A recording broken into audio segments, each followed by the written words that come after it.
the fries. Why come you and talk about other things? Talk about some other shit. I was watching videos this morning. It's this channel.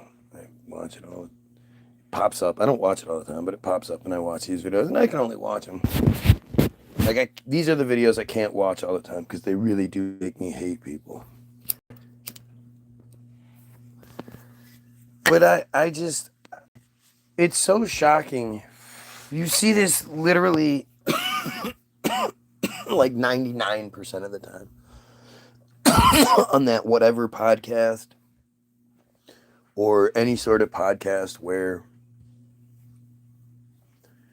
they're interviewing broads and they start talking about, men and relationships and all that shit.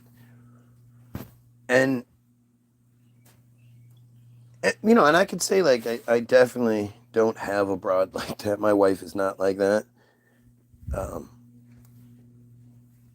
But, there are trade-offs, and I wonder, my wife would never be one of those broads. Like, those broads are just awful. Like, my man needs to make $100,000 a year. Blah, blah, blah. They need to be able to pay my bills and take care of this and do that and do. And I just, because every time you say, okay, so what do you bring to the table? Like, if he's going to make that money, what does he get out of that relationship? And you hear shit like, well, he gets me. Okay, so what do you bring to the relationship? Me. Isn't that good enough? No. Like, your vagina's not magical. You maybe you have some good head game. I don't know. But even that, I mean, that could be worth $100,000 here. I got to give you some, if you can, make me go like that, then that's one thing. But seriously, like, it's so crazy to watch all these women screaming about equality, but then they don't have any concept of it. Like, they want superiority. The way that women cherry pick equal rights is such an interesting thing. It's like, you don't want the accountability and the responsibility that comes with equal rights. You just want the benefit. You want to be able to you want the entitlement that comes with it. And you see this all the time. You see all these, like, drunk trash girls. They're fat. They're all dumpy, squeezed into a dress looking like a sausage and shit. You're YOUR getting old. Way to start things off. Man. You couldn't have been dumber, right? Thank you so much for being the first one to comment, even before the moronic Christian. I have to give you credit. You beat out the dumbass Christian by just a few seconds, and you only typed 3 words, and you got one of them wrong. That is spectacular. That is spec-fucking-tacular. Joined a year ago and has 95 subscribers. Wowzers.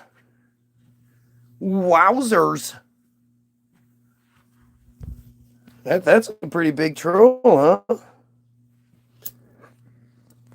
Look at this bum. Unreal. Yeah, that's me. Bumming it up. Unreal. So funny, man. Are you abroad? Is that your problem? Rookie numbers right here. Ooh, ow, ooh, ow. Yes. 4 minutes in, I have 9 viewers. Doing terribly. The biggest brokey on YouTube. Yeah. What poor red state did you vote for Trump from? Yeah. So are we all like, well, I assume that the LKJ is just a Another Friar channel. But yeah, you guys are spectacular. Keep them coming. Keep showing why you're shit. keep showing us your shit. We love to see it. Again, come in here, you can't even spell correctly. Like, it's fantastic. And these, I doubt these are women, but if these are women, it's fantastic. What's with all the hate? Your whole presentation is shoddy. Oh, so why do you watch me all the time? Crying about everything I have to say. Oh, geez, we've got this fucking goofus here. What, did you get arrested and finally get out of jail or something? God is shaming you, is the best that this dumbass can come up with. I try to talk about other things, but you fucking goofy ass Israeli pedos just keep bringing me back, right? You guys are just fucking ridiculous. What do you think about the Epstein? I think it's a fantastic distraction. That's what I think. Jesus won't love you, but will love you for sure, especially for saying that shit. The funny thing is, I'm still waiting for any of you, big shot, big wig, money fucking having, super smart, super good looking people to make a simple Guy Williams Sucks video, and you can show everybody else how good you are. Right? Think about that. All of you are so obsessed with me and enamored with me, and you live for me. I'm 7 minutes in, and you were like, oh, I thought it was after 8:30. I didn't know if he was going to go live today. I was a little worried. And not one of you cowards is has the balls, is brave enough, is secure enough to make a simple Guy Williams Sucks video. Like, we know Lil Joey won't. Joey's probably like Lil Jimmy. That's what I picture when I see Joey. Yo, what's up, twin? Say, man.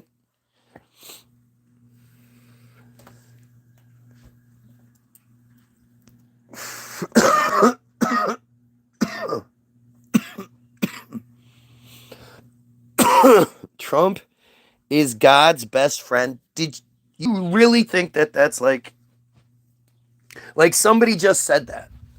Trump is God's best friend. Oh, man. I hope you guys are just trolling. I really hope you're not this, actually stupid, because it's pretty shocking.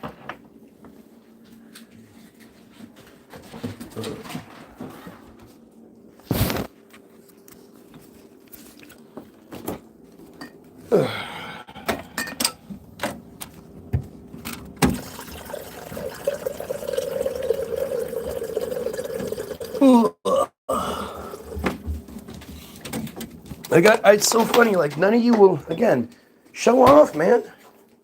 I'll give you all the credit, all the attention you can't get on your own, because apparently, if you could get your own attention, you wouldn't be on here trying to get it from me. But I'll highlight your shit, man. Nice 80s kitchen. Actually, it was built in the 50s, but right on. Yeah. And so again, none of these guys actually ever have anything to say about anything of merit. They're just as superficial as it gets.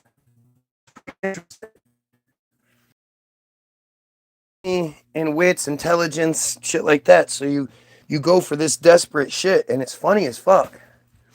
If you're not broke, you should be more than willing to show it. If the superficial nature of your argument, is real, then you should be more than happy to show it off. But it's funny, you piece of shit friars never seem to be able to back up what you say. Right? Well, they are NPCs, so there's that. Your name is Yehuda? Go fuck yourself.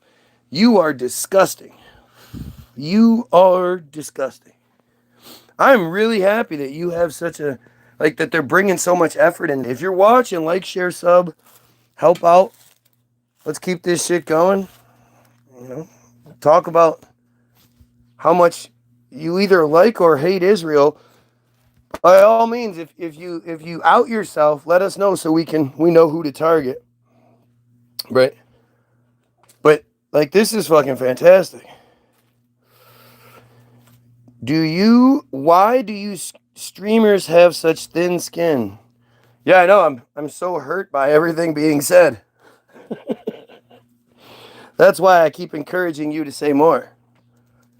You've got me figured out. I love when people out themselves, man. You guys are just, you play a role that you don't, like the inbreeding has you too stupid to realize you probably shouldn't keep playing. Oh, and look, Joe is here. Joel, the one of the bigger pedos of the group. That guy actually admitted to fucking kids. Yep. Israel sucks. Are you in favor of Palestine or Israel? I think everything Israel. I think Israel doesn't exist. Israel is a construct. It's a belief. I think everything Friar needs to be eliminated as soon as possible. Right? Everything, like, people just don't understand. They are sick pedophiles. All of them. It's not like, oh, you're just blaming a couple of bad apples, blah, blah. It's not true. Their entire cult is based in pedophilia.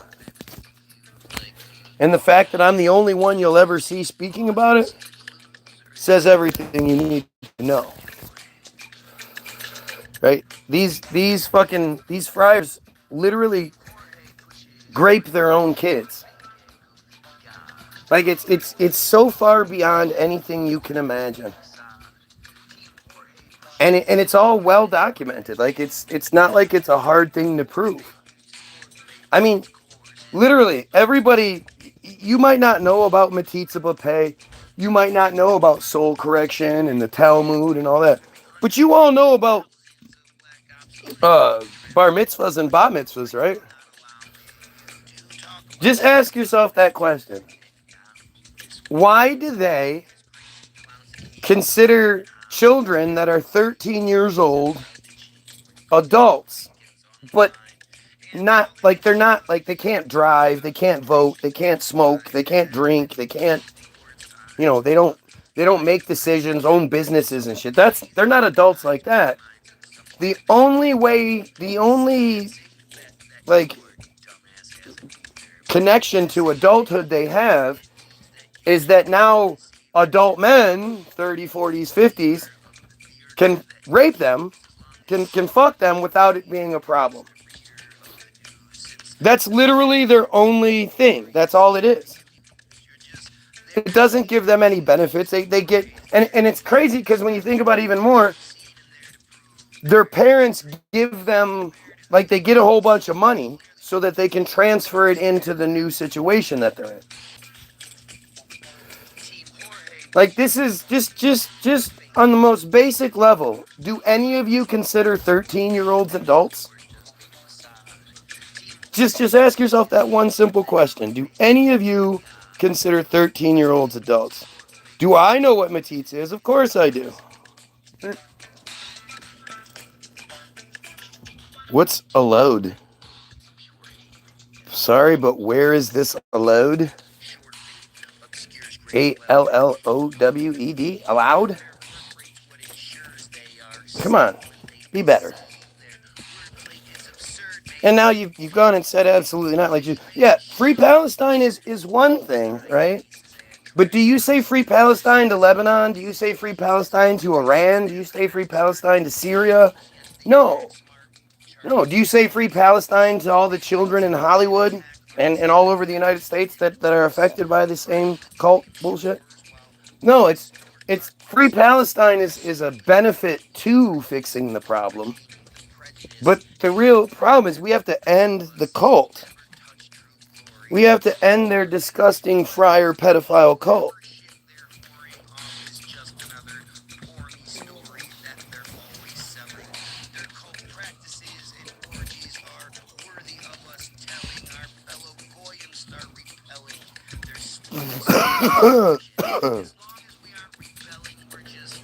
When you gonna bash entitled women? I tried.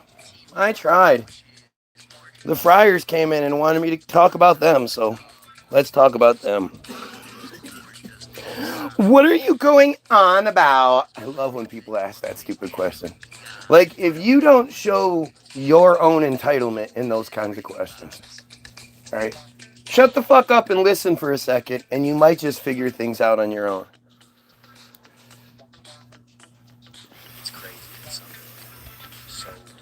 Oh, yeah, go fuck yourself, friar. That's my shout out to you.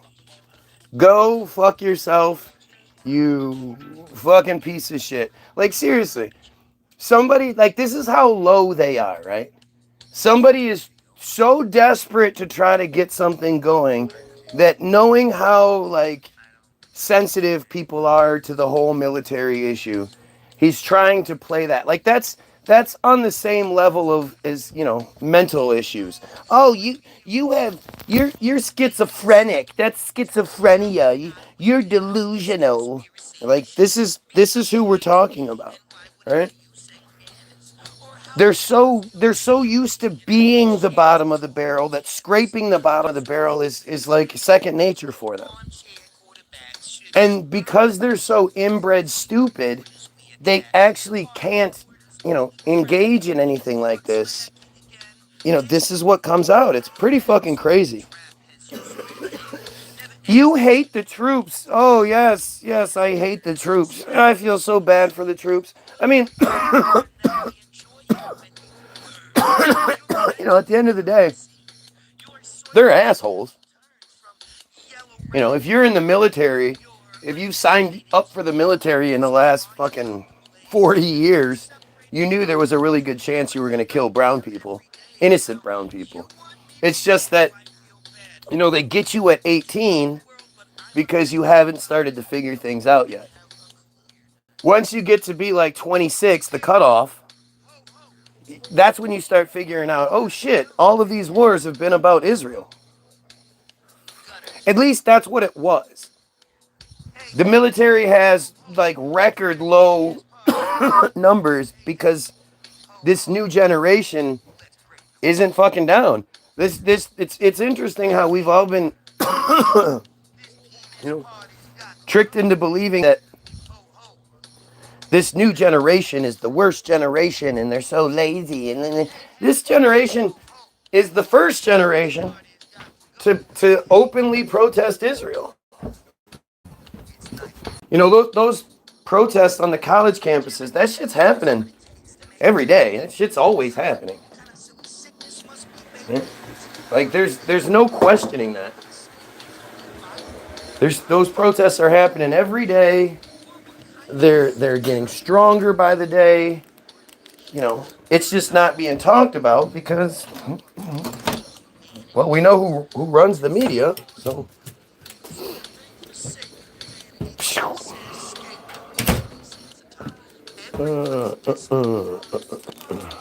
this guy is so dangerously wrong. Oh, I'm dangerously wrong now, huh?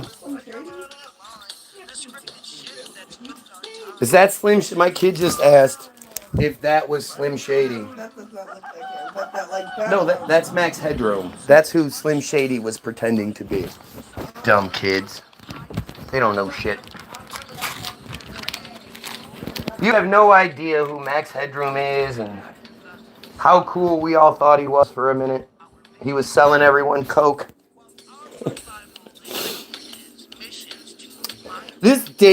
Okay, so if what I'm saying is dangerous and all that shit, well, first of all, if it's wrong, why are you worried that it's going to affect people? If I'm wrong, then why wouldn't people just call me wrong? Secondly, why don't you try to fix it? Why is it instead of, you know, addressing the things being said and then trying to fix things and debunk things, you constantly cry? Why is your best efforts you crying all the time? Like they never fucking, they never, you'll never see a friar come onto my feed and say, you know, as a friar, I'm conflicted because, you know, you're right. Our shit is pedophilic at its root, and I want to honor my family and tradition. But I can't because it's just so disgusting and wrong and yada yada yada. Never ever have we seen that. If I'm wrong about something, how come they don't just do to me what I do to them? I don't sit here and go, ew, friars are the worst. And so like, wow, that's a strong statement. Why do you say that? Just cause they killed Jesus, right? Oh, well, they killed the Jesus they created. Like, it's just amazing how cowardly and stupid they are. And it's across the board. I mean, seriously, look at find me the video. If anyone can tell me the video where, you know, a Rabbi Shmuley character actually addresses things being said. Doesn't just cry and do the, oh, you're crazy and you can't say that. You're not allowed to say that. No, because that's literally all they ever do. Show me a fucking, I've been doing this for so long. You know, I predicted the October 7th false flag where no Israelis were killed or taken hostage. I predicted that shit months in advance.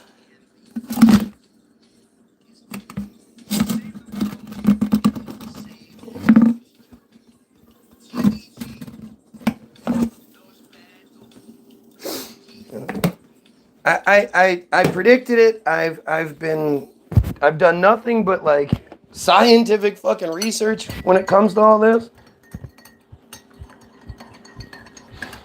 I'm literally undefeated in these conversations. Not one time has a friar come in here and said anything even slightly reasonable.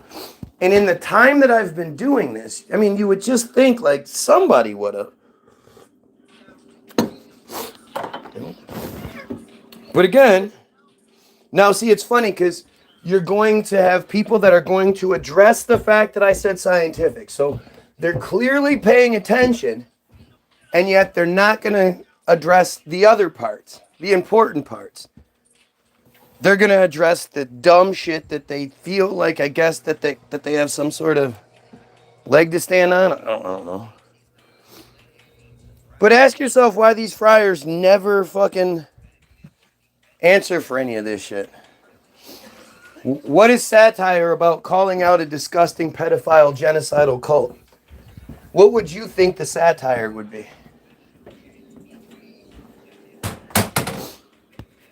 Like, it's crazy to me that you know, again, you don't realize that by coming on here and not addressing what's being said, crying about what I'm saying instead, that you're outing yourself. How do you not realize that?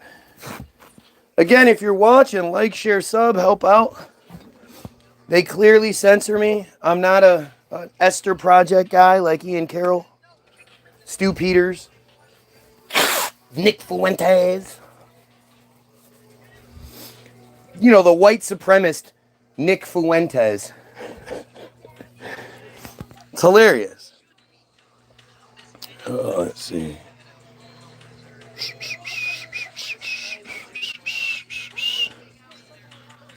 Prior comments are always pathetic and desperate. F-R-E-I-E-R. Yes. Because their belief structure is pathetic and desperate. Right? They are pathetic and desperate.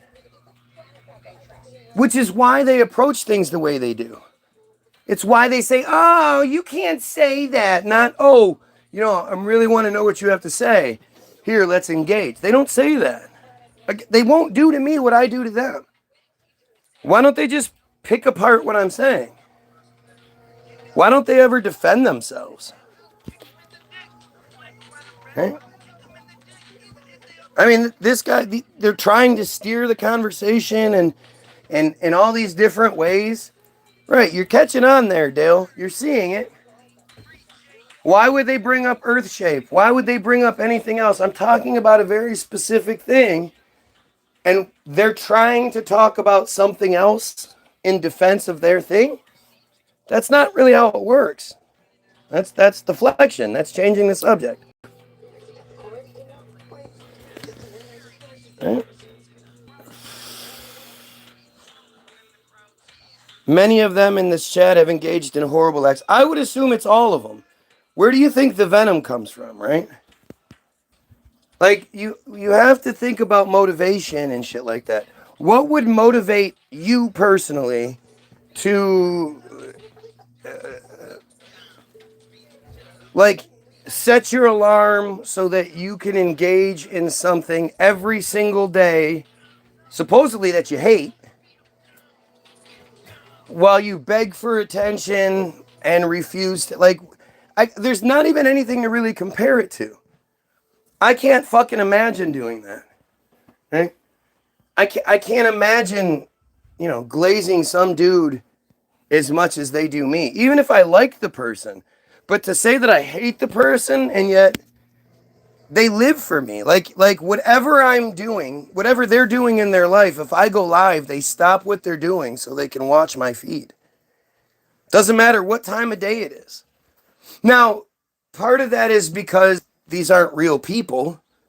These are act.il or Rise app, RISE, capital APP, one word. These are profiles. Right? These are profiles, weaponized profiles that it always sounds crazy when I'm saying it, just because you're so you've been programmed by this system to say, oh, that's just crazy conspiracy theories and shit, right? This is how you've been manufactured. But it's pretty easy to prove if you just look, right? So we are first going to go to...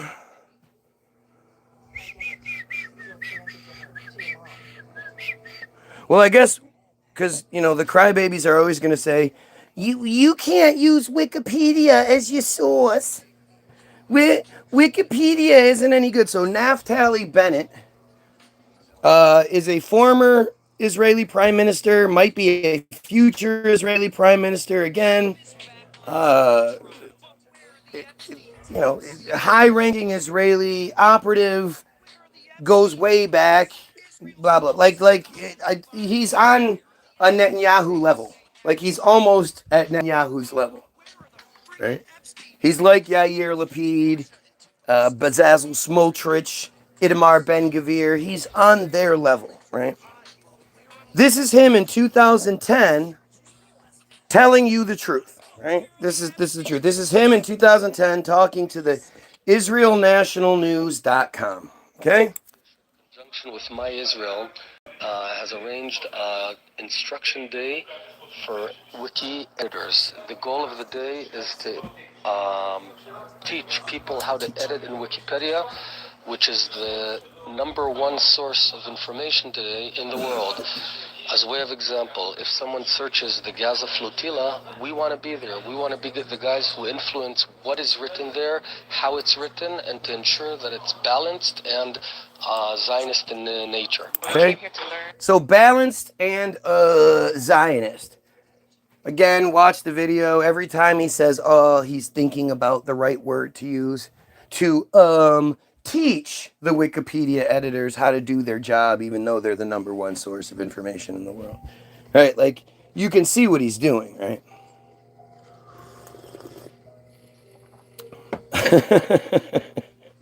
Yes.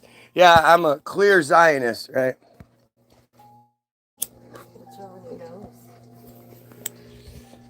But you can see that he says it at the end.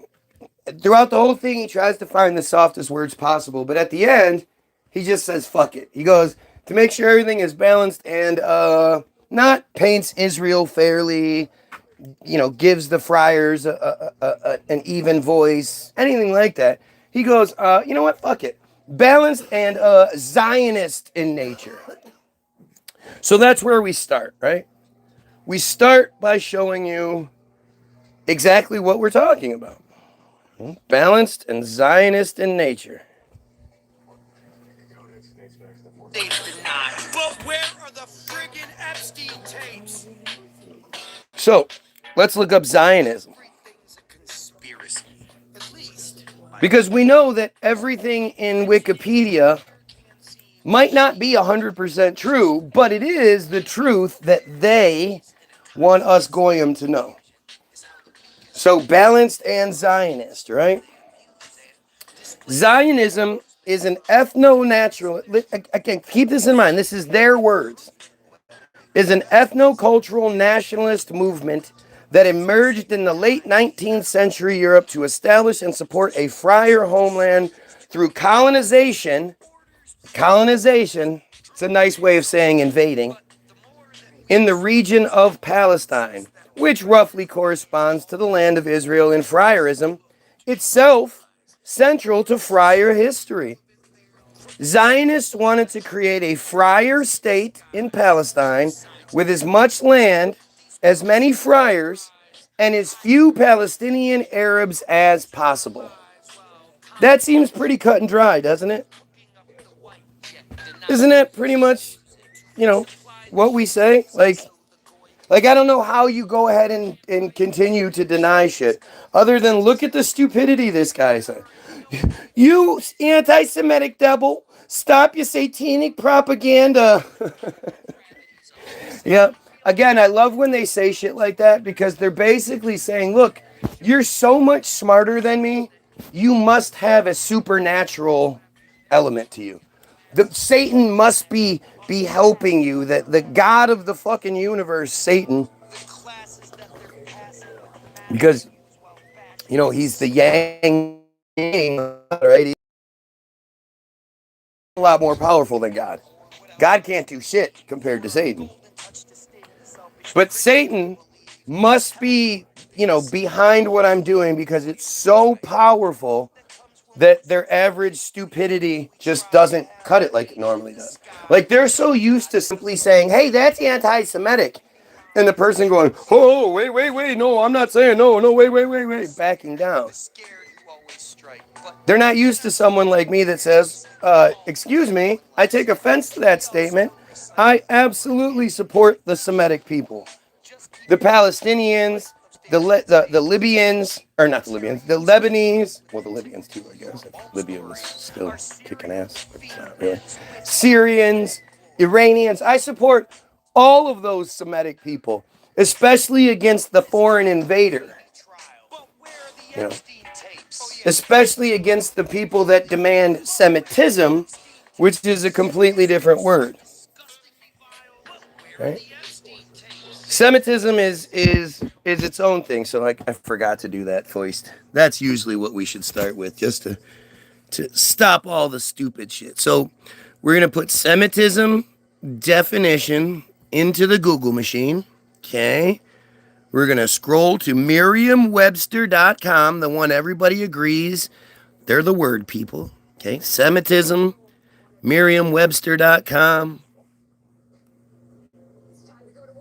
Semitism. We're on the Semitism page. Semitism. See this? Okay, Semitism. Number 1A, Semitic character or qualities. Number 1B, a characteristic feature of a Semitic language occurring in another language. Okay. Number 2, policy or predisposition favorable to friars.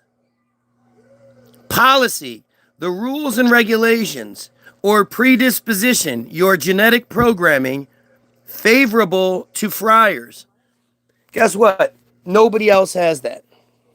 Nobody else has a word that means supremacy for them like that. That's accepted like that. And Semitism was around long before anti-Semitism. Anti-Semitism was coined to be just that, to oppose the idea that they are special. It wasn't about hating them per se, but it's simply about them not being as special as they think they are. And everyone who can think with even two brain cells should be proud of their Semitism, of their anti-Semitism.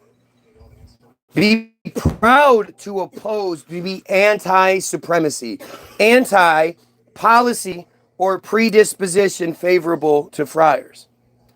The AIPAC Policy Conference happens every year.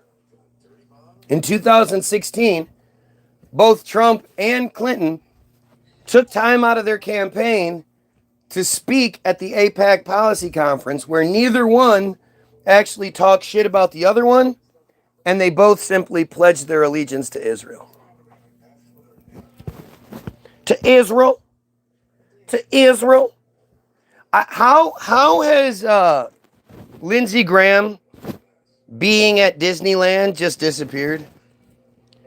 Running around, old fucking man, no kids, hanging out at Disneyland with a wand. Many of you have defended ending the lives of people who are not chosen. We denounce all of you and promote. See, again, you have the right idea, but you're not on the same page as me. My main goal, my main mission statement, my motivation is that we as a community do everything we can to protect the Jewish children. More than anything else in the world, we need to protect the Jewish children. Do you understand that? You know, for somebody that supposedly is such an ism, to insist that the most important thing in life is to protect the Jewish children, that seems sort of against the grain, doesn't it? But this is the reality that never gets addressed. We need to protect the Jewish children first and foremost. Israel defending itself. Israel shouldn't exist. Israel shouldn't exist. Imagine if we said, oh, okay, you know what? We're going to fix this. The Palestinians now get 56% of the land, and the Israelis have to handle the last 44. Do you think the Israelis would go for that? No. I mean, you have to ask yourself, if, again, you're a thinking person, why didn't Israel just take Palestine from the beginning? Why did they leave a small little section completely, almost like a little farm in the middle that they can just pluck from whenever they need to perform a ritual? See, again, you have to ask yourself, if you owned a cow farm and you thought, I'm going to have an annual hamburger festival. I have 50 cows. I'm going to invite 100 people. Would you slaughter your 50 cows to feed those 100 people? No. Especially not if you wanted to have a hamburger festival the next year. But take into consideration that you wanted to have hamburger festivals all the time. Would you just slaughter all of your cattle right away? Or would you farm it out? Kind of makes sense when you actually think about it. But these guys are sick. Anyone here watch Nux? He's so much better. Again, this guy is telling you to go watch someone else, even though he watches me for as long as I'm live every single day. And if that other guy's live, it doesn't much matter because he's watching me instead. That makes no sense. Well, I mean, why would you watch somebody you didn't like? Why would you keep coming back? If it's not something to do with a job, or like, why would you ever come to the place where you keep getting outed as the pedophile trash that you are? You know? Especially when you try to cry and say that I'm wrong, but then you can't actually like address anything. It's pretty weird, actually. It's pretty weird. In my pocket?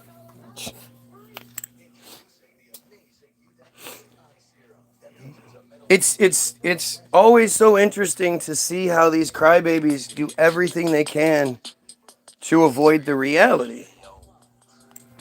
You know? I wouldn't be able to do this and be this good at it if it wasn't real. Jesus Christ. Friars were among the ethnic groups with the fewest deaths during the Nazi era. You can research the numbers. World War II is a project for the promised land. Exactly. Wow, somebody's actually spamming a real comment. In our houses for free. Look, there was only 3 million of them in Europe at the time, and most of them escaped here. The Holocaust is just that.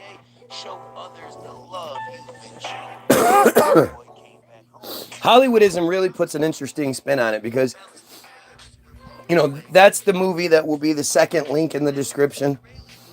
But that's the movie that they made in 1998 to flex, to brag about how they control Hollywood, always have, always will. And they talk about how during that whole time, no movie, well, there were only 2 movies that came out of Hollywood that had to do with World War II, with Hitler, with all that shit. And they were both made by Goyim. The studio heads, the big, they didn't make anything. And then after the war, all 5 studio heads went to Germany, had a secret meeting, and when they came back, now we start putting out the Holocaust narrative. I mean, again, this is not a conspiracy theory. They literally say it in the movie. They tell on themselves. This isn't some anti-Semitic trope. They literally tell you this shit. Ew, you're a pedophile too? Really Funny Vlogs is a pedophile. I was in the gas station yesterday, and I said, you know, if you know the guy across the street is raping kids, and you don't say anything, you're just as bad as the guy raping the kids. And some random black chick was like, excuse me, did you just say you're just as bad? You're right, that's right. She was, that's awesome.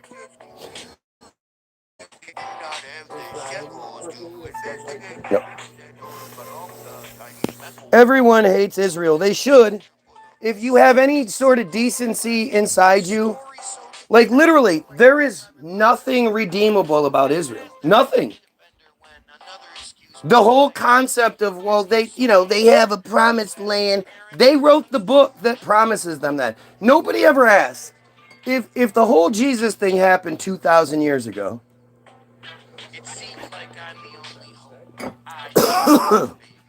Why did the friars wait roughly 1,850 years or so before they actually tried to do anything about it? If the shit wasn't created in the 1800s, then what took them so long? I mean, you would think it would have been a lot easier back in the day. Let's see. This guy is one of the he's new, but he's one of my favorite dumbasses at this point because he just says such perfect shit. Like everything he says works out so perfectly for me. Check it out. You anti-Semitic devil. Stop your satanic propaganda, beg blah blah. The friar people, if we're forgetting, you should be bowing down to friar people and thanking us for our contributions to human. Hey, give me some. Show me an example of you contributing and not taking. What most people don't understand, look at this. I would love to see him get therapy. Here we go with the mental stuff. We always have to go with the mental stuff because, according to auto-emancipation, what's auto-emancipation, guy? Auto-emancipation is a pamphlet written anonymously in German, by a Russian Polish friar who was only a friar because he got his law degree, but friars weren't allowed to practice law in Russia at the time, so he decided to become a doctor instead. Doctor and activist Leon Pinsker in 1882. Well, again, it was written anonymously and it was only attributed to him later on. So, right off the bat, there's lies. It is considered a founding document of modern friar nationalism, especially Zionism. So prior to 1882, they didn't think, hey, we're a people, we should go back to our homeland and yada, yada, yada. Nope, apparently that wasn't a thing. Weird, huh? Doesn't sound like somebody that has 1,800 years on the planet prior to. Sounds like it's relatively new, doesn't it? This is really important. Pinsker discusses the origins of anti-Semitism, and argued for friar self-rule and the development of a friar national consciousness. He wrote that friars would never become the equals of Goyim until they had a state of their own. He called on friar leaders to convene and address the problem. Here's the part.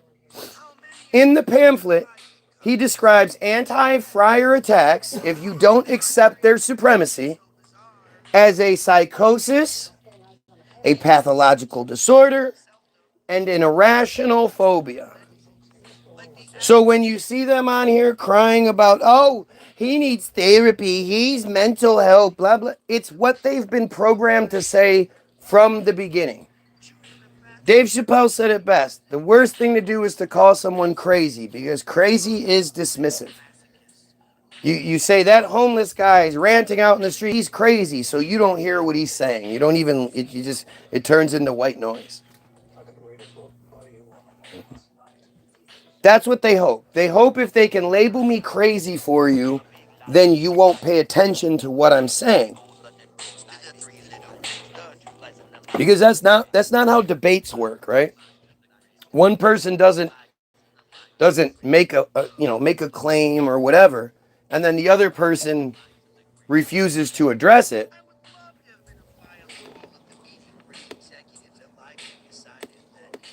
Can you hang on? Can you do this first? Yeah. I didn't hear what y'all were talking about. Friars. Give them some insight. I mean, I don't know what kind of insight you guys want. My energies are real low today, so it's it's a rough day over here for me. So I don't know what insight you guys want. I didn't sleep and my brain's really fuzzy and I'm clearly elsewhere, but I was married to a man that was born Christian. His mother left his dad when he was 5, when my ex was 5. And she married an Orthodox friar man who had lost some of his faith as a result of participating in Vietnam. So then she converted her to young boys, and it was a really interesting dynamic. She did everything that she could to fit in and be accepted and be a good friar. Her 2 boys, my ex being the younger of the 2, they were only a year or 2 apart. The older one was nerdy, dorky, submissive, mama pleaser. So he did everything he could to, make his mama happy. So he happily did the bar mitzvah and all that, whereas my ex was the rebel. He looked most like his dad, reminded her most like his dad. Needless to say, she played favorites between the two. But, he did do the bar mitzvah and all that, but it was just more of going through the motions of it. It never had any meaning to him. So when she would have these, friar functions trying to, I don't know, Gain favor. gain favor, Get some Semitism for herself. show off, right at, she would reluctantly invite us because, we did not help her cause to make her look good. But it was wild to sit in those rooms, especially now looking back, because a lot of it, I didn't understand back then. I came from a very, close, strong Greek background. And Yeah, but so my viewpoint was that of like ethnicity, cultural, you like, would still oh, think this that way, is though. If you didn't have me specifically doing what I no, do, because over the years I did realize it's not you it's argue not with me. race, it's a religion. It's a call. It's a But choice. there's That's not the difference. there's not a concerted effort out there trying to educate. The only reason you know No. what you know about this shit is because Well, of me. the deep details, of course, but like I said, the overall realizing, coming to the realization that it's a religion, and honestly, he helped me with that part of it because I was always like, why don't you want to do these holidays? Why don't you want to do these traditions? Like it's heritage. And he was like, no, it's not. Like this was thrown at me. I went from a Christmas tree to a menorah and I still wanted to hang on to that cultural, thing because everybody should hang on to pieces of their culture and bring it to the table and share it with everybody. And like, that's cool, different Chinese traditions, different Romanian, whatever. But it's not that. It's, it's definitely something more, sinister. And like I said, it's a choice. And I choose yuck. Yuck. Yeah, they're horrible. They're horrible. But you don't realize that. Well, you're kept from it. And you're kept from it. You know. And like I say, it's not like my wife to be like, no, thank you, husband, you have opened my eyes. She's gonna be like, no, that's not the case.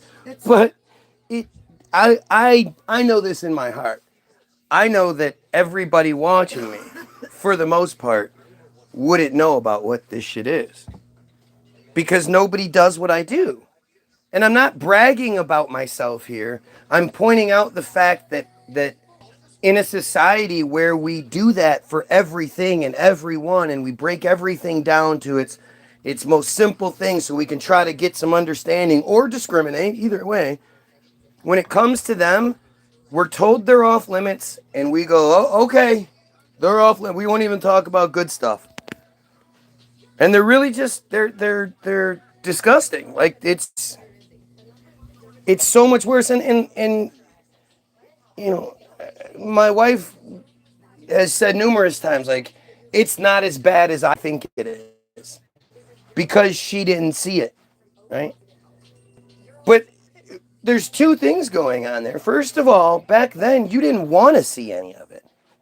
So you, like you say, you wanted to believe in it, and at least in the cultural sense of it.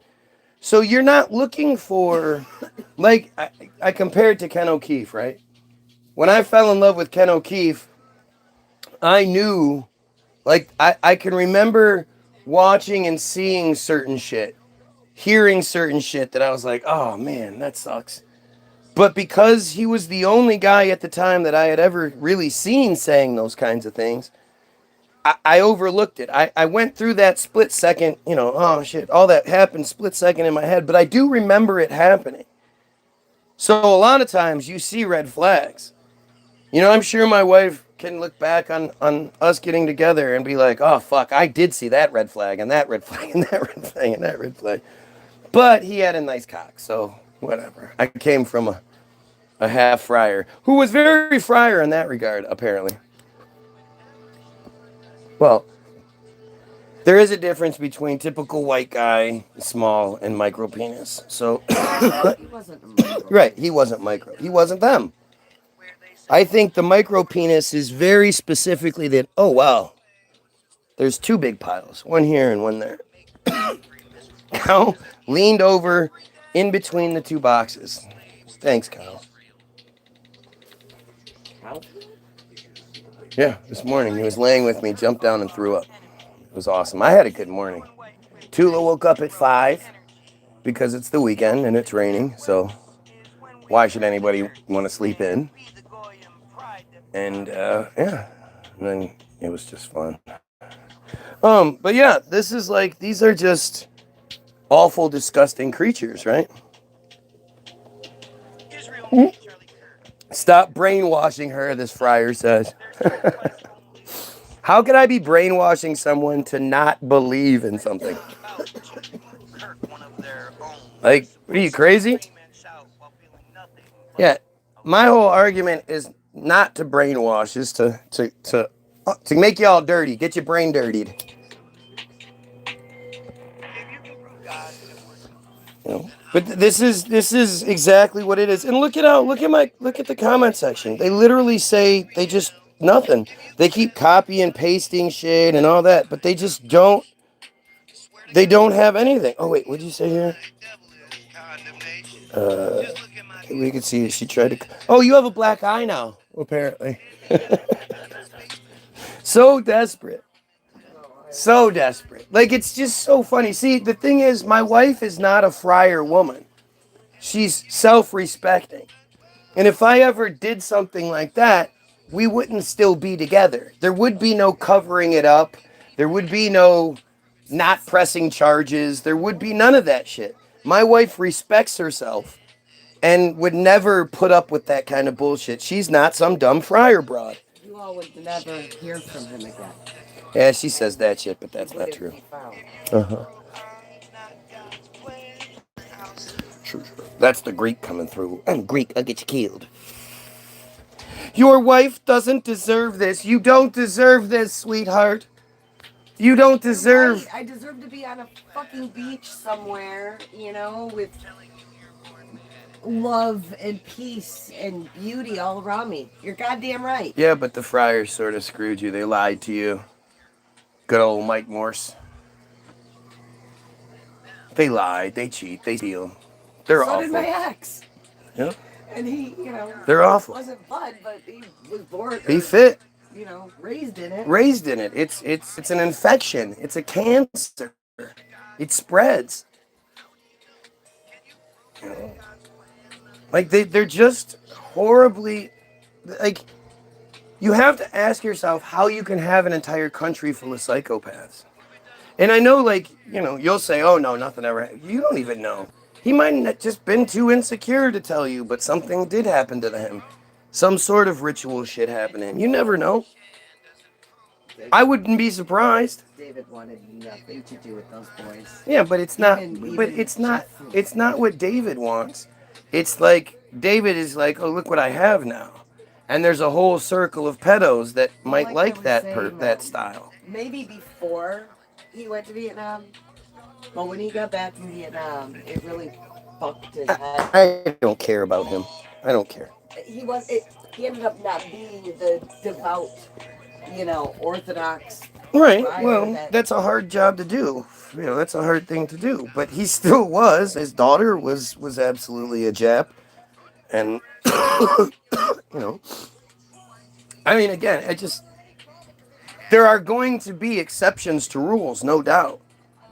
But at no point do any of these exceptions say, hey, we need to do something about this soul correction problem. Oh no, he was still very happy to have the wealth and you know, support and everything else that comes with it, right? They went. Yeah. So, you know, no, he was happy buying his brand new fucking Corvette or whatever every year cash. Right. Like it's just, you know, and like I say, even Again, if your neighbor is raping children, you see it. You see you see him, the car pull up and the kid with the blindfold on get taken into the house, and you hear the screams and you know what's fucking happening, and you're like, I'm not calling the police because that guy cuts my lawn for me every day. Like, you're an asshole. You're a piece of shit. Even if you're like, that guy pays my mortgage, you're still an asshole. If you know about what's going on and you say nothing, you're just as bad as those doing it. He was And definitely a cold motherfucker. yeah, can you imagine what happened to him as a kid?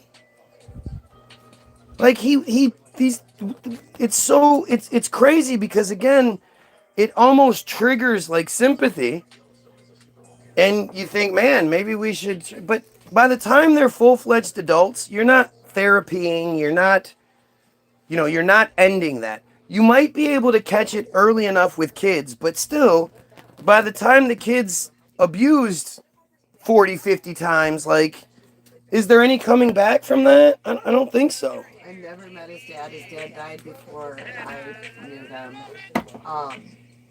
And he never spoke of his dad.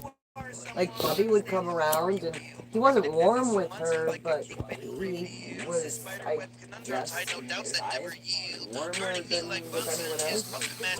So, but he never spoke of his dad. I'm sorry, but something had to have happened for you to never refer to your stepkids and your own biological. Like, they knew nothing about his dad. Well, if you read the Bottom of Darkness article, especially in the Orthodox community, the abuse generally starts at home by a father, a grandfather, or an uncle type. It had to have been. Because, Yeah, of course, it's what they do. It's generational. See, the thing that makes it like, it's so hard to wrap your head around it because you're not it, right? But you have to understand, to them, it's not just feeding deviancy. It's part of their ritual practices. It's how you attain redemption. It's about transcendence and redemption. That's what the Bottom of Darkness is all about. It's they perform these rituals, these soul correction rituals, because they need more redemption. And you've never there's not another like cult religion on the planet that so many holidays revolve around redemption. For such an moral, they're the epitome of good and blah caring. Why do they need so many redemption arcs? Yom Kippur, all these things. It's always about redemption, transcendence and redemption. So you transcend your sins onto the child through the abuse, which leads to your redemption. Now, I don't think he did that to his daughter. Honestly, the way that he always acted so, like... I mean, war does things to people. Around her, like, he felt... He went to Vietnam. Conflict when he was around his daughter, and I never... Now you understand it. But now I understand it. That he wasn't doing what he was bred to do with her because he couldn't bring himself to. But in his deep down, like, that's a bad thing, you know? Right. She, until the time that I left, was the sweetest, most innocent, happy-go-lucky. How old was she? Well, when I met him, Emily was... I don't care about meat. When you... Well, when I met him, Emily was 8 and I was 17. I just turned 18. So she was like 15 or 16? She was like 8 when I met her. When you left? Left? Oh, no. I left it. Right, so 20-something? Yeah, she was in her 20s. I mean, and she was still like, she was, if you met her on the street, she didn't look it at all. She looked like a little Swedish girl or something. she was half. And she didn't act it. She was half. Never acted it. But again, the issue too that like they knew that you guys weren't practicing. You weren't like actively trying to be one of them. You were very much on Greek, no thank you. And so you were labeled right off the bat like, and I was with the black sheep. Right, and you're with the, so it's You like know, we just keep them at an arm's length at all We're gonna be times. servants forever. Right, you're never gonna be invited to the Brits, Right. the Brits, and you're never gonna, it's just not.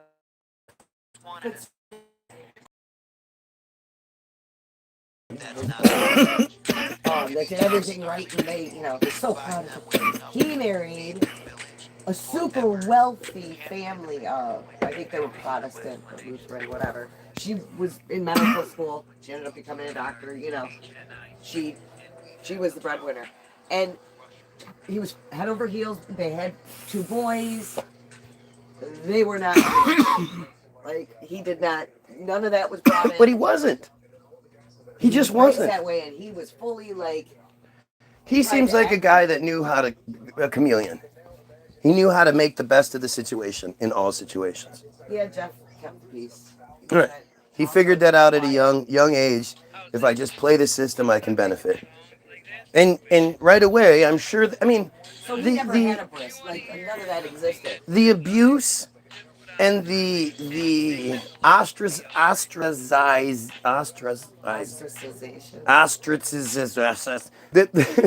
The what those children grew up with is something we can't imagine. Well, I can imagine it actually.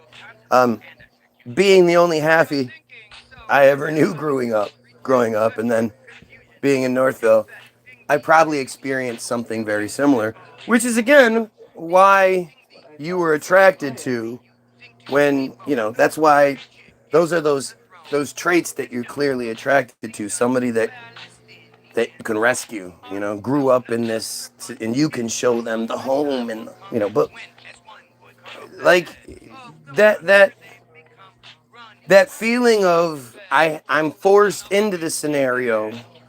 I'm clearly not one of you. You were clearly not only looked down on me, but you're intimidated by me. Like, that's a weird feeling to grow up with. And you experienced it, I can attest that my experience and your experience was different, you being female, but there are similar aspects to it for sure. And there are worse things that you experienced on your side that I like. There are worse things on my side than you experienced, and there are worse things on your side than my experience, just because of the male female dynamic. But to be forced into that situation is such an awful thing, and to be surrounded by so much stench and fucking disgusting fucking baby eating pieces of shit, right? I remember going to a couple of different holidays at his sister's house, whom I loved. She was very sweet, but I remember like the time she served matzo ball soup. Like I tried to take it as this is her way of teaching me, like educating me on the whole ceremony behind the matzo ball soup and the meaning and blah blah blah. But I couldn't help but feel like she was like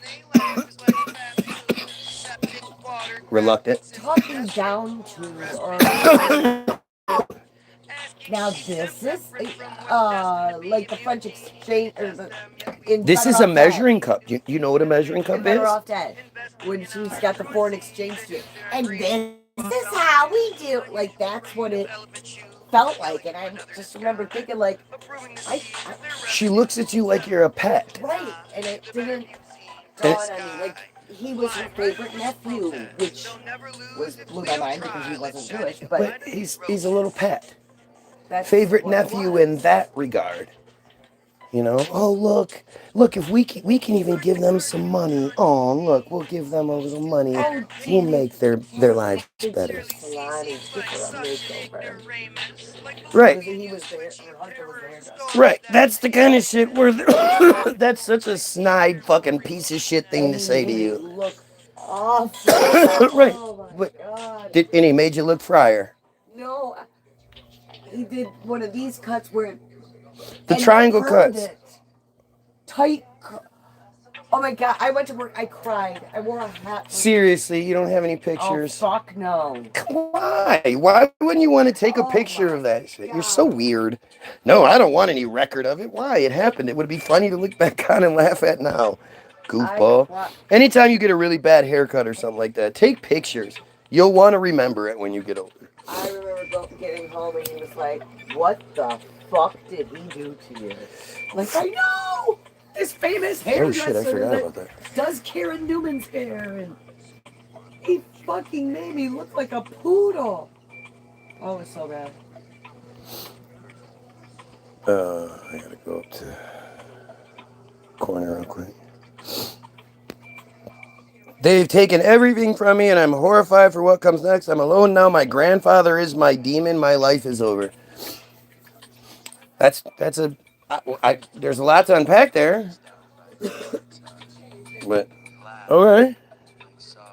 Just mad he was never invited to a bris. You're right, I am. Because if I knew it was happening, I would call the police. Oh my god, if I saw some old man bending down to some...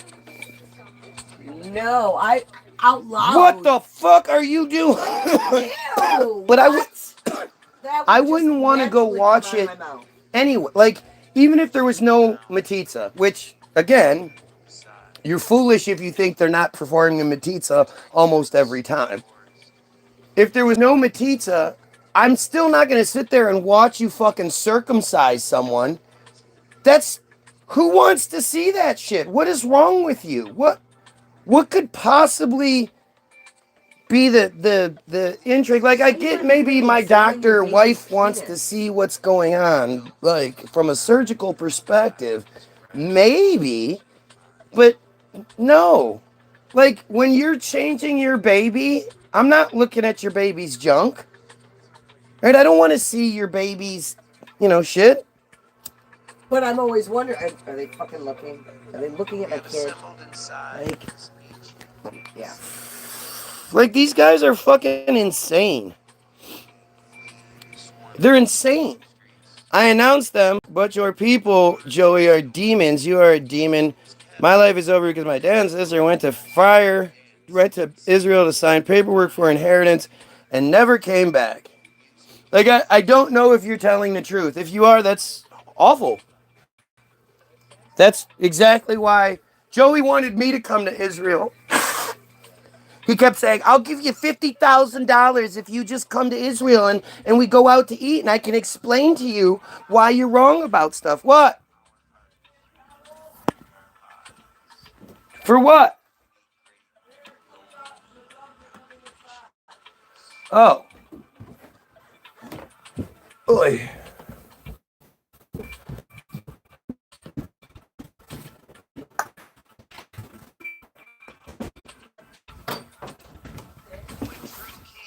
You gotta wipe her feet too. Walk around on this carpet. No, you gotta wipe her feet too. Thanks, bud. Yeah, the whole demon thing. Don't add supernatural to it. Supernatural makes it a fantasy.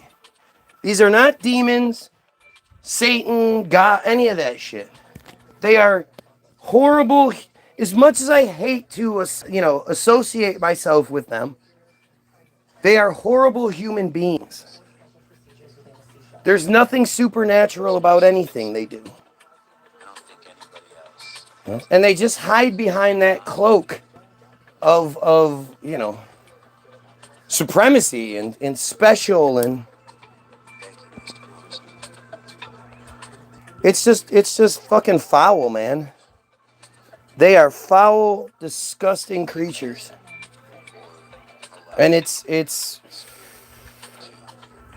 You know, it's time to move forward.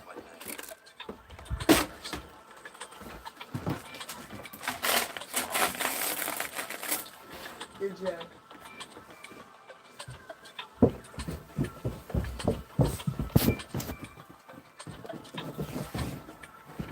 This is, buddy. Hey, buddy, I need you. Do you have any marbles anywhere? Did you take any of the marbles out and put them somewhere? Which one, here? Gotta turn that on, sorry.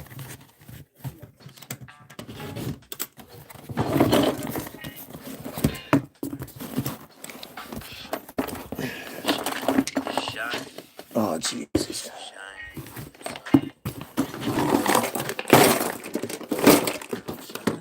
Oh, Jesus. Jesus Christ. This is exactly why I did not want this to happen.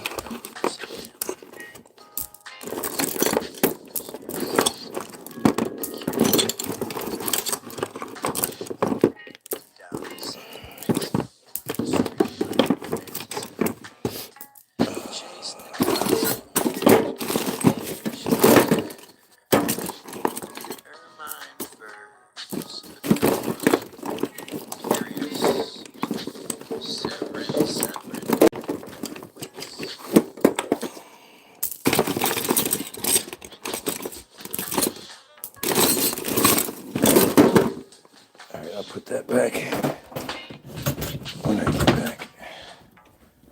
Hang on, I'll shut it off, hang on. I'll be back. Are you sure this is it? There's no more mashers anywhere?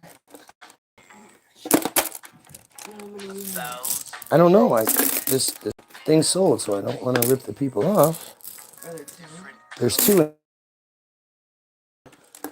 Okay. All right. Huh? What's up? Not because I know where you're going. Yeah, what's up?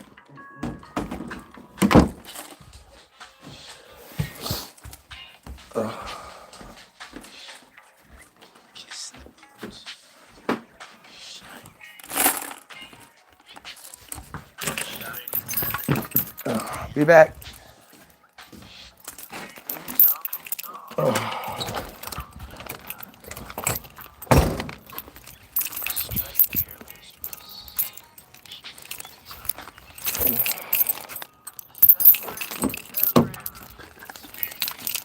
Oy vey. Sorry about that. Oh, glory. Do you guys realize that Satanism is new? Like,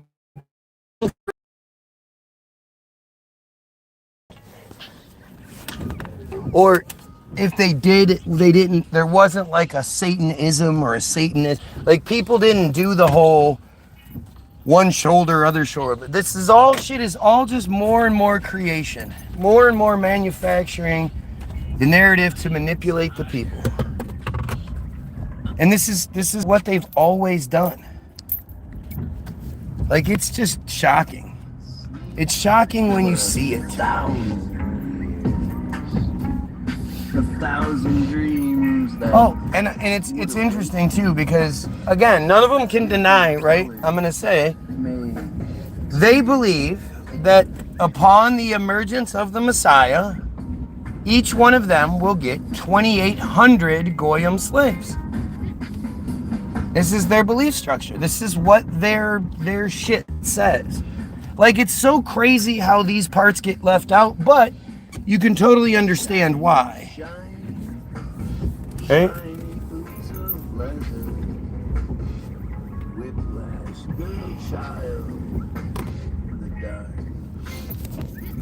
Severing your servant comes from bells. Don't forsake.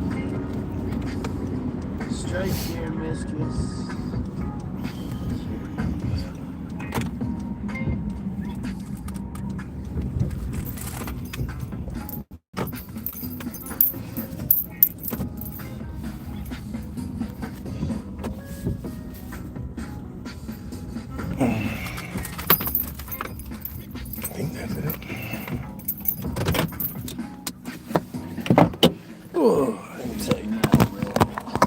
Oh, I got one here. Oh shit.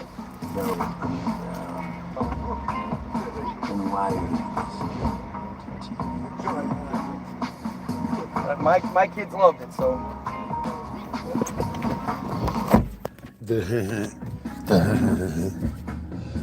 That was dumb.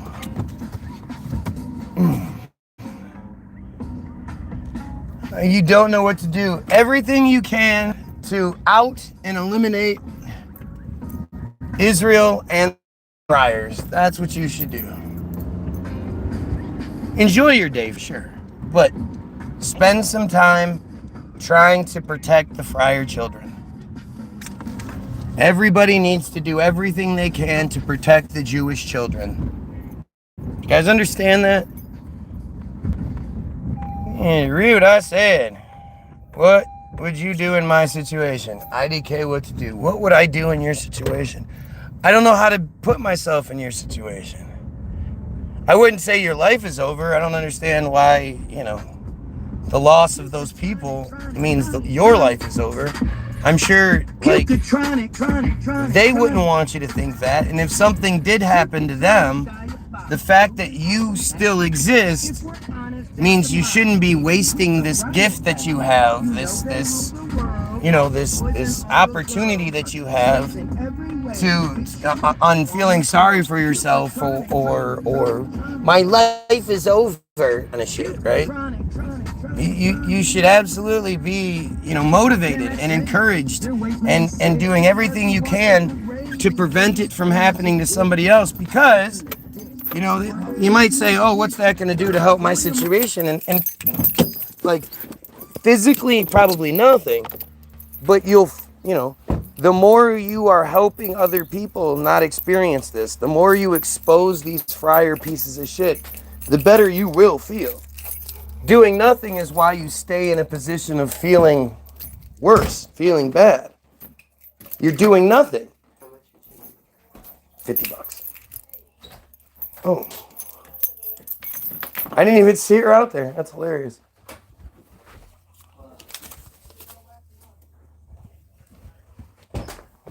You alright, Bubba?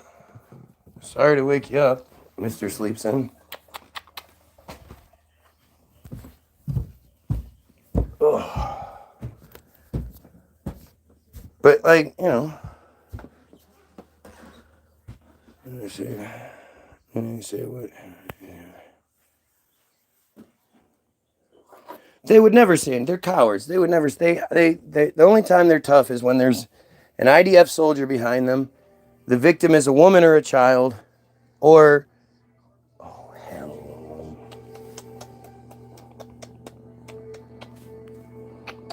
It's my baby. Yes. It's my baby. Hi. No. That's not for kittens. Morning, Matt. What's happening? Here's a little blanket. There you go. No, he loves that. That's funny. Like, if it was me, I'd be using it as motivation. I'd be telling as many people about my story as I could. I'd be making videos. I'd be, he's a good boy.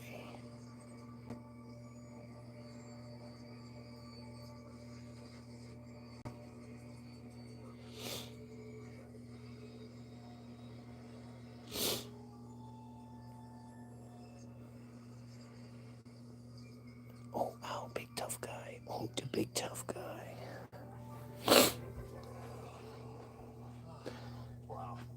Spaghetti. Spaghetti the kid.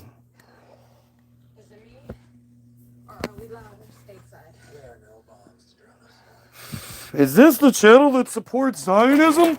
Someone said that. Did they? Like, can you imagine that shit? Like, this person thought that was a good opening? How, they're just so dumb. It's so embarrassing to think that they somehow control things when they're just so fucking stupid. I have yet to meet a friar that I am just blown away by. right? I just, they're so dumb, in a good way, I should say. I'm blown away by how dumb they are all the time.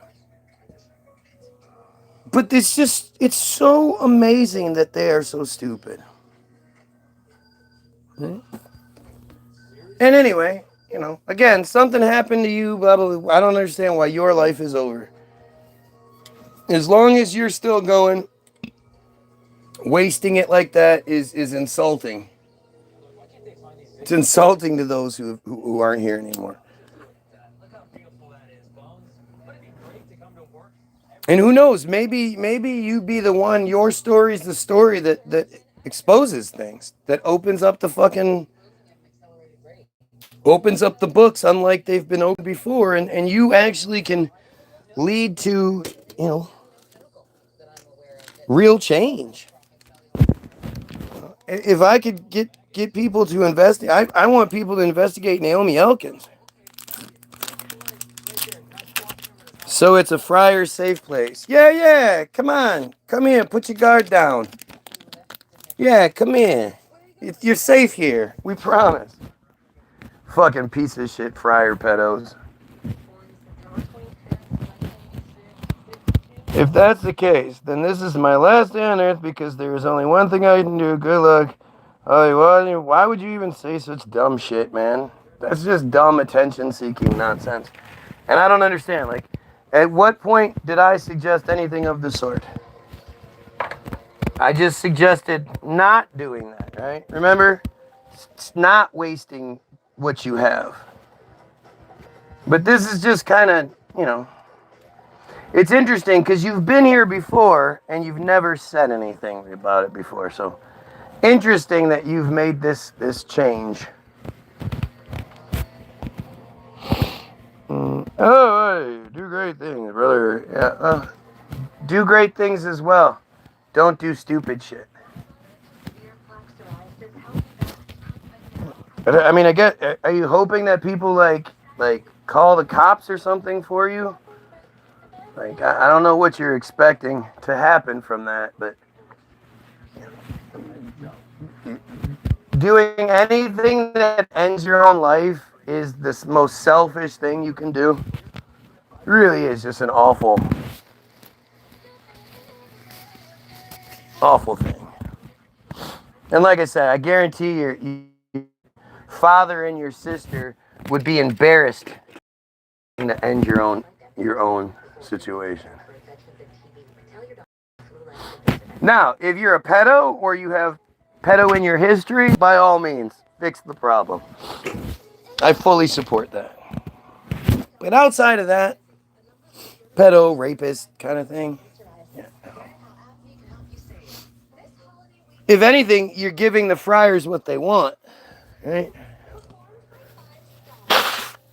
Because the friars, if they're not going to be able to use you and take advantage of you, well then, what good are you to them? Right? Might not have any family members. So, family's not the only person that you can be important, or the only people you can be important to. Not to mention, the people that are stuck dealing with that bullshit.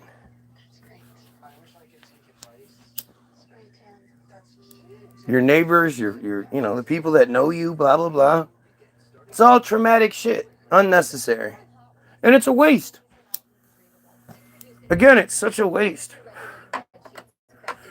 If you gotta live, like, this is something I told my mom a long, long time ago. So, one of the coffin nails for mine and my mom's relationship some 20 years ago almost is that we had created the whole online personality. We're going to go for this. And I don't even know if I used my own name. I think I wasn't using the character. I did use my name. But on my MySpace page, my wife had actually written it. She said that Guy Williams grew up in multiple neighborhoods with an alcoholic mother, which is becoming more and more normal in today's society or something along those lines. And my mom was so mad. And she was like, and I was like, first of all, who do you think you know that's going to come to my shit? Who do you think that you know and I know together? Make that connection and be like, because it's not like you're going to share my shit with your friends anyway. I say too many things. So what random person do you think is going to be like, hey, you're Guy's mom? That's one side of it. The other side of it is, go fuck yourself. You put me through it. For me to have to go through it, there has to be some good that comes out of it. And if that good is me letting someone else know, hey, you're not alone. Somebody else has experienced what you've experienced, and it'll be all right. And or just being, I experienced something similar. Talk. Let's have a conversation. I'm not gonna see. I can see things from your perspective, whatever it may be. I'm just not gonna pretend like it didn't happen to make you feel better. When the whole time it wasn't about what made me feel better, and now I'm supposed to compromise myself to again make you feel better. That's what this whole thing has been about, making you feel better. That's why you drank all the time, because you wanted to feel better. I'm not concerned with you feeling better.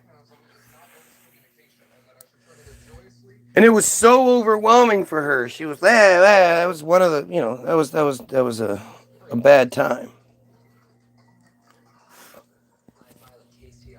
But like, to me, like,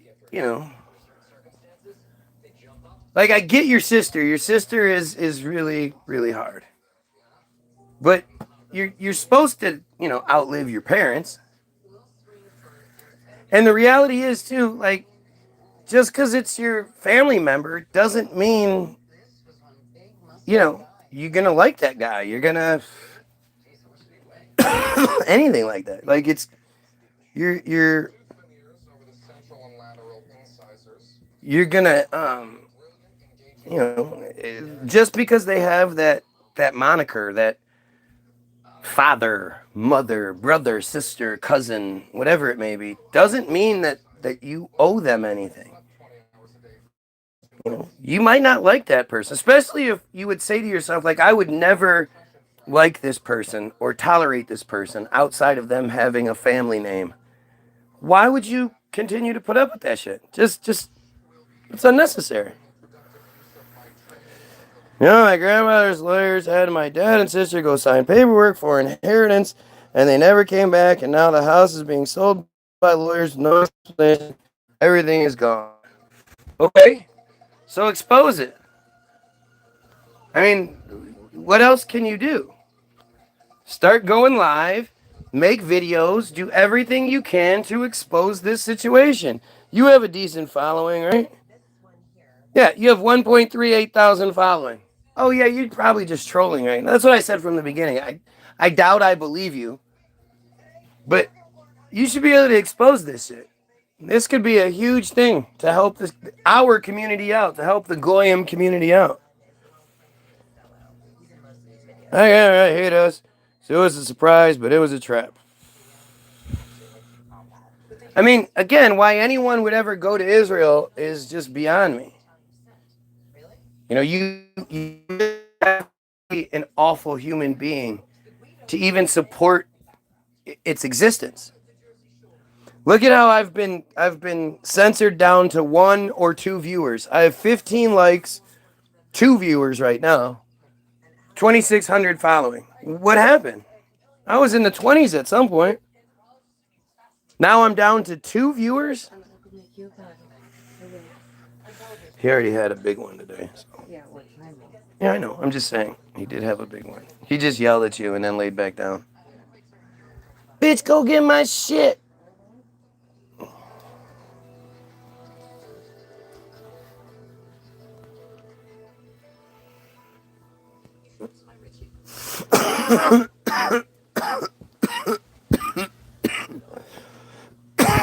I know.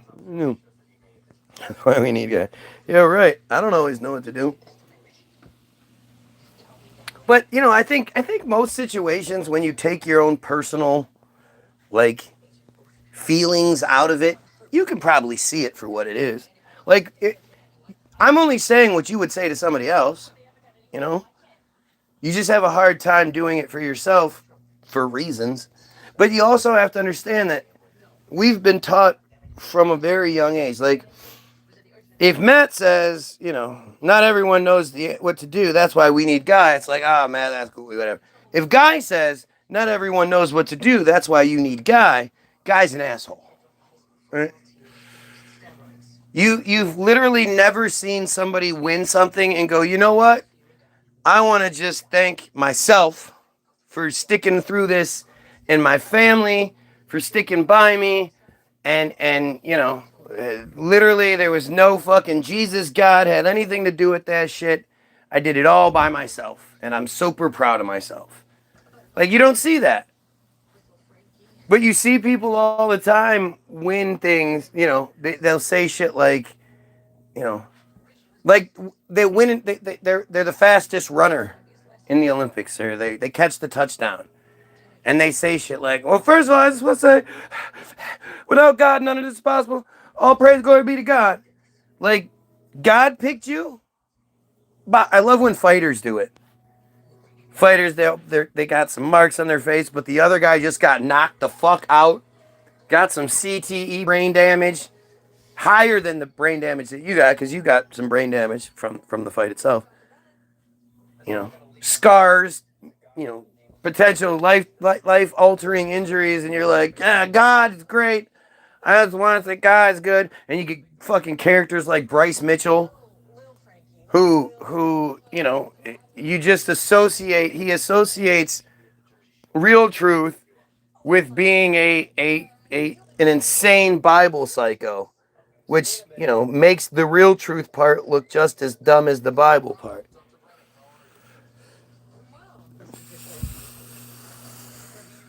Oh, you don't watch videos where people move in them ever? I hope you don't watch TV.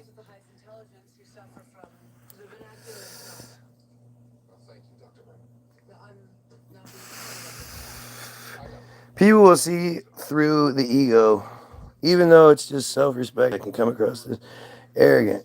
That's what most people get confused. Well, but still, even that though, ego is a great thing, right? Ego is something everyone should have. You should have a huge ego. All of us should have a huge ego. You should know what you do really, really well, better than most, and be proud of that thing. Ego and arrogance is two completely different things. And I say this same example all the time, but if instead of talking like this every day, I set up my phone and you guys watched me play basketball every day for 2-3 hours a day.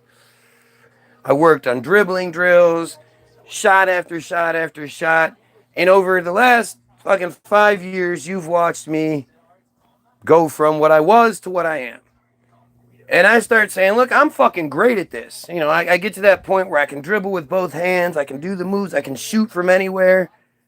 And I start saying, look, I'm fucking great at this. I'm better than anyone that watches me. I think I can beat anyone that watches me. That's ego. That's confidence. That's something you worked very hard to attain, that confidence. The arrogance is the person that watches you every day and maybe played basketball in high school, but it's been 10, 15 years, and they're like, they lay in their bed and they watch you practice every day. And they smoke, and they drink, and they do all this shit, and they go, fuck that, arrogant, I could beat you. Thinking you could get off the couch to beat that guy is arrogance. There's a huge difference there. And that's what this is all about, right? I am extremely confident in what I do because I know the painstaking efforts and research I've done into everything I think. I've questioned everything I think. Most people bother to question their own. I don't allow myself any sort of easy, I just think that way because kind of shit. No, if I think about it, I got to think, why do I think this way? Where did it come from? Is it based in reality? What is there to back it up? And so when it comes to this particular thing, I think I'm the best, and I think I've earned that. And I should think that way. If I'm going to put myself out like I do, I better think pretty highly of myself. Now, am I saying I'm the most smartest person ever? Sweetheart, I think I'm the most smartest. Where'd he go?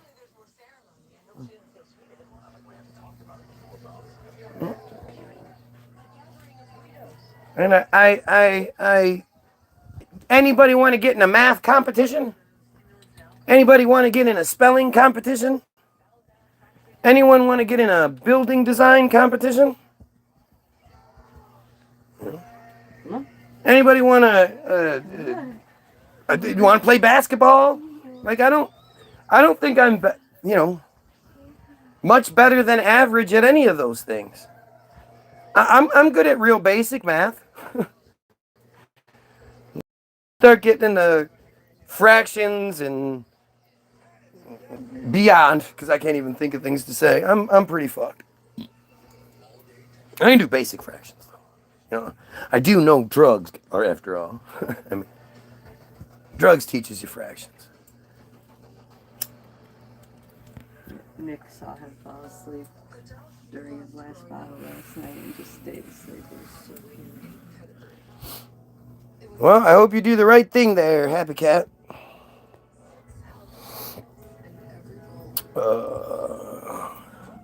But yeah, no, I'm a real big proponent of the ego. My wife has a huge ego.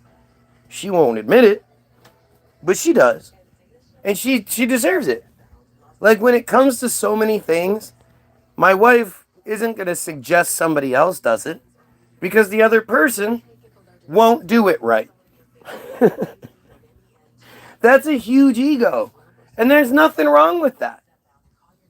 Now, if my wife was walking around saying she could beat me in basketball, well, that would be fucking ridiculous. Right? Even though I suck at basketball, I'm twice her height when I put my arms up. I'm a dude. I can't shoot a basket to save my life. Right. She could play every day for a year and I'd still beat her. But it's, there's size, I can jump. I also could never hit a fucking home run. Right. And she doesn't think she could. No. She doesn't walk around going, I'm the best baseball player. No, that'd be fucking stupid. But like I say, when it comes to the ego over other things, she'll deny it because that's what society says we're supposed to do. It feels wrong for her to say, I'm the best person for the job in most situations that involve this. We've been told not to do that. As Goyim, we're not supposed to think we're good or the best at anything. Right? Like this is how they do it. We're above everybody, but we're not above. This is the best you can do. No, I'm the very best at this. Absolutely. Abso-fucking-lutely. You find somebody else that's not only breaking things, like, because everybody else seems to read from the same script anyway. It doesn't matter which truther you watch. They all say the same shit.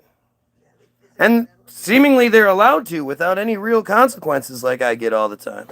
Oh my goodness, you sucked it dry. You sucked it dry.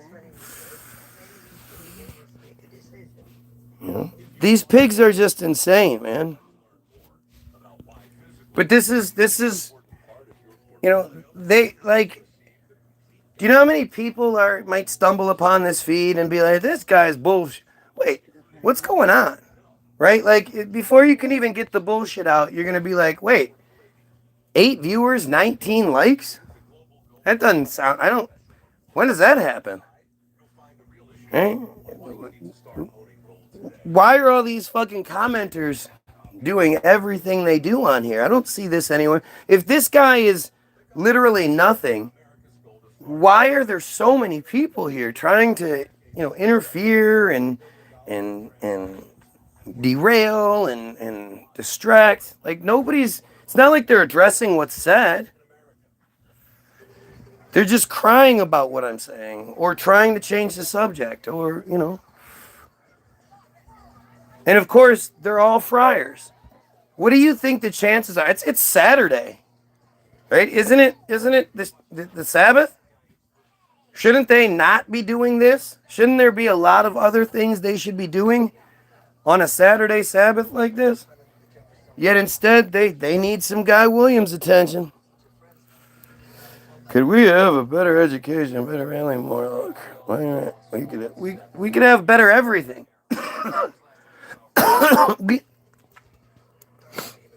we could and should live in a utopia.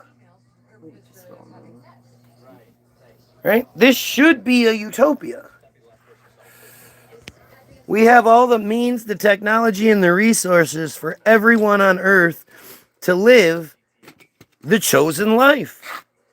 Machines to do the vast majority of the work, and those, the jobs that can't be done by machines, people will want to do those jobs. And if until we get to that point, or even at that point, if people still insist that everyone has to work, well, then everybody works 2-3 hours a day, 3-4 days a week, maybe.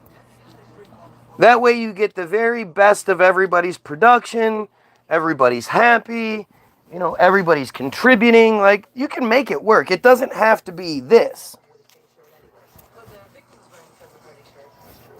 But at the end of the day, the part that always gets ignored is, again, why was Palestine allowed to exist?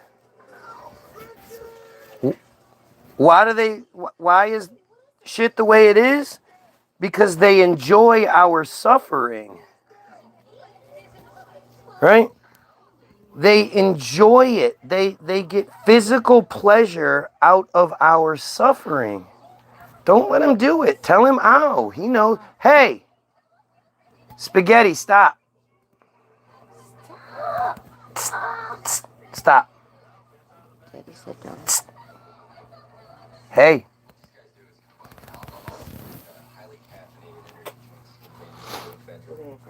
I've already addressed you. You haven't addressed anything. This dumb friar, the only thing he says is, I addressed what you say and I told you you were wrong.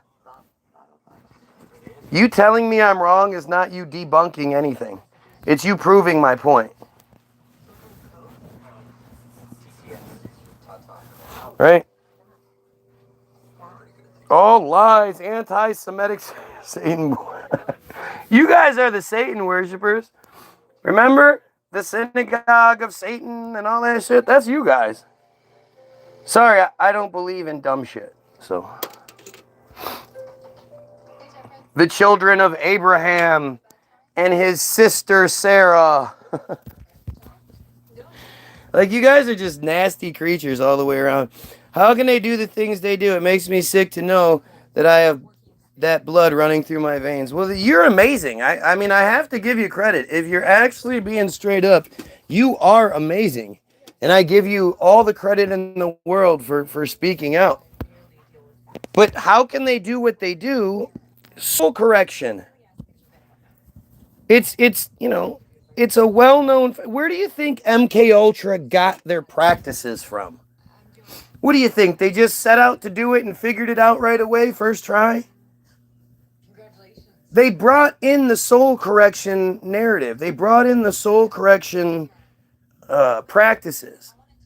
Because what these friars do to children from 3 years in one day to 12 years in one day is how you create an entire culture of psychopaths. Because they can say, oh, your poor home got bombed. Well, were you raped from 3 years old to 12 years old? And then once you turned about 15, 16, forced to rape a child yourself in order to receive your own redemption? No? Okay, well then just go buy a new house.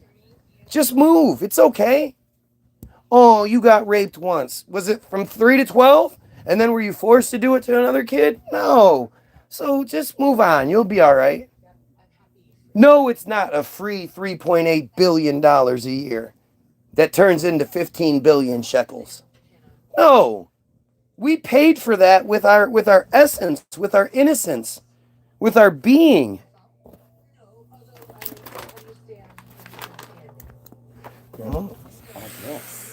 We earned that $3.8 billion a year through our suffering. Through suffering that you could never understand because, fortunately, you're not raised friar. I have thoroughly debunked your... Yeah, really, how? Do you think if you had already done it once, especially with your affinity for copying and pasting, you just do it again? You just debunk for all those people that are here that weren't here the last time you debunked me. You know, you're so smart with your super high IQ. Why don't you just debunk me again?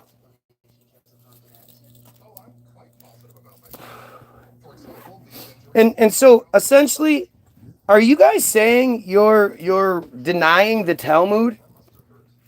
You're denying the scripture? You're denying the commandments, the mitzvah? Are you really speaking against your own beliefs right now?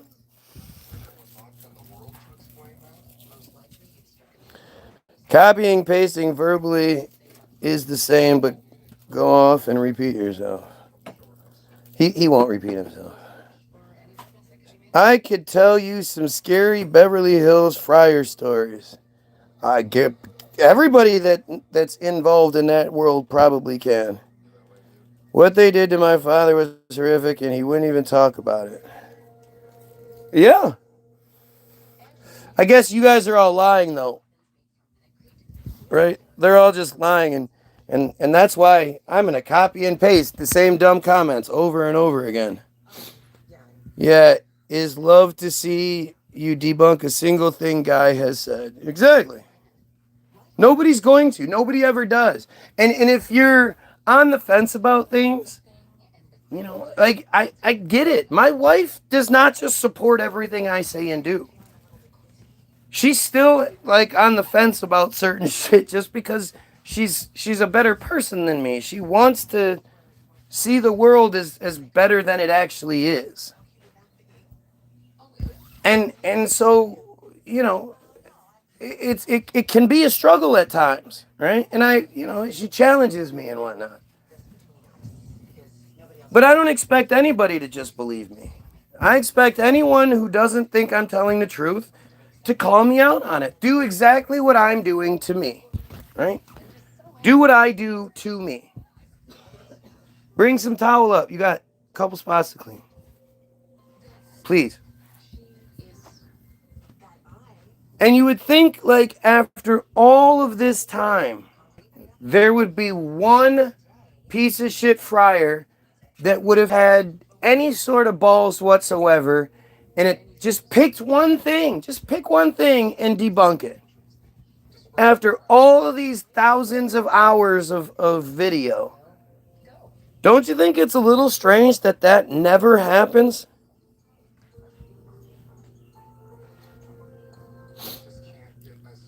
You're right. You're right, Matt. He cannot be rational, but not in a figurative sense. It's a literal sense. He can't. It's not physically possible. It's not mentally possible for him to be rational because of, imagine the horrors that piece of shit, this piece of shit here on my feed right now. Imagine the horrors he's not only experienced, but perpetrated. Like, it's shocking. You don't have enough for the second spot. Where's the second spot? In the crevice. In the crevasse. Oh, right here? Yeah. Right now, prove that you can. Right. Doesn't that make more sense? I mean, if you really think about it, did you take a potty? You didn't go though. If I'm wrong, why, he did poop a little today. If I'm wrong, why isn't that their you know, why isn't that their goal? Why isn't that what they do? Hey, you said this, you're wrong about this. Let me make you look stupid in front of your audience and show the world and also educate the world. Like, I'm not the only one that has these misconceptions. So why wouldn't you just explain it? That's what I found is the easiest thing to do. Or at least the best thing to do. You know? instead of listening to somebody else say it and then trying to regurgitate what was said, I think it's better to do it this way, to research and learn for myself and see exactly what they want us to believe.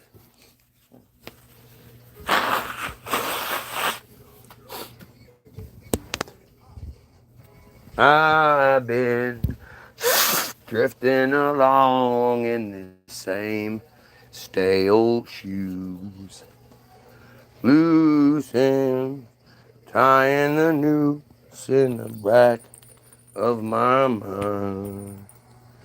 Every thought that I can't remember, to where the pattern and pain and burn, put it together.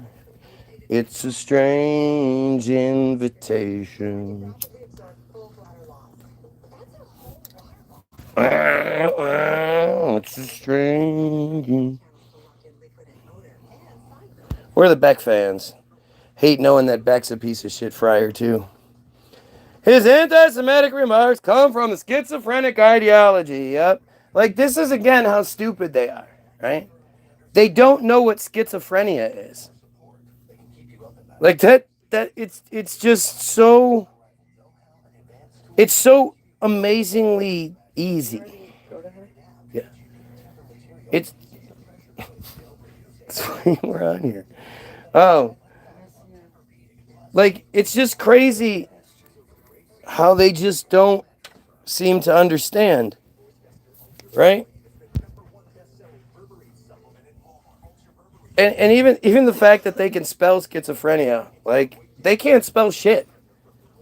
Schizophrenia is a mental disorder characterized variously by hallucinations, typically hearing voices, delusions, disorganized thinking or behavior, and flat or inappropriate affect. So, hallucinations as far as hearing voices. Do you ever recall me hearing voices? Do you guys ever, was I ever like, wait, what was that? Only when I'm trying to make you feel crazy. Right. So that one's not there. Delusions. I mean, I don't know what delusions we're talking. Like, am I believing in sky daddies and chosen people and shit? No. Okay.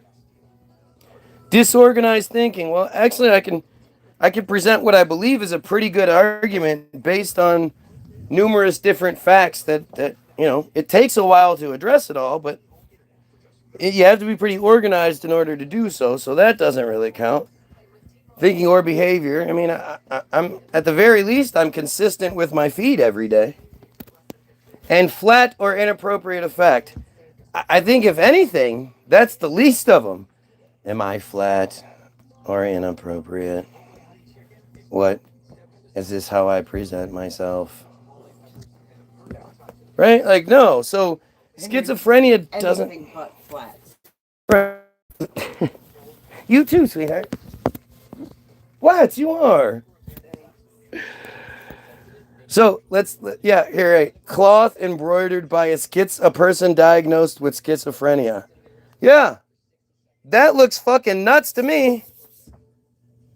Look at this. That looks like torture. That looks like insanity.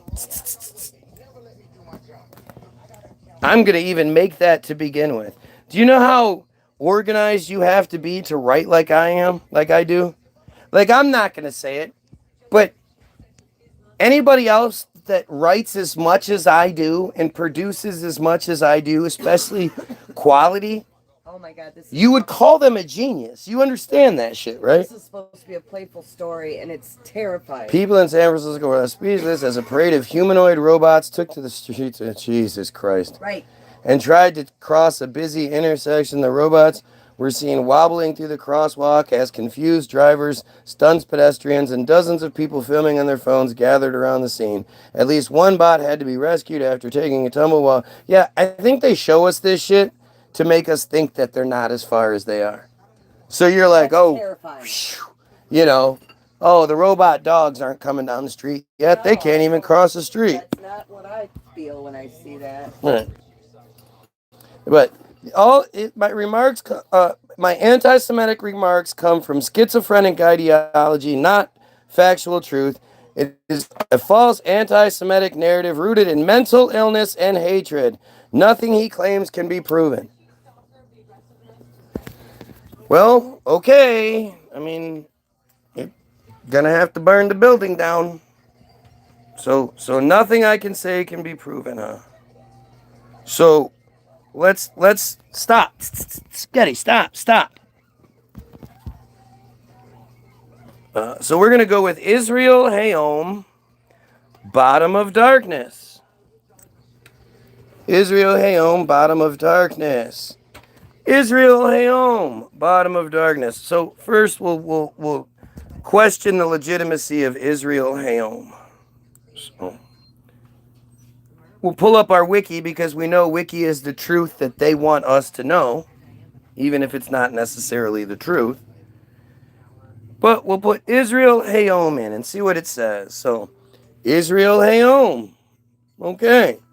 Israel Hayom, Israel Today, is an Israeli Hebrew language free daily newspaper distributed for free around Israel. It is the country's most widely distributed newspaper. Owned by the family of Sheldon Adelson. We all know what a piece of shit he is. The casino mogul and political donor whose wife just pledged $250 million for Trump's third campaign, has been noted for its right-wing editorial stance and coverage of Israeli politics, often sparking debate about its political alignment. Very, very pro-Israel, pro-Friar, pro all the way. Which some people might say, well then why would they put out this article exposing everything? And it's because they never expected some dumb Goyim like me to find this article. This article is written for all of the survivors of abuse who are thinking about coming out and saying something, you know, and after reading the article won't, because the article is from the guy perspective, right?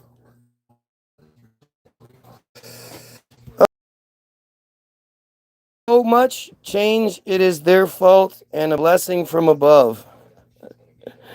The evidence shows this comes from satanic conspiracy theorists who want to destroy the chosen people.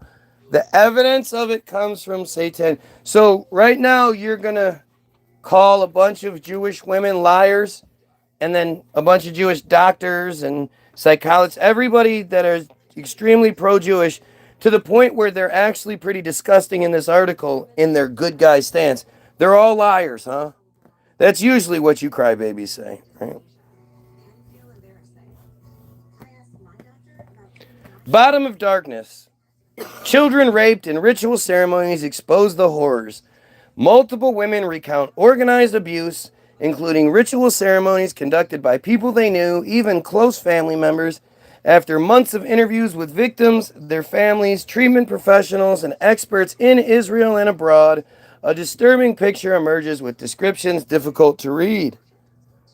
Noam Barkan, published April 23rd, 2025.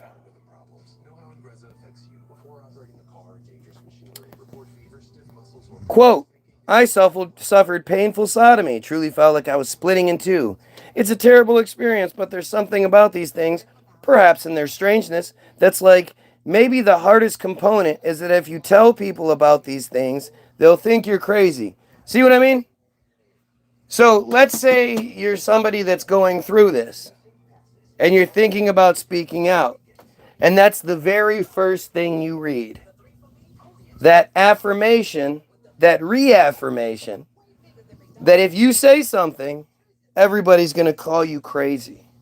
Which is interesting because it's like, if I told you that the McDonald's that you've been to 1,000 times and you've gotten the same Big Mac meal every time you've gone there, if I went there and then I came to you and said, hey, I just went to that McDonald's and got a Big Mac, and you were like, That's impossible. That's crazy, right? That's basically what you're saying here. They're saying that this situation that is well documented, like you're gonna find there's 10 women here of the thousands of cases that they had. But this is a story of 10 of the women who were brave enough to speak out. And the thousands of cases they do have are just a minuscule amount of the actual cases because most people just don't say anything. They know there'll be a huge cover up. They know they'll be called crazy. And you know, the friar community will turn against them. But the thing is, most of them don't even know to say something because they don't think it's wrong. Because they were so young when it started, they honestly believe the rhetoric that they've been told, that they've been selected, that they're special, that they're chosen, like that this is a necessity. Like I say, this isn't just about fulfilling deviant urges in this community. Can I have that? It's about, you know, they're following the ritual practices. So this isn't like it's awkward or unknown behavior. It's such a common thing that it's like, you know, Sunday dinner or whatever. You know, soul correction, you're going to find out, happens every 2 weeks. Yes, if they are fellow Israelites, of course it would be a dishonor to keep the change. See what I mean? This guy is all about addressing these dumbass things, but he's not going to address what's being said, the much more important situation here. Even if it's satanic, would mean you have to believe in Satan, my man. In order to believe in Satan, you need to believe in God, but neither exists, so it's irrelevant. Exactly. But the thing is, again, what people don't understand is that in the 80s, they created what's called the satanic panic, which is, you know, in the 80s, shit started to change. Video cameras were in people's hands, right? People had fucking camcorders now. And so all of those things that were rumored to be associated with these friars that everybody sort of knew about, but, you know, you were told you weren't allowed to say it anyway, they started to really come to the surface. And their shit started to get exposed.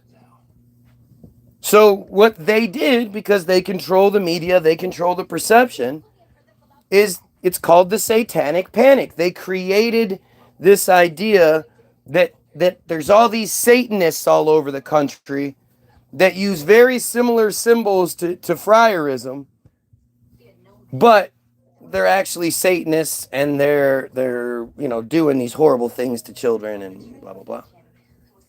The same things that, again, the friars have been rumored to do to children the entire time. Like everything associated with Satanism basically can be found in the bottom of darkness. Is this God or is this Satan? This happened in Cadillac, Michigan yesterday. Sinkhole. 250 feet wide. Some man's farmland. It's all. Isn't it weird though how it's never directly under out? Well, almost never. Why don't sinkholes ever open up directly under houses? How is it so perfectly safe? It's gravity. It's God. It's God. Is that the devil? That's what I was asking. Is that the devil or is that God? God was needed to fuck a hole. Guy is a little Satan doing the work of the big Satan. Is that it? Yeah. And again, all these girls are lying. Again, and like I say, this notion that if you tell people about this really well documented historical, you know, practice of your people, you tell people who have experienced the same thing themselves, those same people are going to call you crazy? How many times can something be reported before people are like, hey, maybe that's not, people aren't lying? And why would children, young children, just happen to make up, manifest the same story consistently all across Israel, top to bottom, left to right, Hasidic to secular? Kissing mommy. Why would everybody keep coming up with the same stories if it's not true?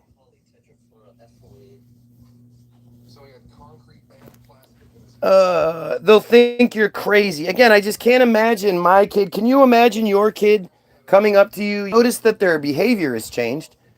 You notice that they have marks and shit all over their body. And again, you went through the same shit at their age. They come up to you and say, hey, I got to tell you, I was viciously, violently assaulted by this group of men in our community. Are you going to be like, oh, stop lying?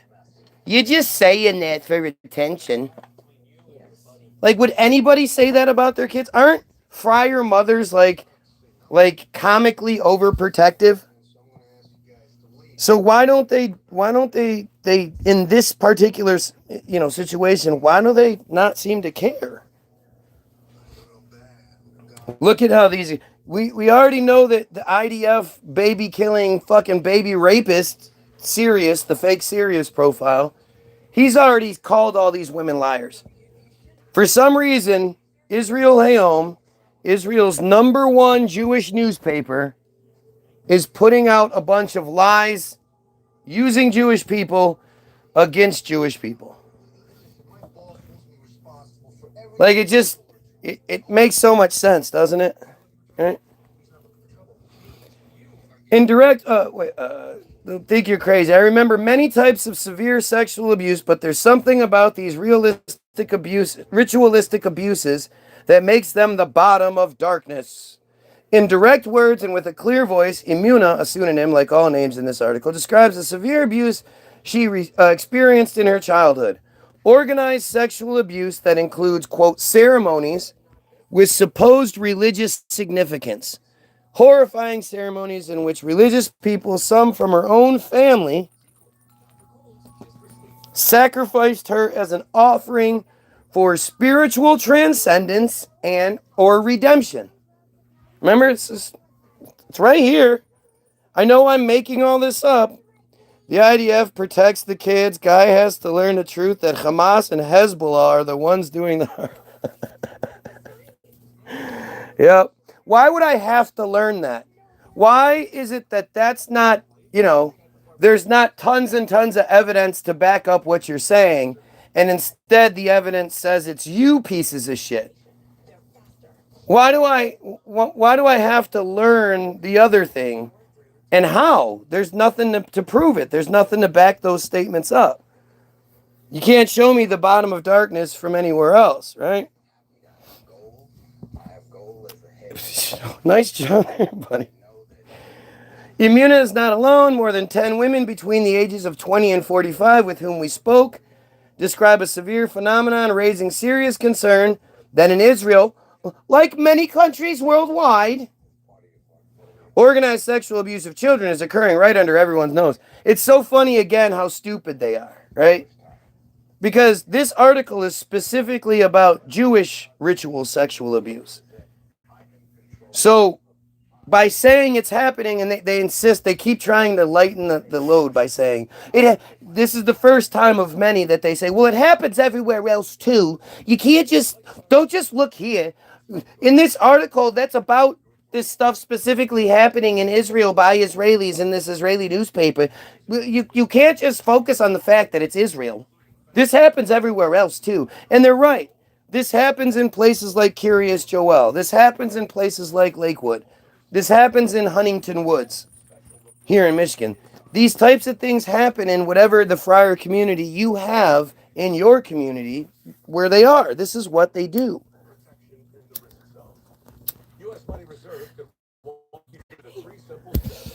I mean, it's actually really fucking obvious when you just read this article.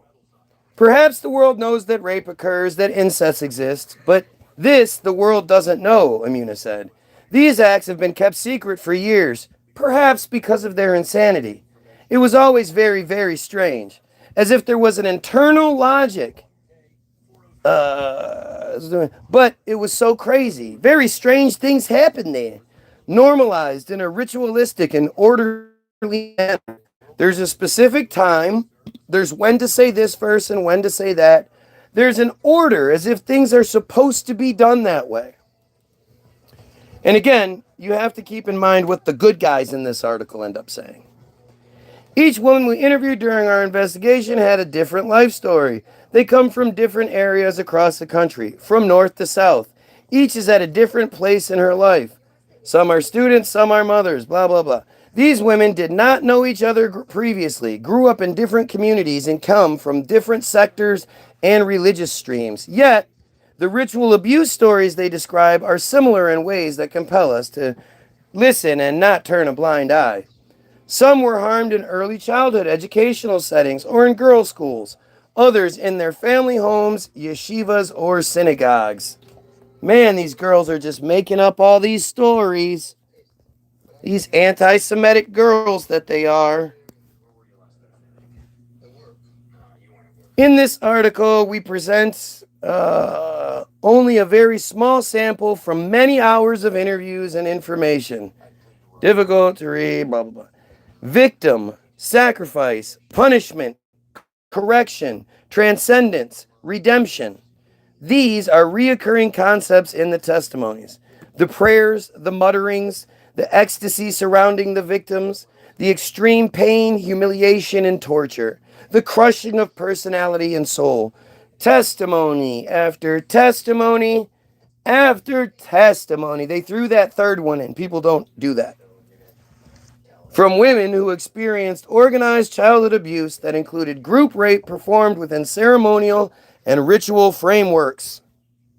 Oh, I lost a like. Somebody doesn't like what I'm saying.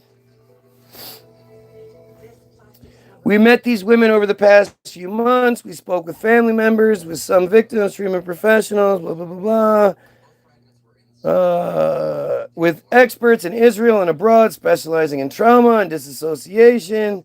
We collected information about organized ritual abuse, a phenomenon recognized worldwide. That's number 2. The picture emerging from all gathered information is disturbing and difficult. It requires, at minimum, a deep and meaningful conversation. Blah, blah, blah. Most women we interviewed come from religious Zionist. That must have been God. Zionist or ultra-Orthodox communities, although Shishabat received additional testimonies about similar cases in secular society. So, it's happening all over the country. All throughout the cult. Now look, you have the friars here, right? You have the friars here trying to distract. Let's talk about Muslims. Let's talk, because they don't want to talk about the factual evidence being presented. Why aren't they addressing what's being said? And I heard my way through a safe. Does that work? I don't know how to get, you can look up videos online on how to get in safes. There's lots of videos. Look, it's the Sunnis. He's trying to spark that racist programming that you have through the years of television and news and all that shit, where they're trying, they disguise what they do and hide behind the bad Muslims. Look at the Muslims. The Muslims are bad. The Muslims are bad for doing the same things. Like, we all think that the Muslims that practice female genital mutilation on the little girls should be killed, right? Like, that's horrible. Yeah, they do it too. You'll find out. They do it too. But not a single person I've ever fucking seen, ever, says anything like that. Not a single fucking person. Right? They never, ever talk about their shit. Therefore, it is important to emphasize that these findings don't target any specific sector, but rather direct a beam of light towards the suspected crimes of the most severe kind committed through blah, blah, blah. Okay? Yeah, it's just a dick. Here, he's behind you. Yep. Several rabbis. Oh, here we go. Now it's going to start fucking up.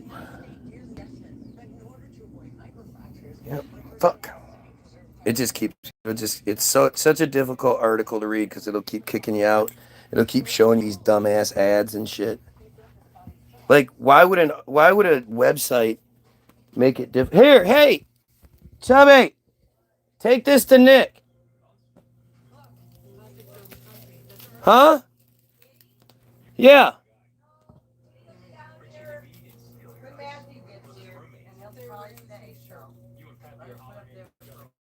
No.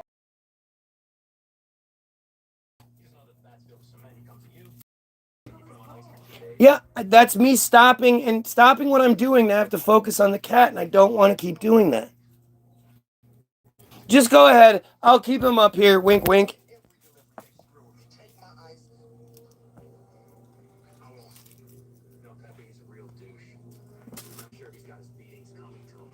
Everything you accuse and straw man the friars are what Islamist extremists do. No, I'm not accusing anyone of anything. This article is. Oh, it just completely brought me to this? What the fuck? What the hell just happened? The whole page just shut down. All right, let's try again. Israel, home. That's interesting. All right. Yeah, no, I'm not accusing anything. I'm just reading what is pretty well documented. You dumb piece of shit. Like, this is how you know they're sick, right? Because they don't go, holy shit, I didn't know this was happening. This is horrendous. I am appalled by my people for doing this. Something needs to be done. We need to protect the children. Yeah, they don't say that shit. Right? They come in here and try to distract. They come in here and try to, derail. And that's extremely telling. That's what guilty people do. That's what Trump does. Anytime you bring up what about Biden? Biden, the borders weren't safe. Yeah, no, you were raping kids though. Yeah, but Biden fell asleep, remember? Yeah, I didn't fall asleep. It's called a...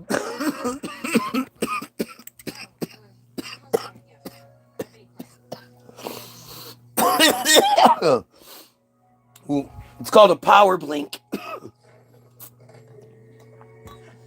I did a power blink. That's all it was. I can get 4 hours 4 hours of what you normies call sleep in one power blink. So yeah, you just don't understand because you're not rich and powerful. Yeah. I love the people that throw the TDS out there like they made it up. Trump derangement syndrome. Tell me some good shit. Remember, Trump's going to lower the gas prices. You guys loving those super low gas prices? Going to lower the food prices. You guys loving the lower food prices? Oh, definitely going to end all the wars, right? No more wars.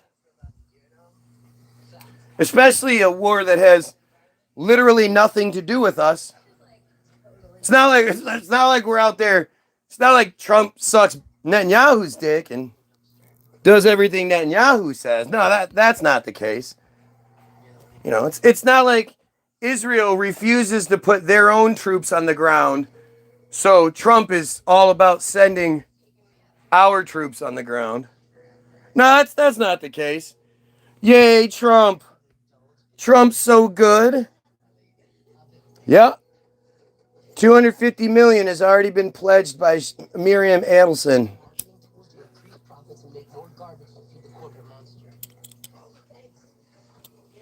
Right.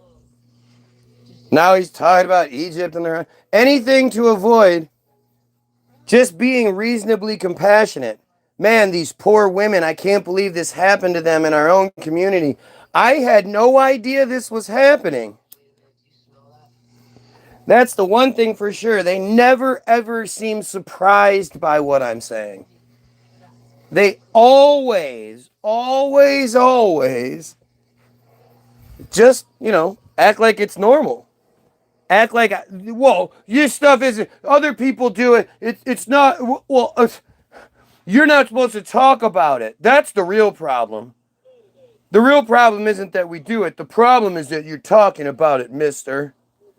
Don't you know that, we control things? We tell you, don't talk about this, so you're not supposed to talk about it. Dumb goyams. Why do you dumb goyim always talk about things you're not supposed to talk about? Why are you talking about the things you're not supposed to talk about? These are our things. Don't talk about our things.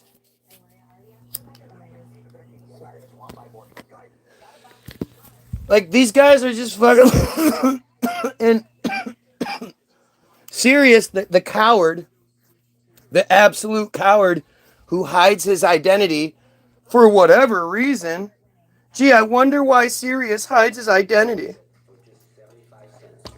Is an admitted fucking IDF baby killing, baby raping fucking pedophile piece of shit. He's as awful as you can be. He has done horrible things to children. Both their children and like, again, if they can do bottom of darkness to their own fucking children, imagine what they can do to the Gazans, to the everyone else, to anyone that's not them. If they can do this to their own fucking children. When I post it, you are free to use it. You should be sharing my shit, man. You got a good following. You should be telling your following to come here. What's wrong with you? We met these women over the past few months. We spoke to family members of some of the victims, with treatment professionals, and with experts in Israel and abroad specializing in trauma. Oh, shit. I already read this part. Several rabbis' names appeared repeatedly in some testimonies. Gee, that's weird.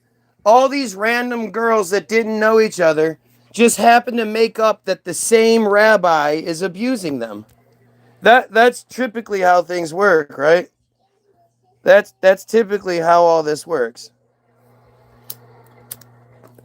A Korean friar, maybe that's... Well, speaking of which, you guys know that in 2022, I believe, Israel put it out that any friars that lived in Israel of Filipino descent, that they were going to pay them $1,500 plus $300 per month to get the fuck out of Israel. $300 per month for the first year, because they didn't want them in Israel anymore, because they were Filipino. Like this, it's just so ridiculous how obviously supremacist and disgusting these people are. Multiple complaints filed at different police stations around the country were all closed relatively quickly. Sounds like a cover-up. Even when suspicions arose previously about a network harming children in Jerusalem, police investigators at best lacked sufficient tools or knowledge to properly investigate. That's what the good guys just said. The good guys just said that Israel didn't have enough money. The police in Israel didn't have enough money, the proper tools or knowledge. They were too dumb. Like, it's how fucking disgusting these people are, right? You guys you're just disgusting pieces of shit. Free Israel, and what you're saying is not true, you pothead loser. What are you talking about? Is Friar top to bottom. No Goyim work there. There's no Goyim editors. There's no Goyim, online managers. There's no Goyim anything associated with this shit. It's all friars top to bottom, and it's friar extremist. It's supremacist. Like, literally anybody that lives in Israel is a piece of shit. Like, I don't care what excuse you may have. That was somebody else's. And you just took it. Or somebody took it and then you took advantage of that. Your everyday life involves oppressing other people. And you don't speak out about it. And even then, as much as that's atrocious, The most important aspect is what gets done to your own people, your own children, and you say nothing. You say nothing. Again, on the surface, it may seem like this article was written as like, hey, we're trying to expose the problem. It wasn't. This is a reminder to anybody that it's happened to just shut the fuck up. Because people will just call you crazy. Oh, the police don't have the money or the knowledge to know how to investigate. The cases get closed quickly, and oh well, even if the rabbi's names come up in multiple cases, nothing's going to happen. So, you see, like that's what this is about. It's supposed to look like it's one thing, but it's not. All Arabs are the same. That's like asking, why would France have a problem with Russia ruling over them because they are both white? No, there's really nothing to compare this to, right? There's nothing to compare this situation to because Arabs don't have this carte blanche to do whatever they want and then claim that they're the victims. Nobody else has that. Like, this is such a unique situation, and it's really fucking sinister.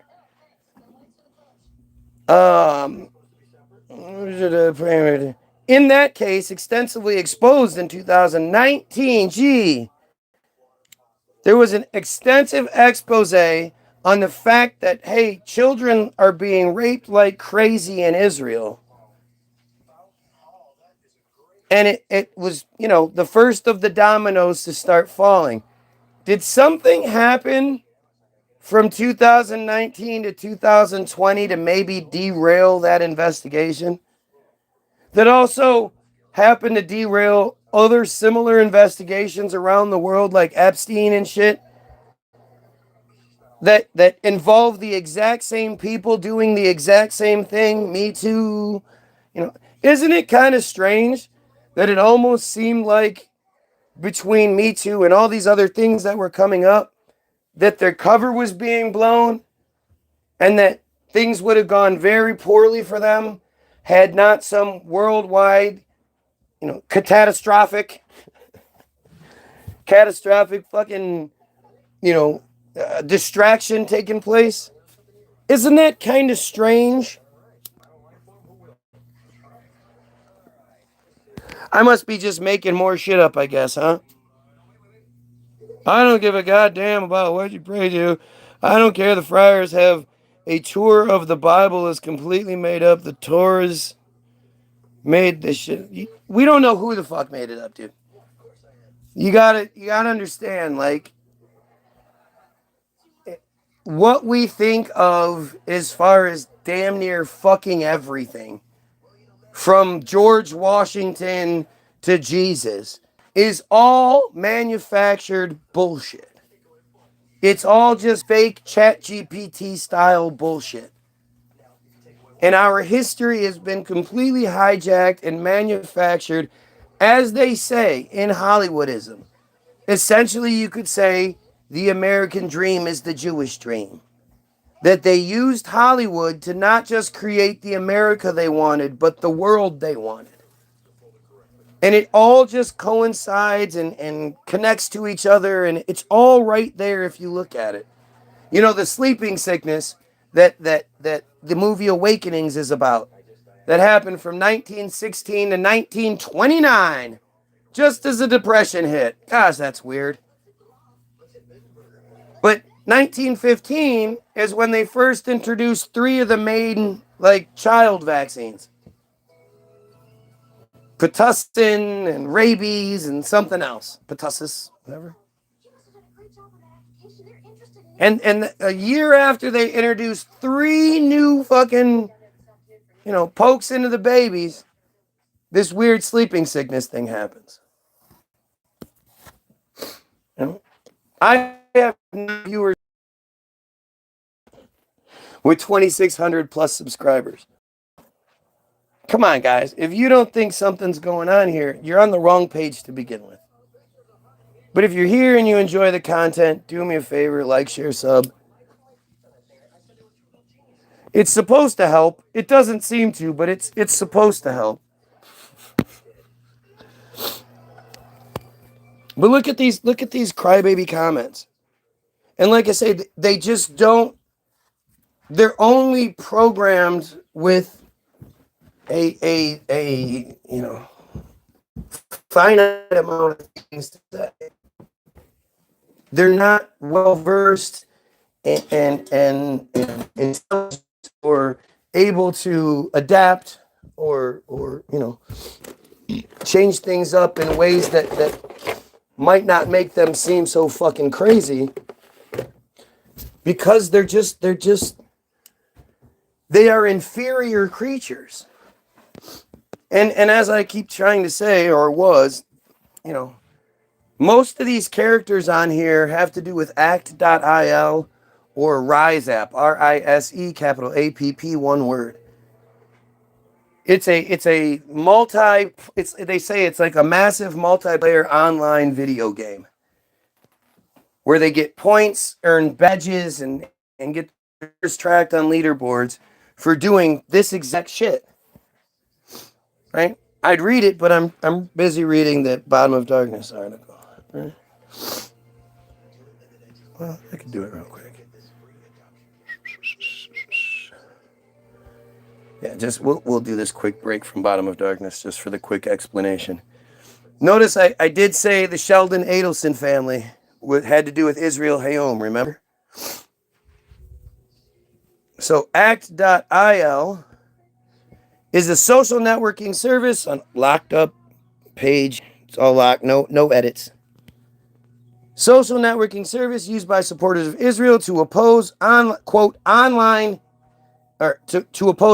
quote anti-Israel content. Hi, baby boy. Such as the BDS movement.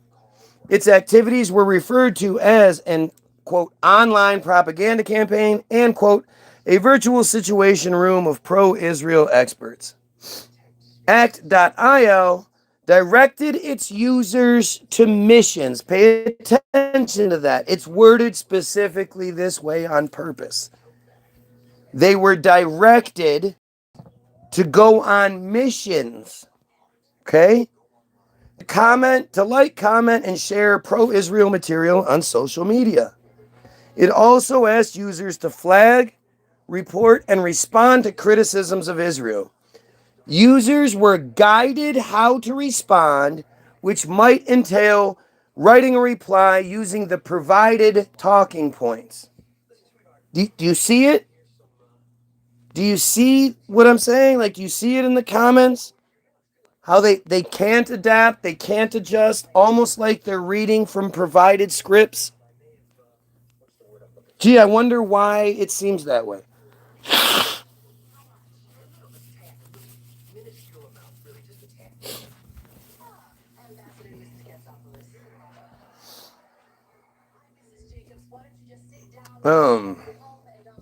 The app also provided users with ready-made memes promoting Israel's perspective for them to share. By completing missions, users earned points, unlocked badges, and had their scores displayed on leaderboards. Okay? It's right there. There's no hiding it. So, when we come back here, when you see what I'm reading and then you see the response to it, and you see that it's not a response of concern, of compassion, of caring, anything like that. It's you should stop saying these things, Goyim. Who do you think is behind all of these profiles? Desperately trying to change the subject. Who do you think is keeping the feed at 9 viewers and 21 likes? Has 21 likes, they have hundreds of viewers by that point. Why is this happening? If I'm wrong, and there's no interference, and this is just the way things work. Is this how it works? The more numbers you get, the better your numbers. The more likes you get, the lower your viewer count is. Is that how it works for people? Because I haven't actually seen that happen to other people before. You don't have to be a Muslim to believe in God. Well, you have to be a Judeo-Christian to believe in God. Muslims don't believe in God. Muslims believe in Allah. It's the Judeo-Christians that were the ones that took all the gods and all the different names and concepts and said, no, it's just one guy and his name's God.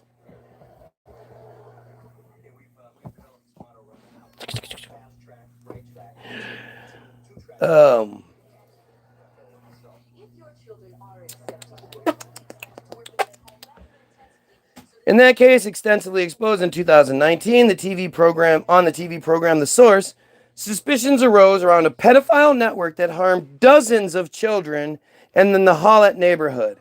Investigators tended to dismiss it as an invention, an exaggeration, or a panic by parents and treatment professionals, and closed the case with almost no relevant indictments. Yep. You know, the Israelis are always out there making false accusations against other Israelis. Yeah, that's how that works. I mean, according to Ari Shafir, friars, they're not like Catholics who cover things up. They go to the police. If it's friars, it's like an Epstein, but he's all by himself. No one else is involved. Friars tell on other friars. That's why you hear about so many friars being arrested for this shit, right? Outside of Rabbi Shmuley, not too many people I want to destroy more in a debate than Ari Shafir. I fucking hate that guy. Well, and I do. Nick Fuentes is another guy I just love to rip apart, but. And Ben Shapiro, I just want to beat him down. He's just an awful human being. So my disdain, hatred for Ben Shapiro is much worse than most. A man named Benjamin Satz was convicted and sentenced in 2013 to imprisonment. We don't get an actual sentence or anything. He just was sentenced to imprisonment. For committing indecent acts, and sodomy against girls and boys ages 5 to 8. And yet his sentence was so short that they don't tell you about it. Again, imagine you're a victim and you're reading this and you're like, should I say something? I don't know.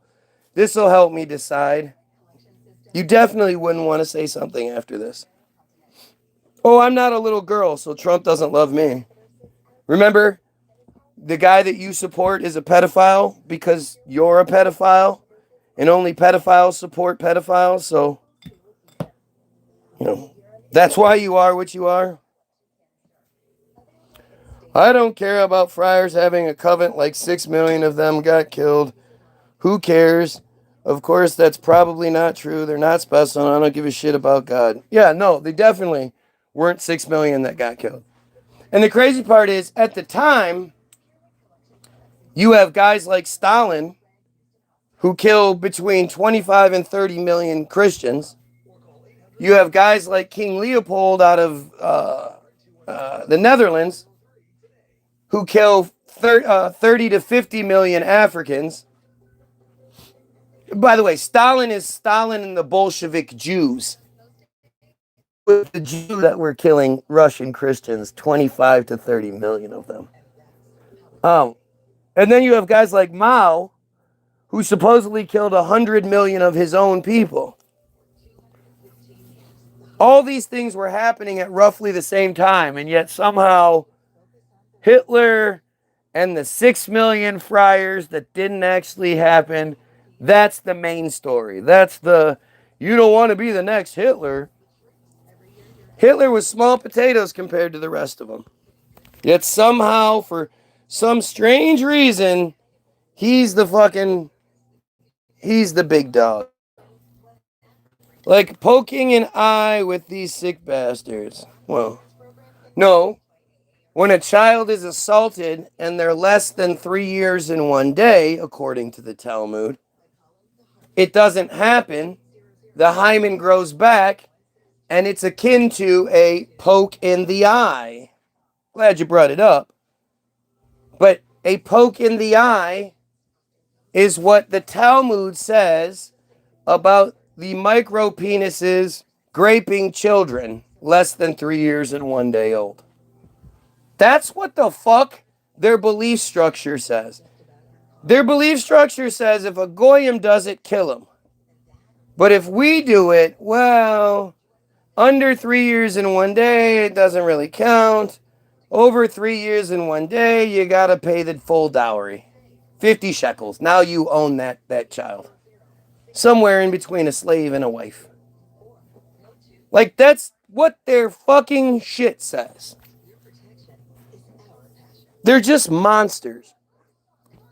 They're fucking monsters. Why do Christians like friars when they think Jesus is boiling in feces? Right.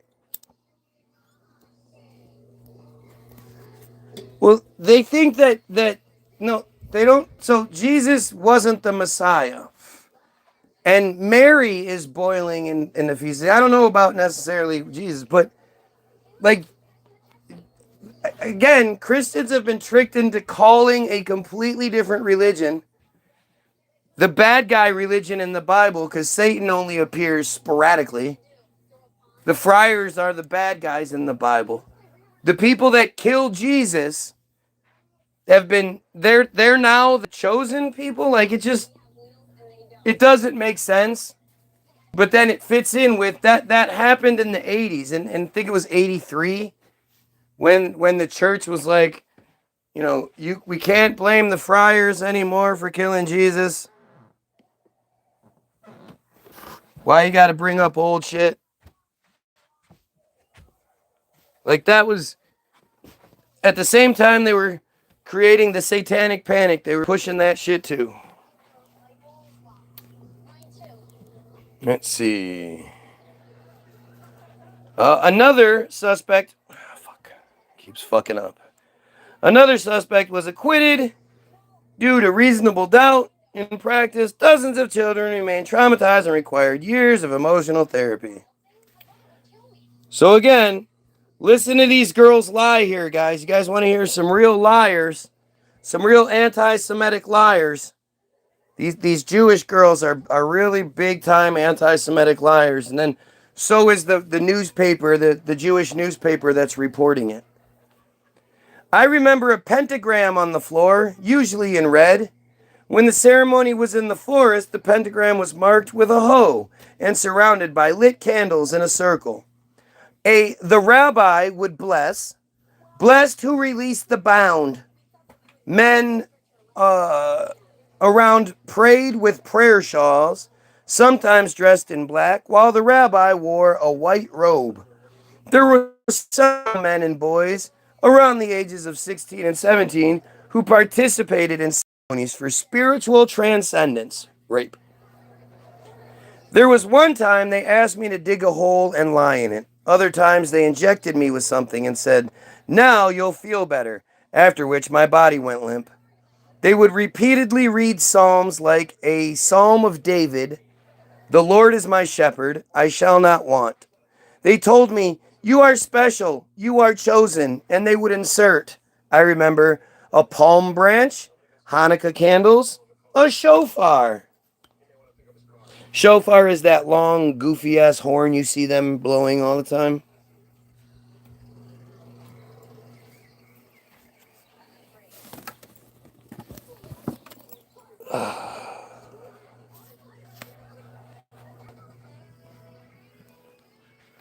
Limor grew up in a religious ultra-Orthodox home.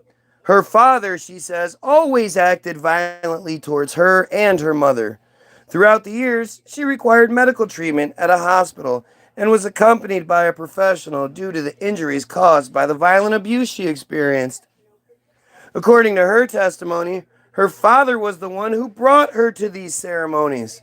Being delivered by family members is characteristic of many testimonies we gathered. Limor says sometimes the ceremony took place in the forest, other times in a secluded apartment. There were instances when she witnessed or heard other children being abused. Testimony regarding additional child victims repeats across multiple cases. In many testimonies we documented, women also participate in the ceremonies and abuse.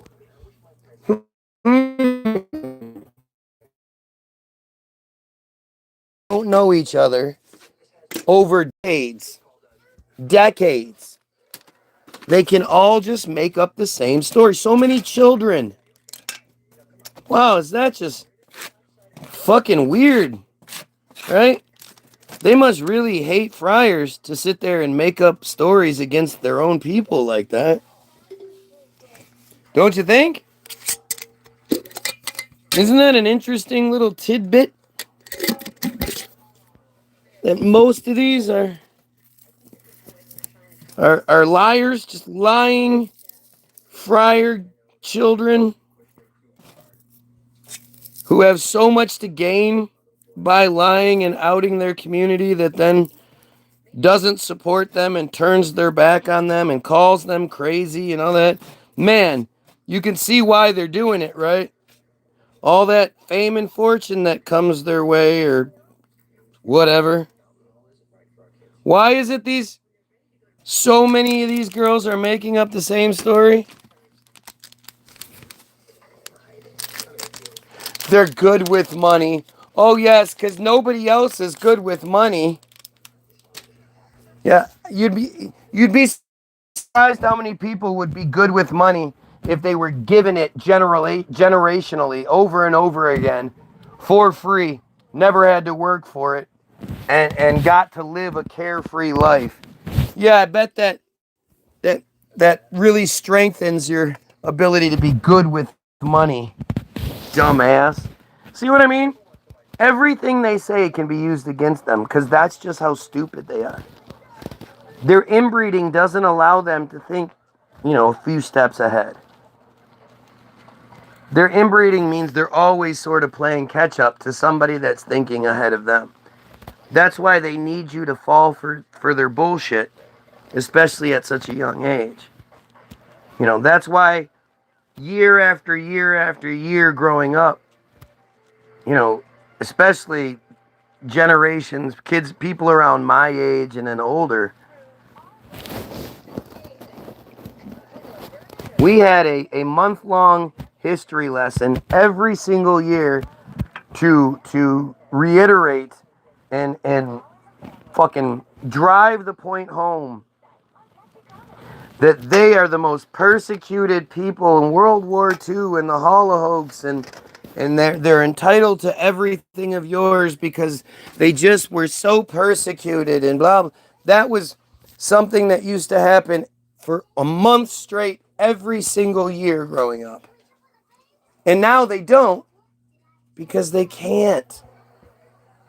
The last thing that any teacher wants is some kid to be like, hey, I found this guy on YouTube. He's saying a bunch of stuff. Is that stuff true? No, of course it's not true. Well, he actually provides receipts for all of it, and all of his receipts are like the official narrative. So kind of seems like it's true. Can you tell me what he's getting wrong? You're suspended. Like, do you know how much trouble that would cause? Money is their real God. No, when you print money, you don't care about money. You have to stop falling for that phrase that was given to you. Follow the money, follow the money. Those who print money, the money is there for us. Money is there to be the carrot and the stick. Okay? You'll never actually have the money that you would require. And you not having that money, it can beats you over the head. Worrying about how you're going to pay this, worrying about your future, all that stuff. This is abuse. This is psychological abuse that just continues to make you the better slave. Having children, having a wife, having a house and a car payment, these all make you a better slave. These mean you'll do your job despite hating it, despite bad shit happening, despite them coming and being fucking rude to your face. Well, you're just going to take it because you can't lose your job. Too many people depend on you. Right? Money is for us not to have, not for them to have it. And they love to, the rappers the rappers that they're like, here, you're only allowed to be a rapper if you fit this fucking mold. So make sure you put on your diamonds and drive your cars and show off your houses and in your life and look at you. Now look at us. Oh, my niggas look rich as fuck. Like Lil Wayne's talking shit to you in just about every song. Trying to make you feel like you're less than because you don't have a bunch of shiny rocks and shit. But money is not for them. Money is not a concern of theirs. Money isn't a thing that they even think about. Money is just there. And then it's used to control the goy.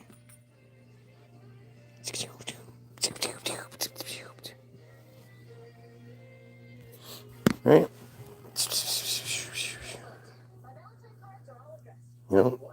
You have to change the way you think about things. You have to understand that the majority of what you think was manufactured for you to think that way. So many of us got our information, got our start watching guys like Alex Jones. Alex Jones is an absolute plant. Alex Jones is shit. And all these guys that we all know who they are, they're all plants. It's all Esther Project. Esther Project, man. Esther Project is the thing. You gotta go potty, little boy? Come on. Let's go.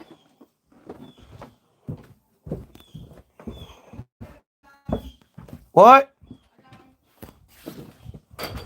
Come here, sweet boy. Oh, we hate him.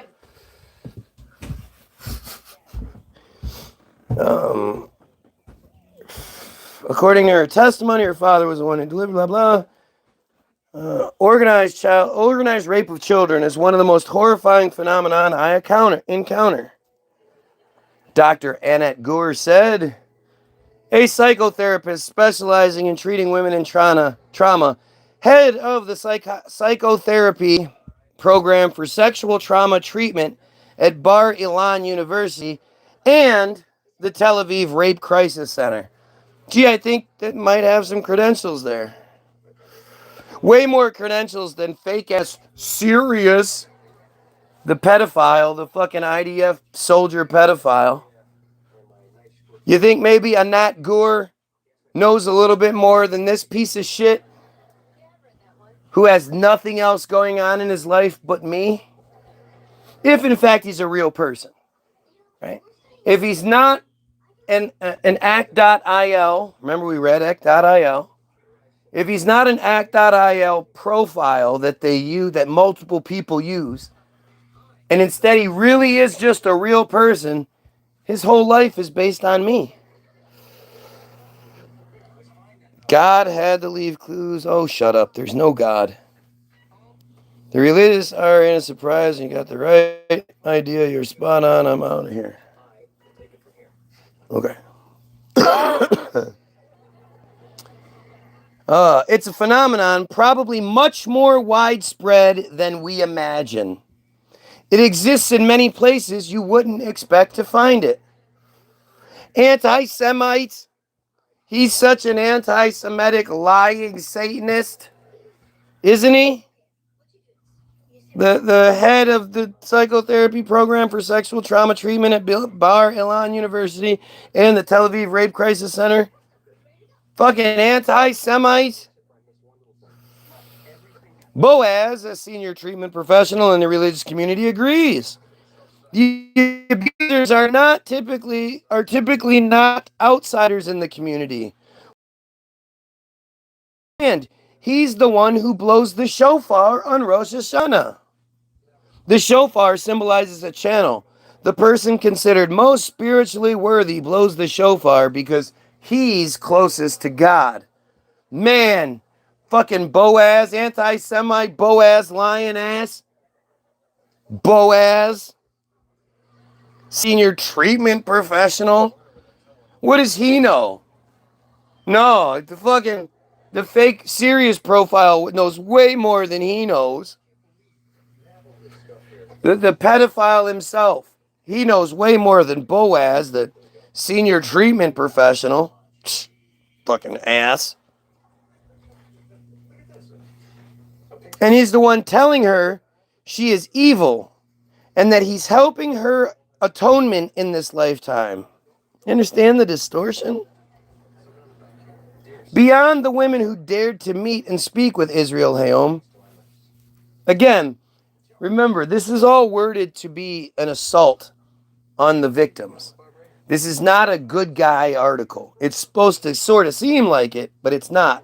And someone like me or you was never supposed to find this. This is supposed to be, Israel Hayom, Israel's number one fucking thing, not us Goyim. Beyond the women there to meet, professionals possess information about additional victims who report sadistic ritual abuse during childhood. The content emerging from these accounts shows remarkable similarities. So that's one of the things, is they're going to try to say that all of these different abusers throughout all the years who handle these things like they're clockwork, like it's supposed to be done a certain way and yada, yada, yada. They're all just having the same intuition. They're misinterpreting the scripture. All of these people over and over again, year after year, decade after decade, generation after generation, they're all misinterpreting the exact same scriptures in the exact same ways, following the exact same protocols, singing the same songs, reading the same verses, and it's all just intuition. It's not how it is. It's not that they're misinterpreting. They're interpreting it as it's supposed to be interpreted. That's why they're all getting the same fucking thing from it. It's interesting. The content emerging from these accounts has remarkable similarities from all gathered information. It appears that in most cases, the sexual abuse began in very early childhood at home, perpetuated by a father, grandfather, or other family member. In other cases, the abuse occurred in educational or therapeutic settings. What I observed over the years, Dr. Gore said, remember Dr. Gore, the guy that doesn't know as much about fake-ass serious? Know as much as fake-ass serious? Is that whoever endures these things suffers catastrophic damage. That's also one of the challenges with exposure. Listen to this. The victims are so shattered that they're difficult to believe, says the fucking doctor. How can how can somebody telling you a story you've heard hundreds of times, that you've probably experienced yourself, how can they be difficult to believe?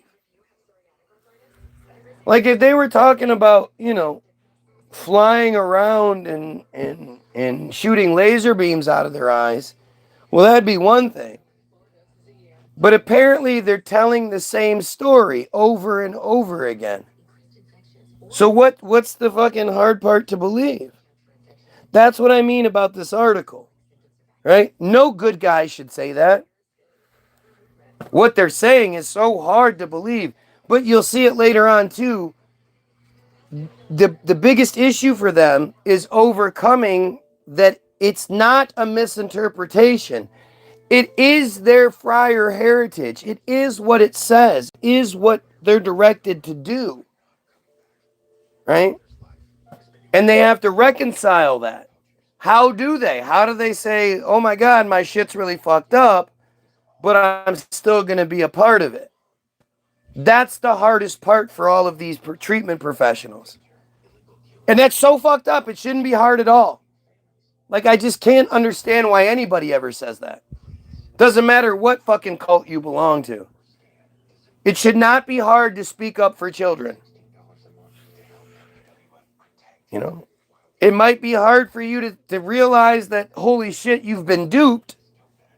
But outside of that, Speaking up for children should be the easiest thing any of us do. I do not endorse it. If I saw it happen in real life, I would immediately act and prevent harm from happening. Who talks like that? Right? That's what I'm saying. Somebody who is trying to say the right thing but can't, it's the bag of sand, man.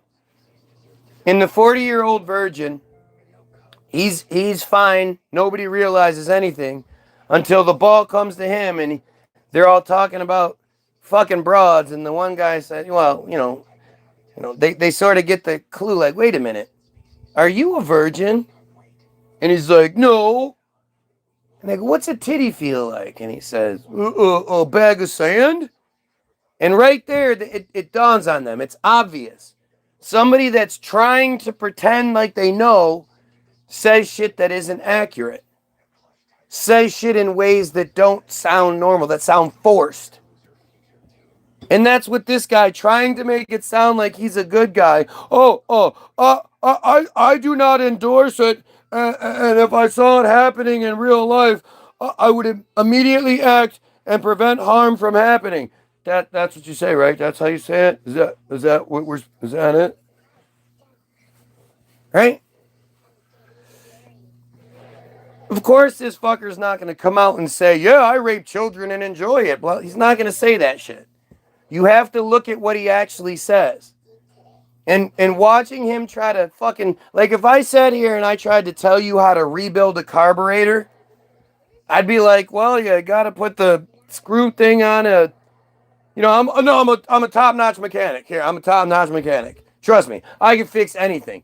You get your carburetor, and you got to screw the thing, you got to put it on top wise, and then you got to put that other thing on the bottom part, and then you hit it with your hammer, and you got to get some clamps and some. You could do, like, that's not believable, right? Nobody believes I'm a top mechanic if I can't tell you literally anything about a carburetor. Right? And I can't even fake my way through it decently because I on a fundamental level, I don't know what it's like to be a mechanic, so I can't just come up with shit. Listen to this response. This is so funny. He says, I do not endorse it, and if I saw it happen in real life, I would immediately act and prevent harm from happening. Endorse what? Yeah, pedophilia. That's how you would respond, right? That's not a forced response. What happened when you were 13? Right. I mean, but seriously, that's not a normal, that's like, I'm saying it right? Like, I do not endorse it, and if I saw it happen in real life, I would immediately act and prevent harm from happening. That's how you respond to that. So you get invited to a bris, and you see the moil bend down and start sucking. What are you gonna do in that crowded room of people? Well, what have you done? Because you've obviously been in many brises before. Like, this is just, it's just so funny. Stop them? Right. But no. Again, we're talking about an act.il program, a profile. And because pedophilia is such an ingrained thing into they don't even look at it like pedophilia. These are the steps necessary to achieve transcendence and redemption. Put your glasses on. Right? Like, this is how this works. It's not like, this isn't rocket surgery here. Right? People, like normal people, don't say, I do not endorse that. If I saw it happening, I would do what I can to prevent harm. Normal people are like, yeah, fuck that shit, kill them all. That's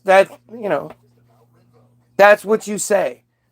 I remember when it came up with the pedo, and his response was, cull them all. And I thought it was weird when he said that, because it's like, that's what he thinks he should say, but that's just, again, nobody tries to be clever, cull them all. No, you're just like, fuck that. On the most fundamental, basic level, Fuck those motherfuckers. Kill them. Just kill them. That's it.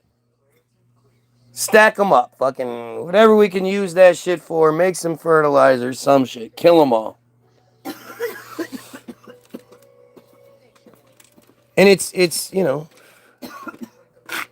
now we've got this guy talking about, because he's an expert in ages of consent all around the world. Like normal people, right?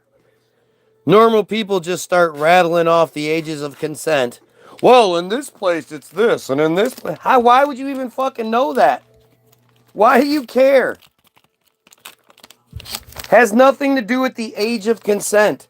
And it definitely has nothing to do with some bar mitzvah, bat mitzvah bullshit. But again, when you start understanding who we're dealing with, and you go, so at 13, they're just magically considered an adult now.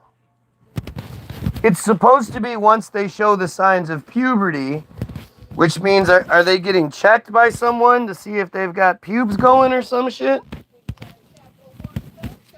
Anyway, you slice it, it's just fucking stupid, but they're not, they're considered adults. In what way? Well, in that they can marry. Are they allowed to, own businesses, drive cars, smoke cigarettes, drink alcohol and shit? Is that, do they vote? Do they have a say in society as any other equal adult would? No. So what's the way that they're adults again? Well, they can, adults can have sex with them now. That's literally all that has to do with it.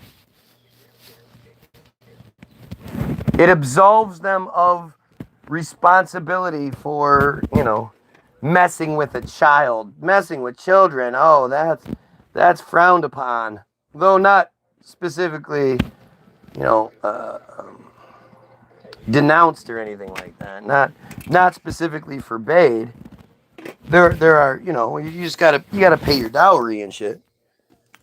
You don't get excommunicated. You don't get in any sort of trouble. You just gotta pay the $50, man. Come on. Family needs its money. $50. Pay up. Right? But see, it's like, you can see the desperation in the opposition that I have. And you at the end of the day, you have to ask yourself, why would I ever even have opposition? Why would anyone that's even remotely decent as a human being be upset with me for trying to expose this stuff?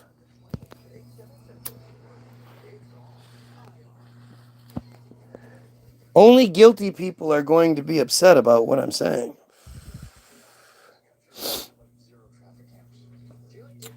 Let's see. What I've observed over the years, Dr. says, catastrophic damage. They're difficult to believe. The more cruel and sadistic the abusers are, and the younger the victims, the more horrifying the abuse, the smaller the chance that perpetrators will face justice because no one is left to testify. The abusers so thoroughly destroy the victims' souls that it becomes a crime without witness, which of course serves a society that continues to abuse and maintain these rituals. Sounds like there's a decent person buried really deeply in there who's conflicted by all this. It's that same conflict that my wife was talking about earlier when it came to, her ex-father-in-law's attitude towards it. That conflict, like, how do I continue to be a good friar but not do what I'm supposed to do? Well, she's so hot. Well, the other thing is, he thought that shit. Ugh. It says a lot what war does to people. Yeah, that's what I said. Vietnam fucks you up, man. Changes you in your... When some Goyim jump on a grenade to save his fucking life, it's got to change his perspective on things.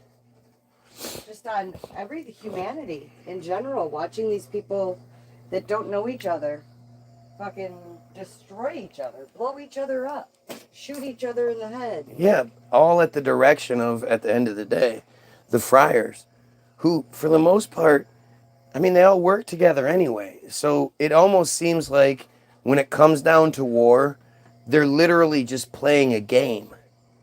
You know, like a game of Risk or whatever, but it's on a real scale.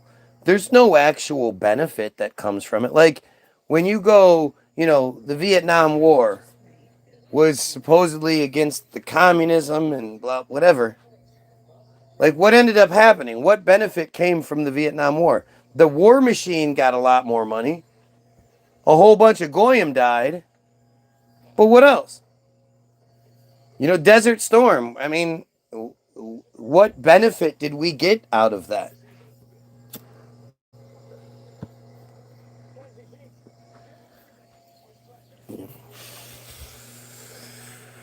Dr. Joanna Silberg, let's see, she must be another lying goy. An international expert in treating dissociative disorder among children and adolescents, and former president of the International Society for Trauma and Disassociation, guided the treatment of 70 children who allegedly fell victim to organized abuse over 5 years, in Israel over 5 years. 70 children over 5 years is one child per month. One child per month that came forward. In chapter 14 of her book, The Child Survivor, she describes the severe symptoms the child suffered, quote, due to multiple forms of abuse, physical, sexual, emotional, and spiritual. Dr. Silberg notes several sources for the numerous testimonies in the cases of organized abuse in Jerusalem. In one case reported in professional literature, a child abused in Israel and treated in the U.S. describes how several men tortured him and recalled an incident where they submerged his head underwater, the first of 3 mock drowning events.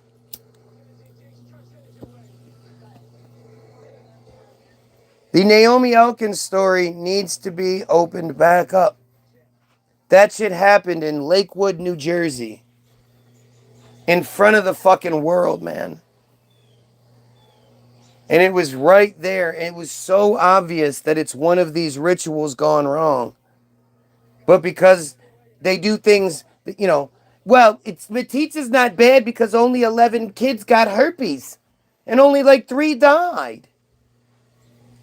Between 3,000 and 3,600 metzitzia cases happen every year in New York alone. That's 10 cases per day, every single fucking day of the year, if it worked out that way. It would have to be 10 cases per day. You know they don't work every day. You know that's not how it works. That's just in New York alone. This metzitzia is happening all the time. This is sexual abuse and mutilation. To hide behind the herpes, because herpes is bad. Children dying from herpes is bad. But downplaying it like it's only 11 cases, that's them hiding the really, really horrible story behind the really horrible story. And it sort of tricks your brain. Naomi Elkins supposedly killed her 2 daughters, stabbed her 1-year-old in the chest and in the stomach, and then drowned her in the bathtub. Her 3-year-old saw what was happening, went and hid. The mother found her, put her in the bathtub, kneeled on her chest, and then filled it up with water until the child drowned. She got in the bathtub, kneeled on the child's chest, and filled it till it drowned. That's so horrific. That's so atrocious. You just go throw the book at her, and they go, we will. She is going to be found not guilty by reason of insanity. She's one of, so only about 1%, less than 1% of the murder cases in the country even go after the insanity plea because it's so hard to get. And of that, less than 0.25% actually get the fucking favorable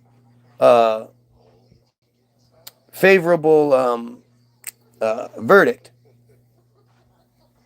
And yet, Naomi Elkins, after 11 hours of interview with one psychiatrist and a 90-minute trial, was found not guilty by reason of insanity, given 25 years per child in a psychiatric institution. However, if she's uh, deemed to be no longer a danger to herself or her community, she will be let out. She never out right now.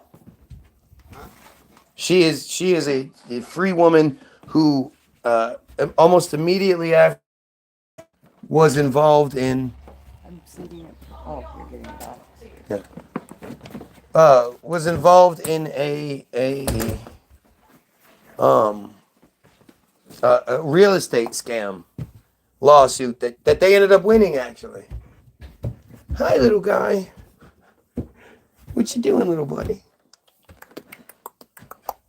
Come on.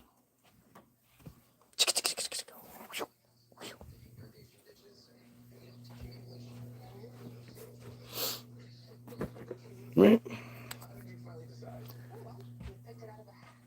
But if you look at the arrest footage of Naomi Elkins, one of the key, like, there's so much fucking shit going wrong. But for a woman who kneeled on her children in a bath, her clothes are surprisingly dry. The floor's been mopped. There's a locked door that's locked from the other side that the police aren't interested in seeing what's on the other, who's behind it, who is on the other side of that door to be able to lock it. The scene is full of friar men. Tons, like 30 friar men are walking in and out of this crime scene like two children weren't just murdered.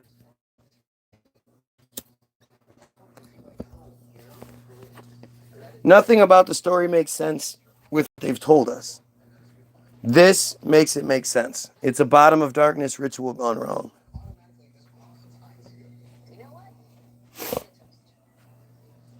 Held his head underwater. Descriptions of sadistic abuse appear consistently across all testimonies we collected. As in Imana's story, there was a ceremony like a circumcision that I underwent.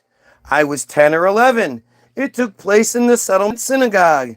They tied me up similar to the binding of Isaac and wounded my genitals.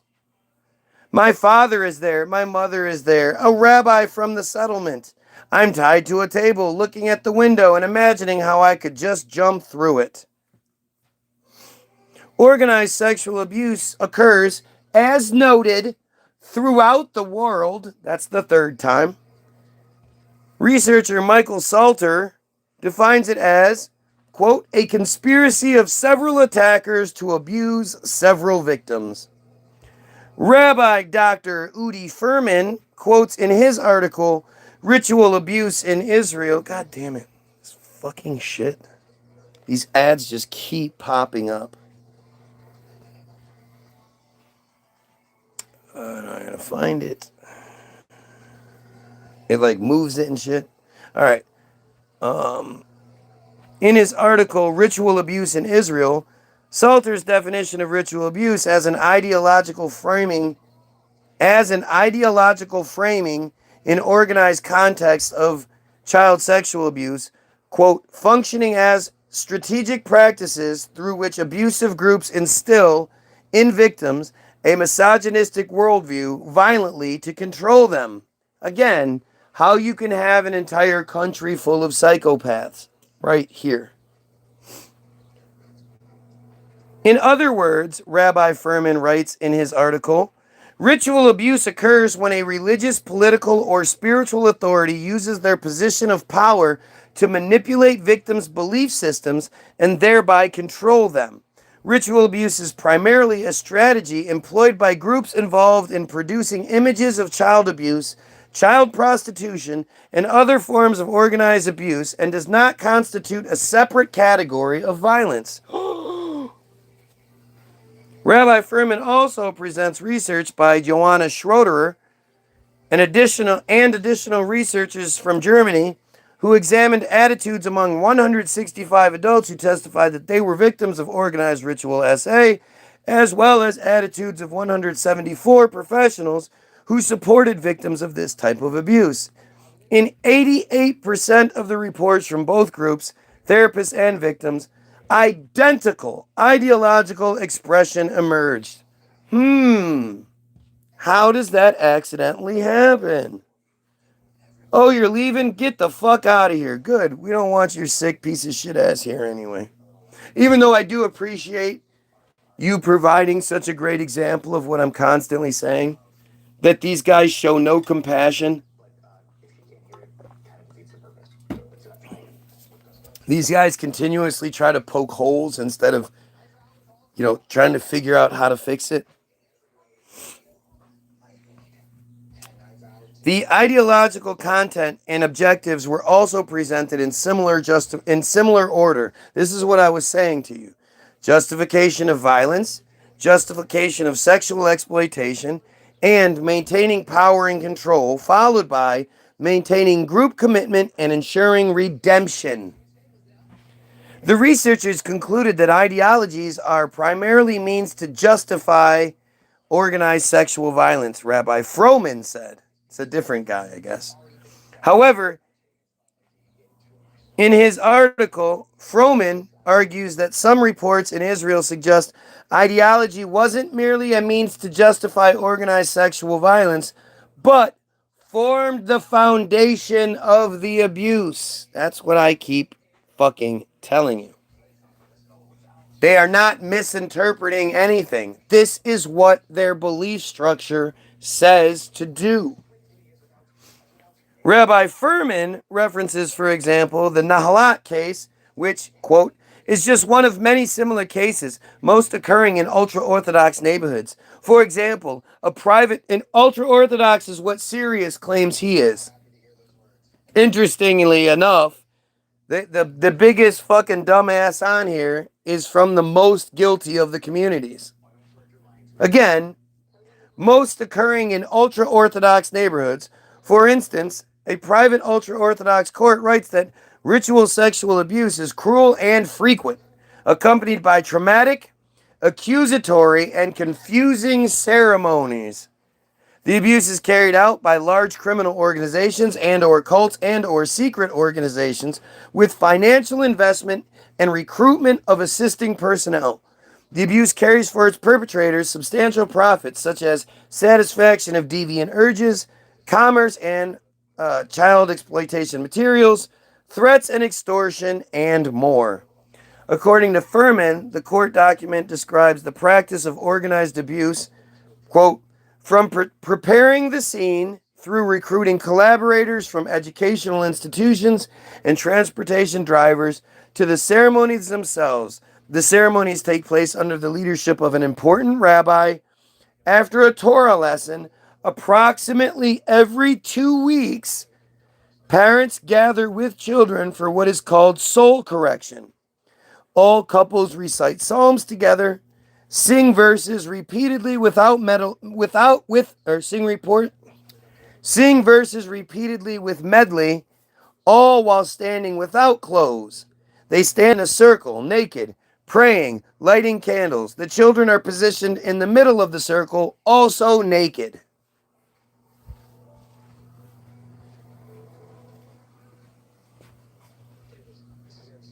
Are you guys hearing this? This isn't me. And again, if they're reciting the Psalms and singing the songs, that means it's all predetermined. Right? This isn't just spur of the moment, intuition type shit. This is a very structured, organized thing that is not a misinterpretation. Like, how do you misinterpret stuff to exactly mean, okay, stand in a circle naked with children in a circle naked, and then once you do your thing, you fucking rape the shit out of them? How do you misinterpret that? In the document intended for parents, educators, and rabbis, the ultra-Orthodox court Shari Misfat in Jerusalem details numerous methods and actions taken by abusers, aiming to warn and raise awareness of this spreading phenomenon and to protect children. Among other things, the document states that to shield themselves from exposure, abusers deliberately act in extreme ways contrary to logic. Quote, so that even if the children tell, they will sound completely delusional. Gee, that sounds like a word that they've used before. Where have we heard them say someone is delusional? Gosh, isn't this weird? Tula, knock it off! I know, but this needs to stop because she's little and cute now, but she's going to be big. Hey, how are you? Stop. Matthew? Wait, is he taller than you? Hi. No. How you doing? Nice to meet you. Nice to meet you too. I just want to get this done. I cannot let this happen. Stop, Tula. Tula, come here. Tula, She's too big. She's going to get too big. Hey. Among other things, the document. Oh, wait. Yeah, he's up here sleeping. Well, he was. Come on, go back to sleep. Here, bring him here a second. Okay. I'll let Matthew just see him. Come on. Come on, turd. He's gonna be all lovey, I think. Come here, Spaghetti. Hello. Let's go say hi to Matthew. Tula! See again, look at this, trying to change the subject. Why would we talk about the earth shape when this is what we're fucking talking about? Who does that? Who goes into a feed where somebody's talking about something so serious and go, hey, let's change the subject?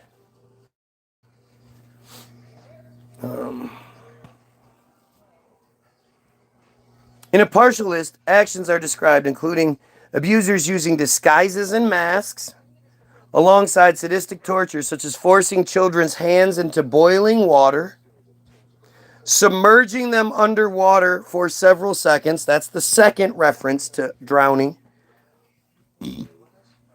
Or threatening them with aggressive animals to frighten them and intensify the trauma effect.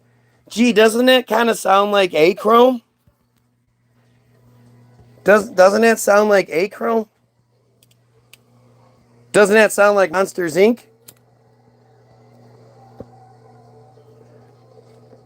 Gotta get the fear juice from the kids. And even though laughter is more powerful, how do you extract something from someone while they're enjoying themselves?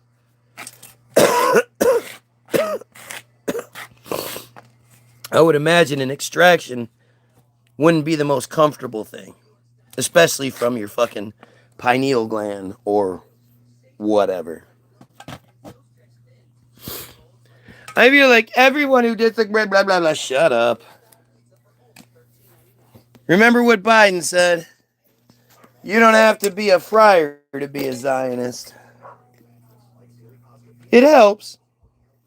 But, and why would anyone believe anything anyone says on here? Yeah, I have a fake profile. Yeah, my fake profile. Why don't you believe my fake profile? Joined 3 years ago, has 1 subscriber. Totally real. Like, why would anybody believe anything anyone says? Especially when they come at you with such a... You have to stop this!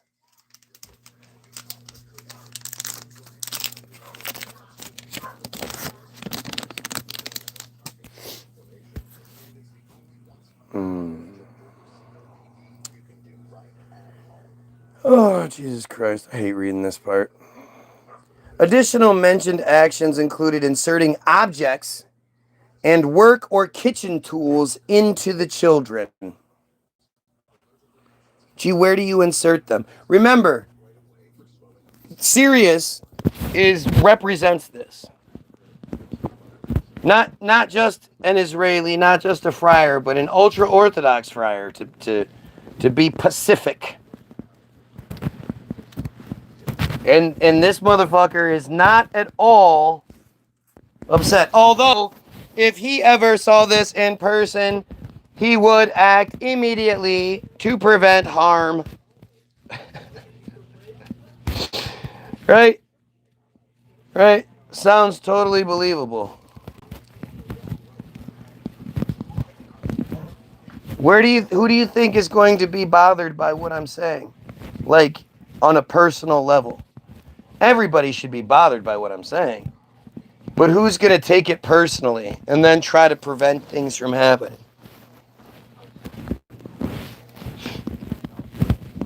No Christians, no Muslims, no atheists, no anybody else is going to be like, dude, don't expose this secret of the friars.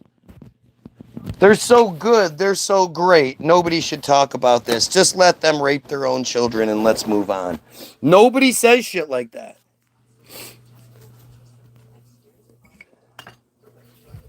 You never really talked to a friar in person, right? Right. Yeah, I've never been to a doctor. I've never had to have anything happen in court.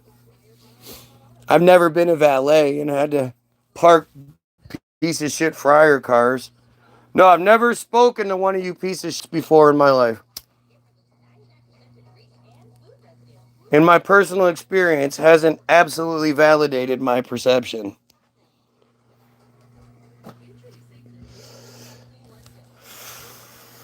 To humiliate children and instill feelings of guilt and shame, perpetrators show them pictures of themselves naked or give them food telling them they ate carrion, which is dead shit.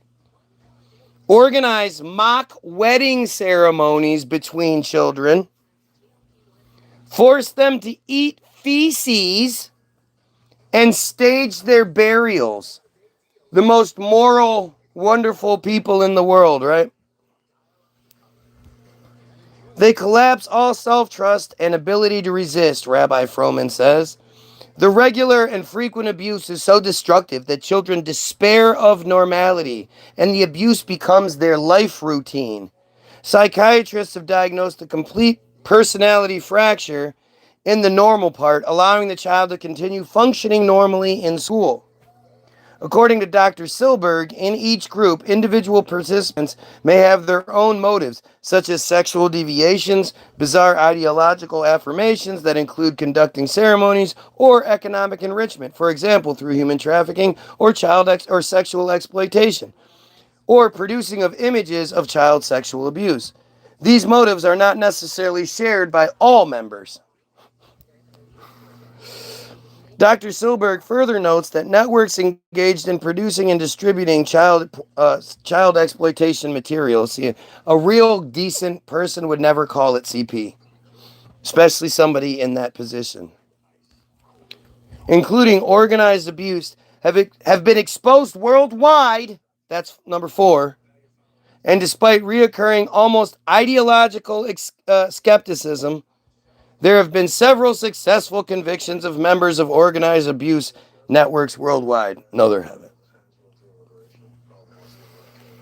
According to Silberg, as well as other researchers, since the development of the internet, especially the emergence of peer-to-peer networks and the dark web, the phenomenon of sexual assaults on children has intensified significantly. These are the youngest and most vulnerable victims in society, it is claimed. Live streaming platforms from home allow children to be exploited in front of a camera and videos of the acts to be broadcast worldwide without leaving any traces. Right. Because if they wanted to, they couldn't find out who those people are. If they really wanted to. On the other side of the screen, cyber investigation specialists recognize the demand among consumers for the most horrific videos. Who wants to see that shit? Other than them. Including sadistic abuse of children. In conversations with Israel Hayom, Dr. Silberg emphasizes the extreme difficulty in tracking members of such organizations, as most activity occurs on the dark web. She's stressing that, hey, we can't hold anybody responsible because it's all secret. Here's some example. I don't want to go to school. I don't want to. Students crying, blah, blah, blah. This is just another example. Like many victims we meet, Ayala also struggles with dissociative challenges. This is a survival disconnection mechanism that protects the child's psyche during abuse, which will be explained later. Ayala grew up in a religious settlement in a family with many children. like Lakewood. In many community settlements, children wander around alone, she said. After years of sharp deterioration in her mental state, including severe anxiety, self-harm, blah, blah, she knew she'd been right. The memories began to surface in flashbacks. I don't want to read all that. Professor Daniel Brome, a clinical psychologist and the manager and founder of Metiv, the Israel Center for Psychotrauma in Jerusalem. Another guy that Sirius knows more than, I'm sure, right? This dumb doctor. This dumb fucking doctor. He listened to her text, said it sounded like stuff described. Listened to a recording in which Ayala heard during a memory attack describing how they take her from school to a frightening place where they beat her, tie her up, and lead her to a place where they happen to where things happen that cause her pain. She talks about rabbis who abuse her and control her with statements about having a direct connection with God, Professor Brome wrote. The form of conversation is familiar to me as a conversation with with a woman with dissociative identity disorder. I have seen such phenomenon in the clinic quite frequently. Since 1990, I have repeatedly met children and adults who tell of organized abuse by men who not only sexually abuse them, but also film the acts.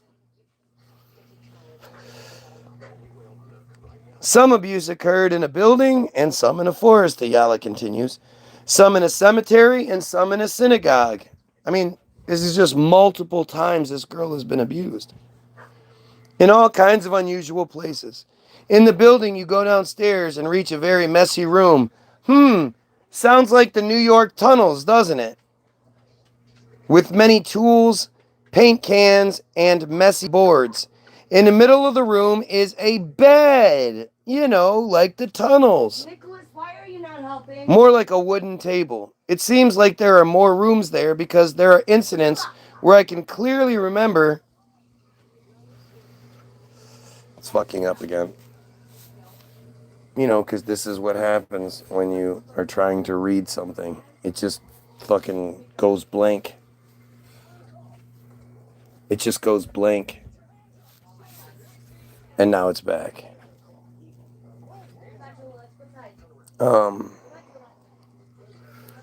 I clearly remember being in one room and hearing a child being abused in another, and then I know what they'll do to me. Some abuse occurs in buildings, some in the forest. Some in a cemetery, some places. Paint can in the middle of the table. I know what they'll do to me. I hear children screaming, crying. It's always a dark place. There are between 6 and 9 men there. They tie me to a bed, put my hands by my hands and feet, mutter prayers or blessings. And there's the rabbi who, fuck.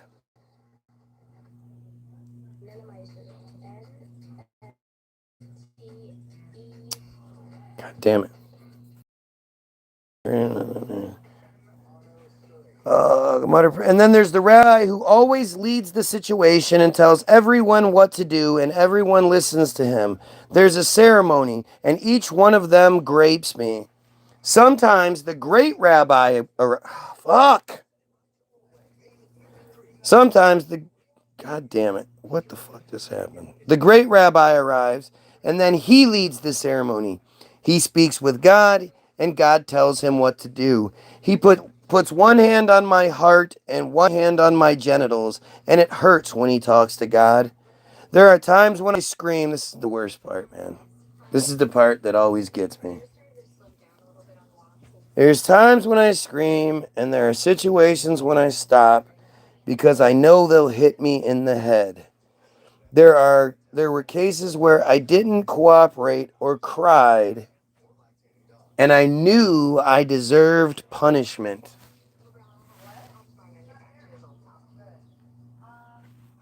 It's so fucked up, man. There are times where I didn't cooperate or I cried, and I knew that I deserved punishment. That is That is just so fucked up.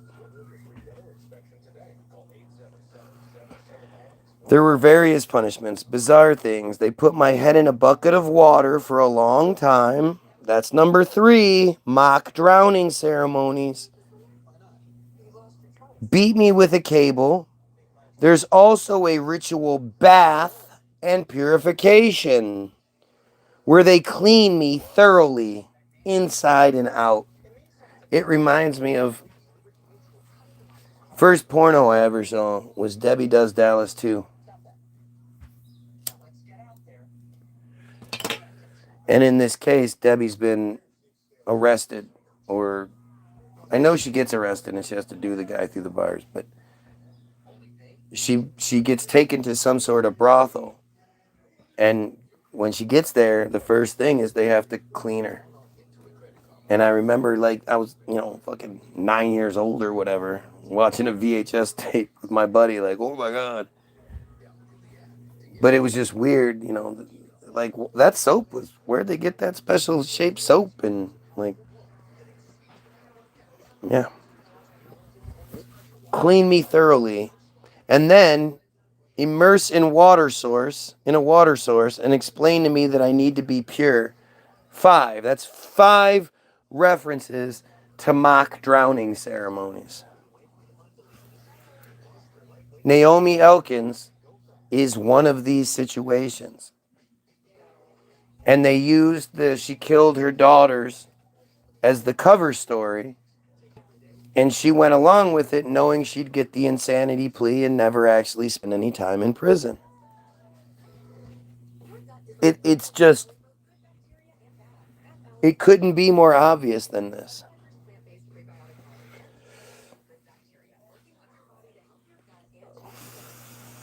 There was one time they took out a Torah scroll and opened it to the binding of Isaac.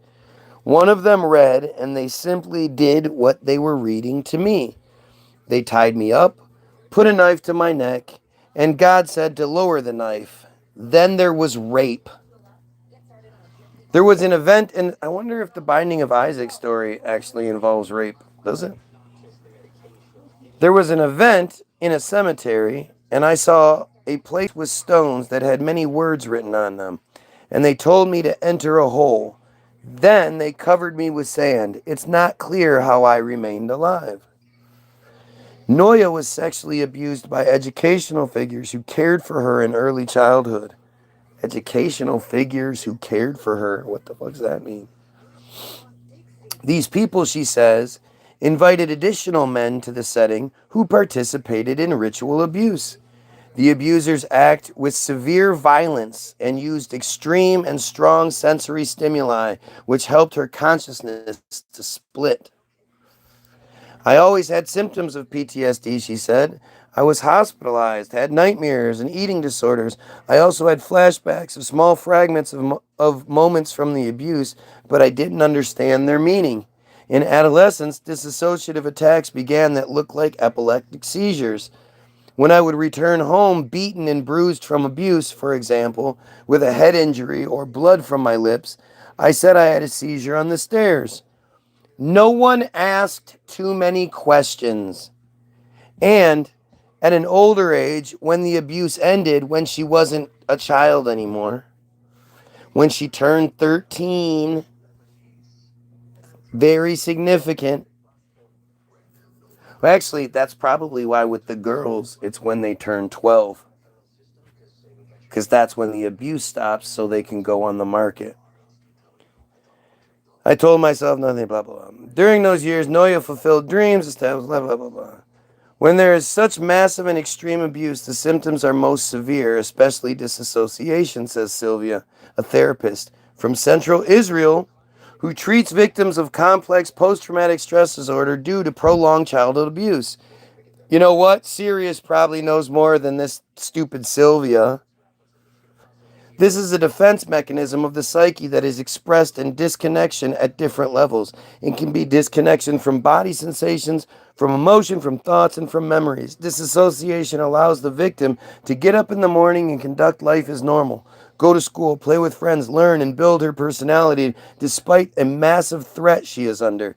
The mechanism is activated during the abuse as a response to an existential threat or unbearable pain, or as a result of the use of conscious altering substances by the abusers.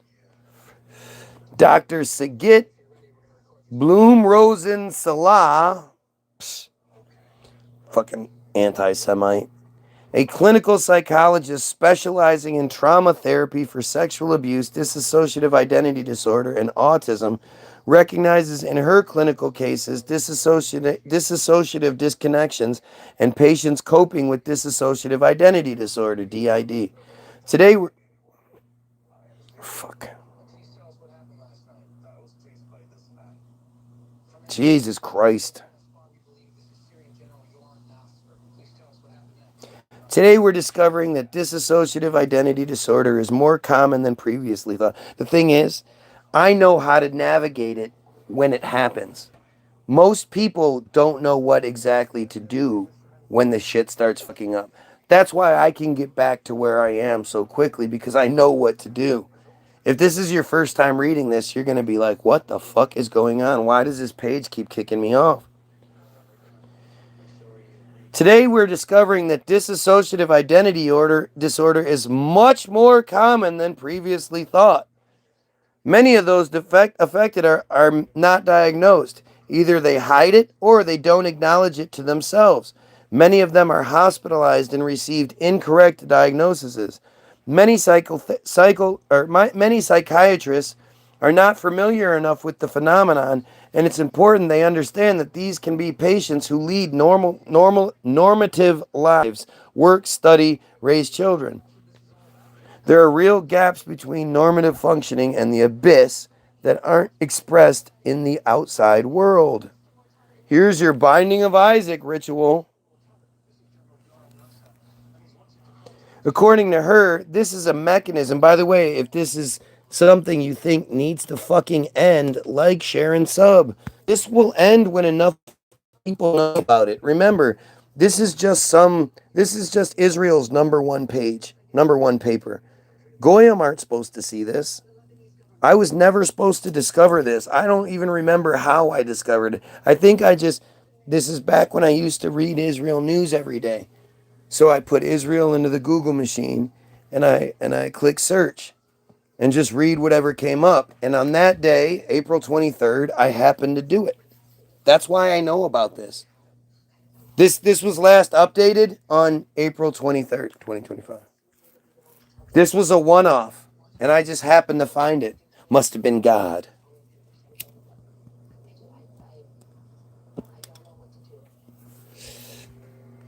Oh no, not this dipshit again, but like they didn't know what they were coming on. If you know who I am, why would you click on it? You realize how stupid you look? Pretending like you weren't sent here? Pretending like you're not assigned to be here? Fucking stupid. You better not say anything else. You said bye. Don't say anything else. Don't ruin it. According to her, the mechanism is created as a defensive response to intense physical or emotional pain when there's no possibility or it's dangerous to fight or flee. All parts of the experience are extracted from the accessible stream of consciousness. When the abuse is repetitive, a system of identities may be formed that carries out the traumas while disconnecting the memories and feelings associated with them from normal consciousness. Gee, isn't that weird how I'm literally reading this and the fucking act.il bot, after disappearing for a minute, comes back like rebooted and says, like, restarts its bullshit? Fly the flag, the pedo flag, then put Israel has the right to defend itself. Like, we're not even talking about anything like that. And yet, because it's programmed to work that way, it repeats the phrase, which it's either that the person that's doing it is really, really stupid, or I'm right. Which one do you think it is? It's probably a little of both, but do you understand? Like, if you just let them do their thing, they out themselves. That's not a real person. A real person isn't suddenly going to say that out of the blue for no reason while ignoring everything else being said. Yep. Now we got to bring up Biden because I'm dumb enough to vote in the first place, right? But again, anything but talk about how awful this is. Oh, look, we have another fake Israeli profile that first talks about Trump and then flies the pedo flag. Isn't it strangely coincidental that as we're talking about the raping of children, these guys keep outing themselves? You just can't help it, right? Look at these fucking dumbasses. They're not, again, their program is to argue against somebody that voted for Biden.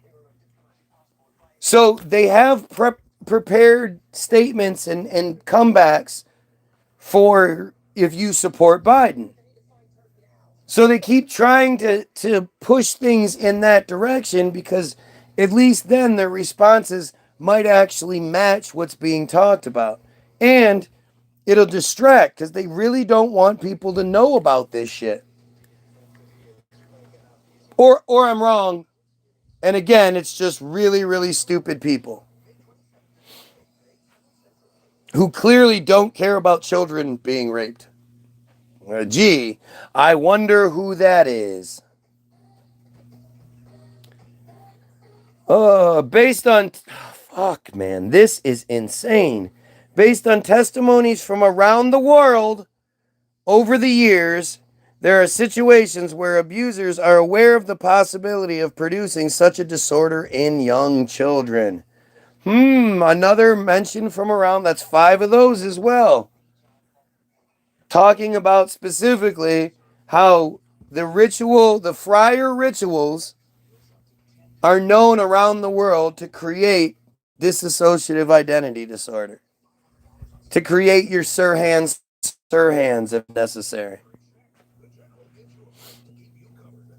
One patient underwent repeated sadistic attacks with the abusers intending to cause a split in consciousness so she wouldn't remember and wouldn't tell. When she was an adult, she even met one of the attackers in a mall and didn't recognize him, doctor said. Now this is the part where this is the driving the point home that this is not a good guy article. There's an atmosphere of excitement as if we're performing the most sacred and elevated act in the world, Nurit says. I was very young. In the images, people and verses appeared. I have scars on my genitals. They injured and damaged them. Female genital mutilation. It involved tremendous cruelty, abuse, humiliation, control, and ownership, all disguised as religion and elevated spiritual work. It's appropriating God to serve spiritual urges. This remains central to my traumas. While such specific events may have happened once, the abuse itself becomes a way of life, creating enormous internal destruction. So yes, the damage and implications are terrible. Oh, God, this is difficult. I really want to be done. I hate reading this article because it's awful, but takes such a long time. Through his extensive experience, Boaz has encountered dozens of survivors harmed in ceremonies, but also many patients harmed through home-based ceremonies, typically by fathers or uncles who chronically over the years employed ceremonies they invented, incorporating religious text and content. This is the kick in the face. To dare to suggest that all of these guys just had the same intuition, reading the same passages, then somehow intuited the same words the same songs, the same behaviors, the same practices is fucking insulting. Obviously, they were following a playbook. According to him, this represents consciousness control. The child is forced into a tailored role. If told, for example, they came to repair the world and must therefore suffer. I don't even understand how those things go together. If you came to repair the world, shouldn't you be like showered with protection and riches and shit? Or that suffering must intensify beyond what they've already learned how to survive because they are the chosen victim. Fucking A. What the fuck is going on here? God, I hate this fucking shit. Oh my God. The child is told that if not they, another family child would be chosen for the sacrifice. And again, I've said this, I've asked my wife many times. If it was down to this is going to happen to you or your brother, which one is it? My wife, 100% of the time, no matter what it was, would take it and would do anything to protect her little brother, especially as a child. Ceremonies include invented prayers. They all just invented the same prayers. Mutterings and songs. All invented the same songs with religious text. I believe that through these mantras and mutterings, not only does the victim disassociate, but the abuser creates disassociation for himself. Oh, does he?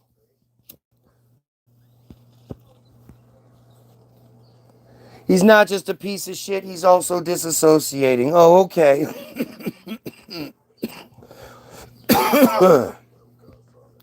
Immediately afterward, he can attend synagogue and blow the shofar. Yeah, it's not just because he's a piece of shit, though. There are cases of institutionalized organizations worldwide, number 6, where techniques for creating disassociation in children follow consistent patterns. Gee, I wonder where they got them from. Especially when you learn that most of the doctors behind all those programs happen to be Chinese. Right? Is that it?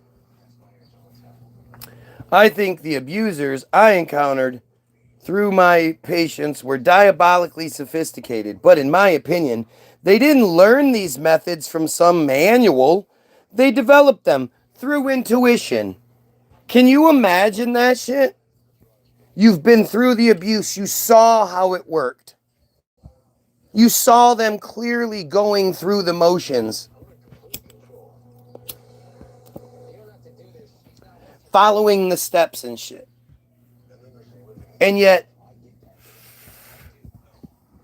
this guy's gonna be like, no, they just came up with it on their own. It's as if evil itself has intuition. In one case, a patient underwent massive abuse that caused physical injury, extreme humiliation, and contempt. Even today, decades later, she believes she is a creature from another world. Though intellectually she understands this is not true, emotionally she feels destined for this role. Consider how easy it is to tell a child they were born from the power of impurity and therefore must suffer. I don't get that at all. Why would that be easy? How could you even begin to convince a child of that? That's just disgusting. That's horrible. Again, look at these these are the good guys that are saying this. These mantras penetrate deeply, especially when a child is abused and brought to the brink of death. Certainly psychological death, but in several cases I encountered, part of the abuse involved nearly killing the victim before allowing them to survive. In such cases, consciousness transforms and implants become part of one's very essence. It creates a stronger bond than nearly dying and then surviving. That is so fucked up. Oh, we prepared a park, but the mother, according to Eden's mother, she's genuinely felt. Oh, according to Eden's mother. Oh, wait. Okay, so we're talking about Eden. She described group rape conduct conducted like a theatrical performance where everyone played an assigned role, right? They just, all intuition. All of them just were like, hey, let's get together and then we'll have some intuition and see what happens. Like, that's what the fucking doctor said. That's what the good guy said. It's the schizo show, says Sarah. Yup. Schizophrenia. We already talked about this. You're late, you dumbass. But we already showed how ridiculous it is that you guys are so stupid that you repeat this phrase, not only proving that you're all told to say the same thing, but that you don't even know what the fuck it means. You would think one of you would have been like, hey, like schizophrenic isn't really appropriate. It doesn't fit. And really, mental illness and shit isn't a funny joke and stuff. But if we're going to do it, shouldn't we at least try to be a little more accurate with what we call these people? Do you really think all of these random friars just have the same intuition to say it's schizophrenia? They all just happen to come up with that on their own? It has nothing to do with the auto-emancipation, the psychosis, the pathological disorder, the irrational phobia that anybody that doesn't accept their supremacy is supposed to have. Nothing to do with that. All just intuition.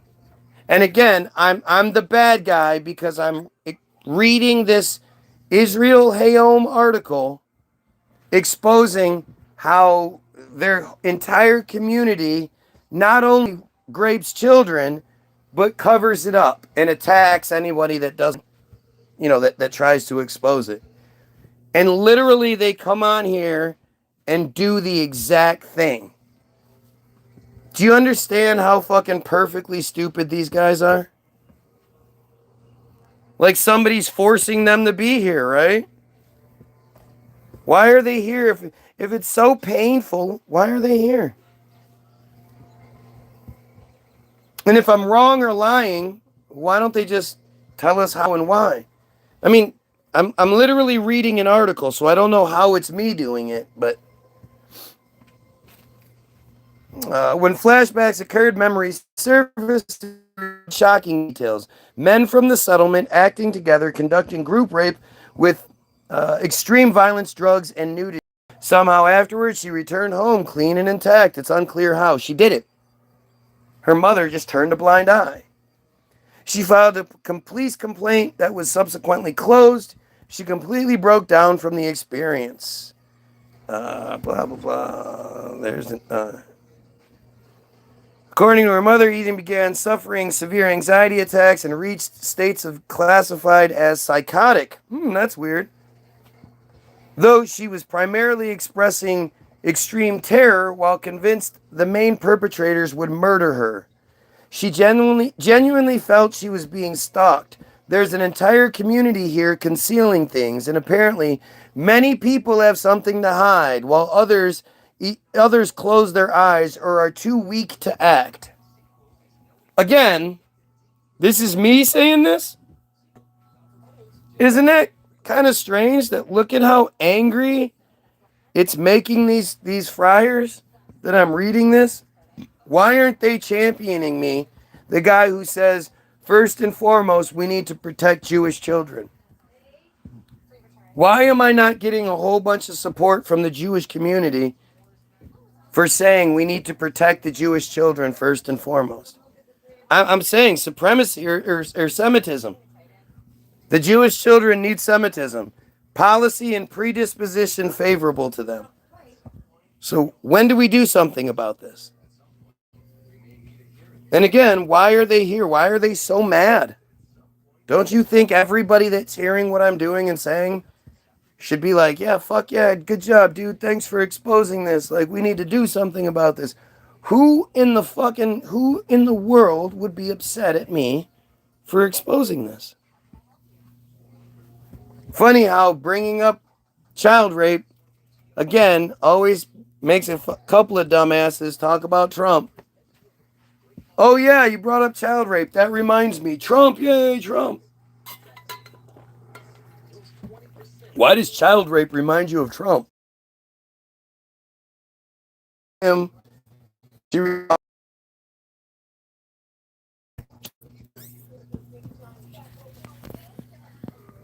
like, this is the best part. It's like, I can shoot from the hip, right? I can do this for as long as I need to, shooting from the hip. I'm entertaining. I'm not sitting here going,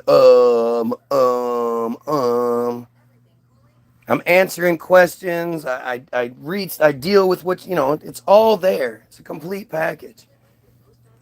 The people who actually have the anonymity, have the ability to not be under the spotlight, so they can take as long as they need to come up with the proper response.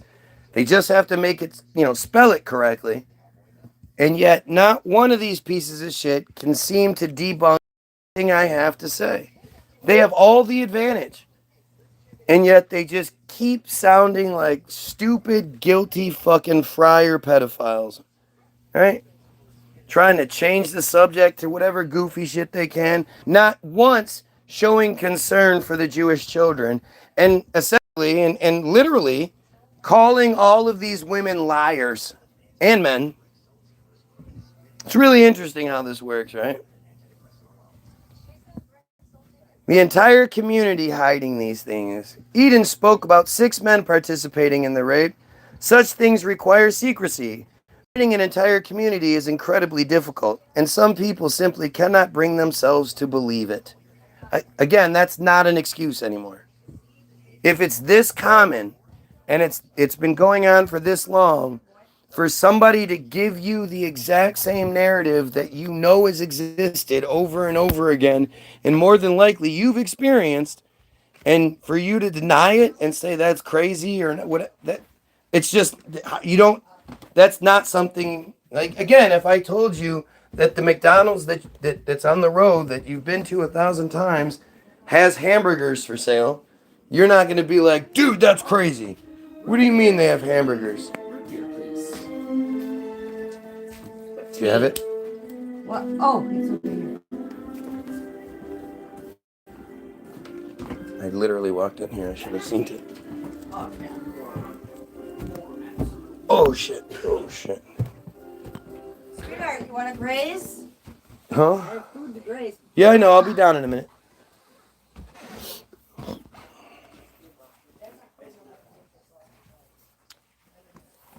Many women we interviewed described ceremonies involving supposed reenactments of Bible stories. Isaac reenactment, for example, appears in 5 separate testimonies. 50% of the girls they interviewed talked about the same fucking ceremony. That's not intuition. That's what it's all about. Nurit describes they tied me up, creating an imitation of the binding of Isaac, though it wasn't exactly the same because I'm female. They took a specific symbol, used it as they wanted, and connected it to a form of circumcision. Nothing in friar law requires performing the binding of Isaac this way. Nonetheless, I sensed they were reading text, reciting passages, conducting a deliberately organized, planned ceremony with a specific process. It serves to legitimize evil. Again, it's like, you then have the doctor saying, oh no, there's no playbook. It's just intuition. All right? Yep, it's all fabrication. Israel Hayom is fabricating an article where they fabricate interviewing all of these doctors and psychiatrists and victims, and it's all well documented in police testimony and goes to the courts and yada, all that shit. It's all just fake. It's all fake. So Guy Williams could read it one day and be like, wahaha. Again, why would the overtly Jewish newspaper put this out if it's all lies?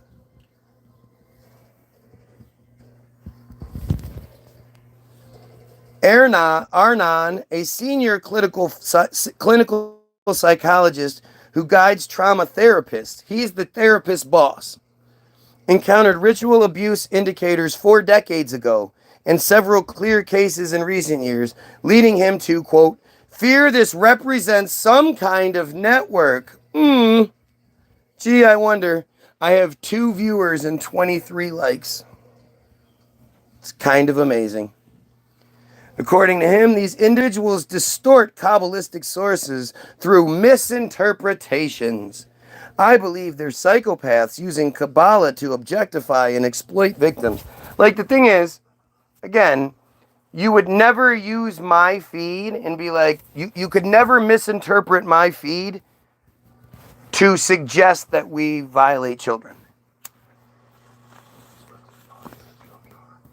If I was going to write like some rule book or whatever, do not fuck with children. If you do, you get killed would be a number 1 rule.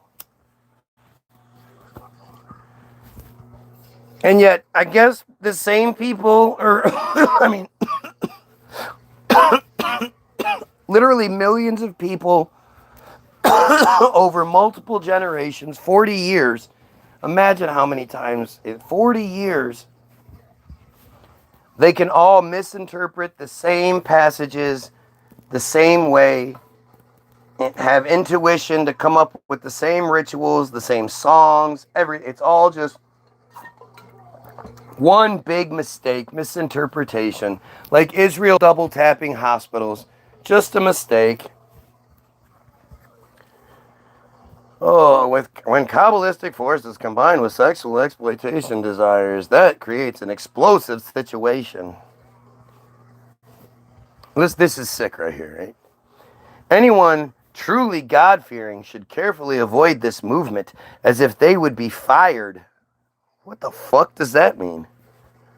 Now listen, the doctor, the person isn't saying, look, clearly this cult is pulling the wool over the eyes of the world and thinking that this is just, isolated and whatnot. This is clearly written into the cult itself. And you know what? Anybody who's a decent person should excommunicate themselves, should remove themselves from this cult. You are associated with a pedophilic monster machine. Right? That's what you would think he would say. Instead, he says, I'm certain similar practices exist in secular context. Spiritual frameworks can be misappropriated to justify deviations from norms while demanding blind faith. They deliberately choose synagogues confronting our most sacred spaces. They perform these acts wearing holy garments, pronouncing divine names, and exploiting the concept that certain individuals are permitted, even commanded, to behave contrary to normal expectations. How? You can't just misinterpret that. But the notion that prohibitions do not apply or don't apply to specific individuals is completely foreign to authentic religious tradition. What makes this dangerous is that eventually they become their own jurisdiction or their own justification. They believe their own justifications when performing these horrific rituals you've heard described. These are the most shocking accounts I've encountered in my entire life, and I fear they genuinely believe they are drawing closer to God through these means. How? How do you do that? Like, it's very specific. It's not like you're like, get some dirt, rub it with some rubbing alcohol. It's not like you're coming up with crazy things that don't involve other people. Specifically, it's about raping children. Like, how does that bring you closer to God? Who the fuck came up with that? Why isn't your God, which is real, right? Why isn't your God coming down and being like, hey, fuck that. What are you doing? Where did you get that from? For survival, children often bond with their attackers out of necessity, Boaz said. It resembles Stockholm Syndrome. They believe their abusers' claims that they serve some cosmic purpose. Part of the catastrophic healing process comes when, after 30 years, a person suddenly realizes, what? I never had a special role? It was simply evil? Jesus, can you imagine how fucked up that is? This creates an enormous, potentially suicidal break because it collapses their entire worldview. Their inner faith is completely stolen. Because what's more important than anything else is having your friar faith. Right? That's like, again, imagine being a victim, trying to decide whether you want to speak out. and you read this fucking article. At school, they pray and discuss divine purpose or providence, how everything has a purpose and God manages the world, but he wasn't there for them. This represents profound mind control, requiring many years of therapy to address this pain. Therefore, any testimony you hear represents merely a fraction of what actually occurred. The spiritual journey is utterly unbearable. Just as sexual abuse damages trust in people, spiritual injury robs a child of faith. In my professional assessment, faith serves... fuck.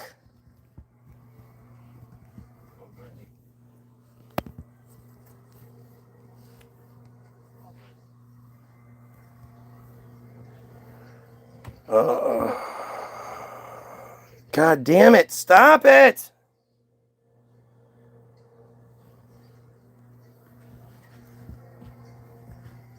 Let's see. Let me just make... justice it robs faith. Fuck!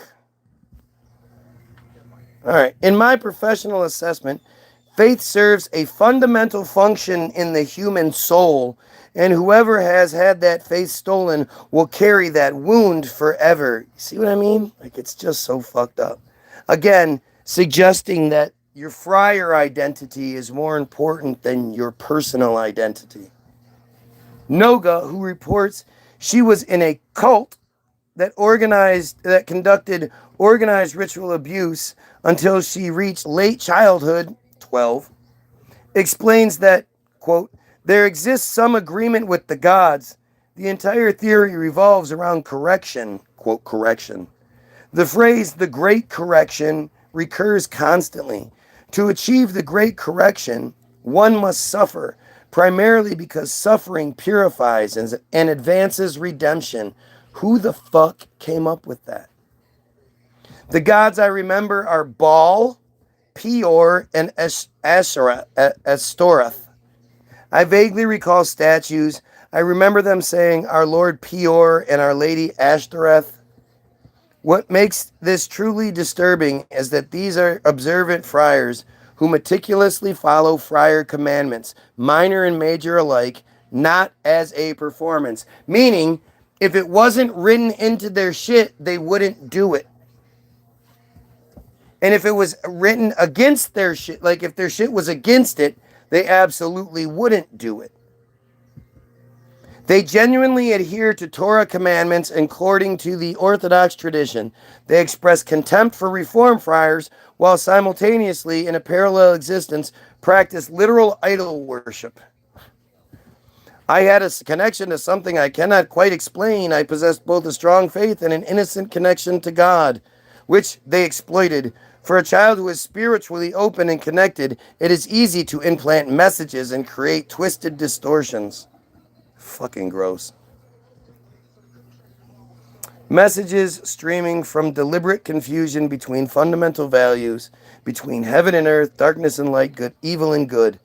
They claim to reach the root of existence through the most defiled, lowest places, supposedly elevating them to holiness. And through this concept, they create numerous distortions. They essentially blur boundaries between good and evil, between sexuality and love and family. Fuck. Come on.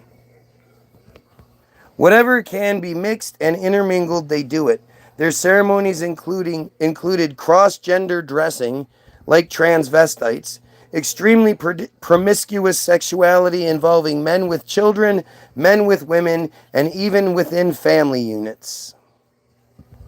Throughout our investigation, we encountered difficult, horrifying, and incomprehensible descriptions. How is it possible that such horrific crimes against children continued for years right under everyone's noses, particularly law enforcement agencies? It doesn't, right? It's not under everyone's noses and they don't know. They do know. They just don't do anything about it because they're all fucking guilty. Even we as... This is such a fucked up part right here. Even we as treatment professionals have an existential need for denial. Can you imagine talking to a doctor who says that? Well, I have an existential need to deny what you're saying. But go ahead and tell me your story anyway. Dr. Gour said, when you hear that a woman who collaborated with abusers washed the abused child to remove evidence of the abuse, your entire soul screams, this cannot be real. You know, Naomi Elkins, when she's willing to take the fall for the men in her community, just as the child disassociates, knowing that remembering what happened would make continued existence impossible, we as witnesses must make a choice, consciously or unconsciously, whether we're willing to believe such horrifying things occur. Like, how dare you not believe after thousands and thousands of fucking reports? How dare you? What kind of piece of shit are you that you specialize in this shit and yet you still might not believe it's happening, even though you hear the same names, the same psalms, the same. It's fucking awful, man. This is the doctor. This is the good guy right now. It undermines our very personal existence, creating a command of silence that operates not just externally, but at a deeply internal level. They feel obligated to stay silent because of what it represents. Because true exposure means it's written into the fucking scriptures. And they are just following what it says. Who live their lives by this, and it's not just a performance. They wouldn't do it if it wasn't commanded. And again, if it was specifically commanded against, they wouldn't do it. They only do what they're told to do. Do you understand how fucked up this is? In religious terms, this represents the most serious offenses possible. Exposing this phenomenon is crucial, particularly apprehending perpetrators and bringing them to justice. Beyond the physical and sexual harm, this involves profound spiritual abuse. Explained a religious figure familiar with victim accounts who is deeply troubled by the information he's encountered in recent years. It's essential to understand these constitute the most serious offenses possible within friarism. From a religious perspective, this is a desecration of God's name. Many ritual victims are delivered to these ceremonies by family members who also sexually abuse them, committing the sin of incest. If perpetrators have religious motivation, they're engaging in idolatry. That's the big part, the idolatry. Get the fuck out of here. Therefore, exposing this phenomenon and uncovering the truth represents both a religious and national obligation, and anyone valuing religion should demand a thorough investigation. But that will expose your cult as what it is.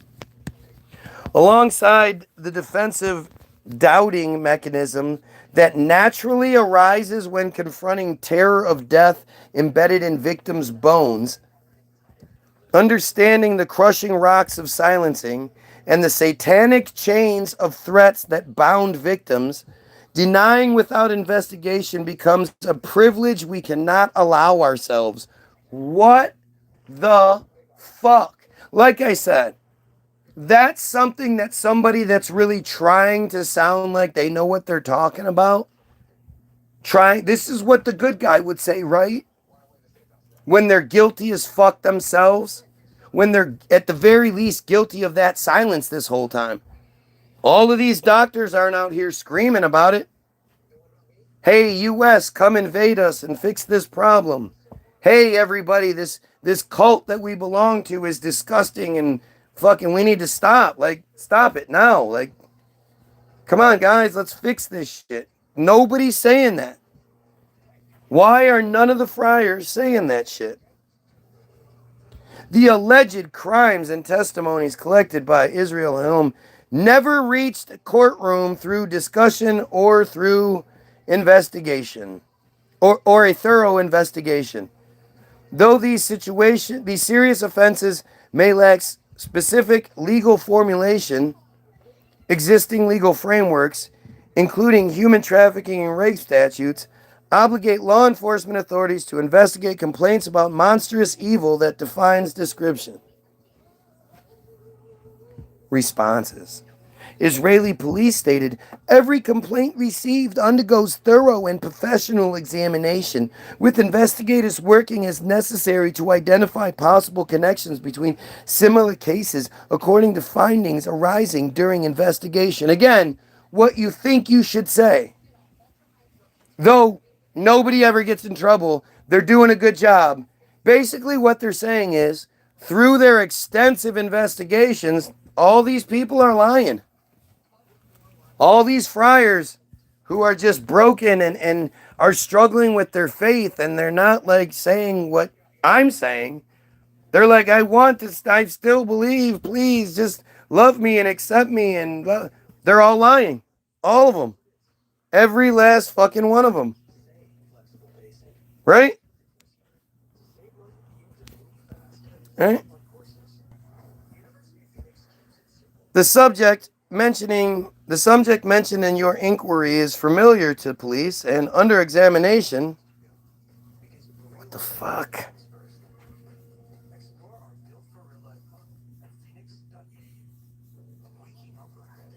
What the fuck is going on here?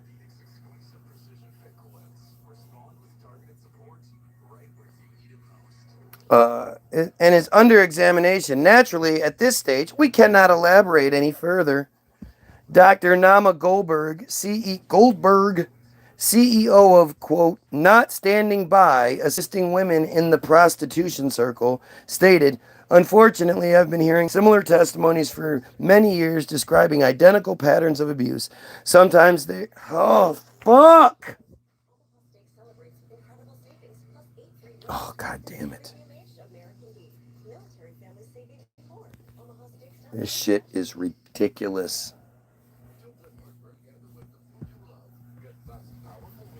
Just want to be done reading.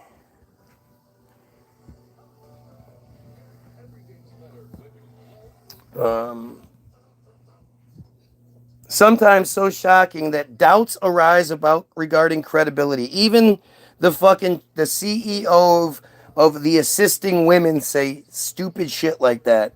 They're so shocking they doubt that doubts arise. How could doubts arise? You've heard the same fucking story. However, oh my God. I cannot believe how difficult it is to read. Now we're on the blank white screen again for a while, I guess. Just does not want to let me finish. This is what happens when you try to read articles, right?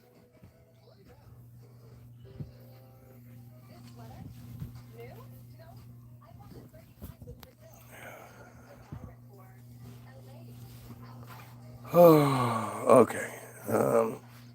God damn it, it did it again. All right.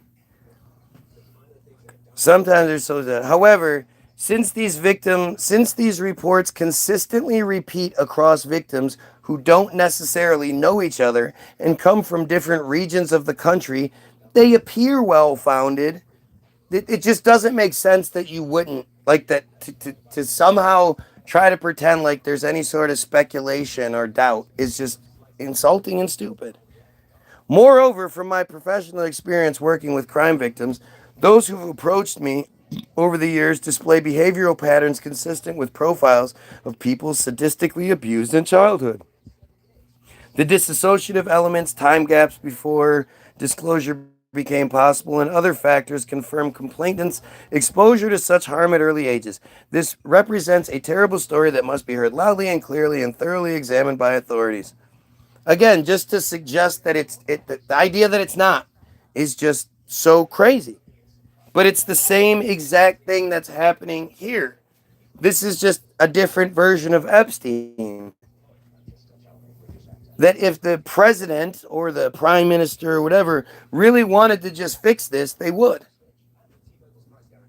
Orit Siluzidou, CEO of the Association of Rape Crisis Centers in Israel, stated, In recent years, our association has received inquiries regarding ritual sexual abuse. These violations typically occur in closed communities under the pretext of religious ceremony. Undoubtedly, the conspiracy of silence within religious society often prevents exposure of severe exploitation and abuse cases. Why is that obvious? Like, why is, oh, well, obviously, in these religious communities, they don't want to tell anybody about it because, you know, that might make them look fucking culpable and insane. And it might make their shit seem like it's not real. So obviously, they just ignore it. What the fuck is that? Exposure, undoubtedly, the conspiracy often exposure severe case, making it tremendously important to bring these violations to light, giving words to what's happening, and allowing the victims to release their secrets. The next article that pops up is how Israel destroyed Assad's Syrian navy. Want some muscle? Want some gump? Want some death? Because, like, that was pretty harsh. So, yeah, look, we kill people too. Look, we win. We win. We destroyed Assad's Syrian navy. Yeah, that pedophile stuff is wicked. But hey, I mean, it's not meant for you, right? This shit is meant for the victims to read it. To be like, oh shit, okay, cool, there's an article. I've been wondering what I'm going to do, and this is going to give me some light. This is going to open doors. This is going to help me understand what's the right thing to do. I'm going to read this article and feel uplifted and not so alone and yada, yada, yada. And then you read it and you're like, oh my God, I just need to shut the fuck up. That's the purpose of this article. If you wonder why they would release such a damaging article, is because they're so arrogant, they just assume no Goyim's going to see this shit. And even if they do, they can go live on their YouTube page and we'll just shut that shit down. That motherfucker can have four viewers and 25 likes. 25 likes and 4 viewers. Like, if you've never seen anything like that before, throw a like on here. Share it.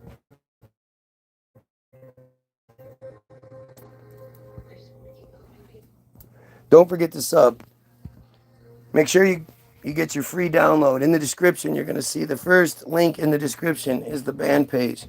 Go get the free download. www.thal-bilderberg, BILDERBERG-group.com. If it tells you it's like not a secure website, it is. It's fine. Like, it's fucking Bandcamp and shit. Like, the fuck are you talking about? Go check our shit out. Listen for free. Download for free. You click download. It'll say how much you want to pay. If you click 0, it's free. Those who have and do donate, we really appreciate it. Hope it's worth it. Check it all out. It's more material than anybody else is offering you by far. And we're on track this year to release a song every week. So you're not going to get more bang for your buck, especially when it's free. The second link is the link to the Hollywoodism movie on YouTube that explains why your dumb Goyim ass thinks the way you do, why you believe in Jesus, why you believe in George Washington, why you don't know about Tartaria and all the rest of the shit. It's because they used Hollywood to create the world that they wanted to live in. The third link is Israel Hayom, Bottom of Darkness, the article we just read. You can read it for yourself, and I suggest you do because you'll pick up on things that you didn't. Even though I think I've dissected it pretty well, you might find something new. Something else might dawn on you that you can share. All right?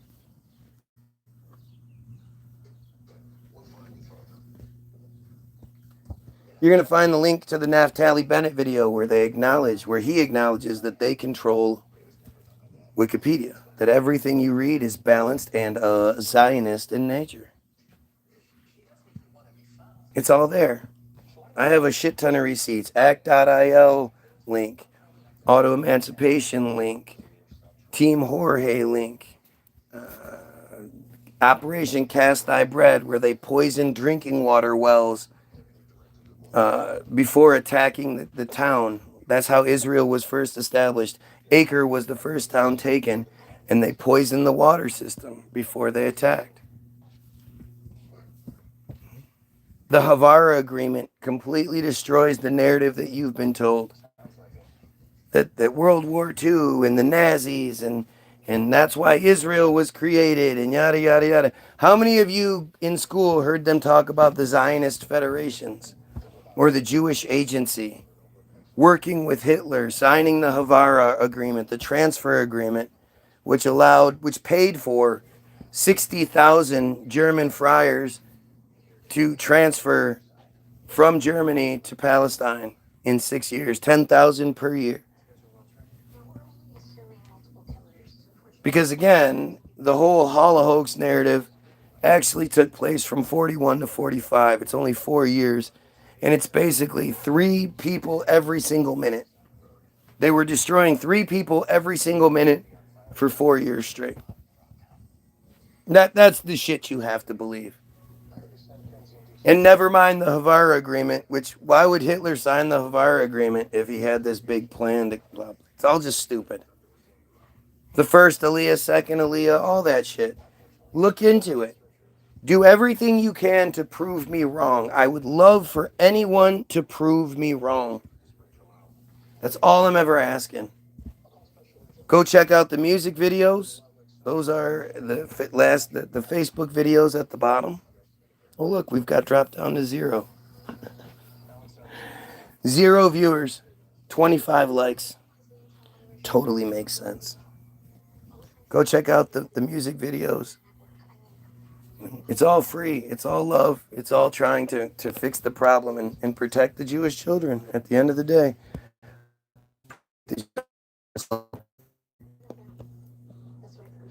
Have yourself a wonderful day. And you pedophiles, you kill yourself. Wait for it. Okay.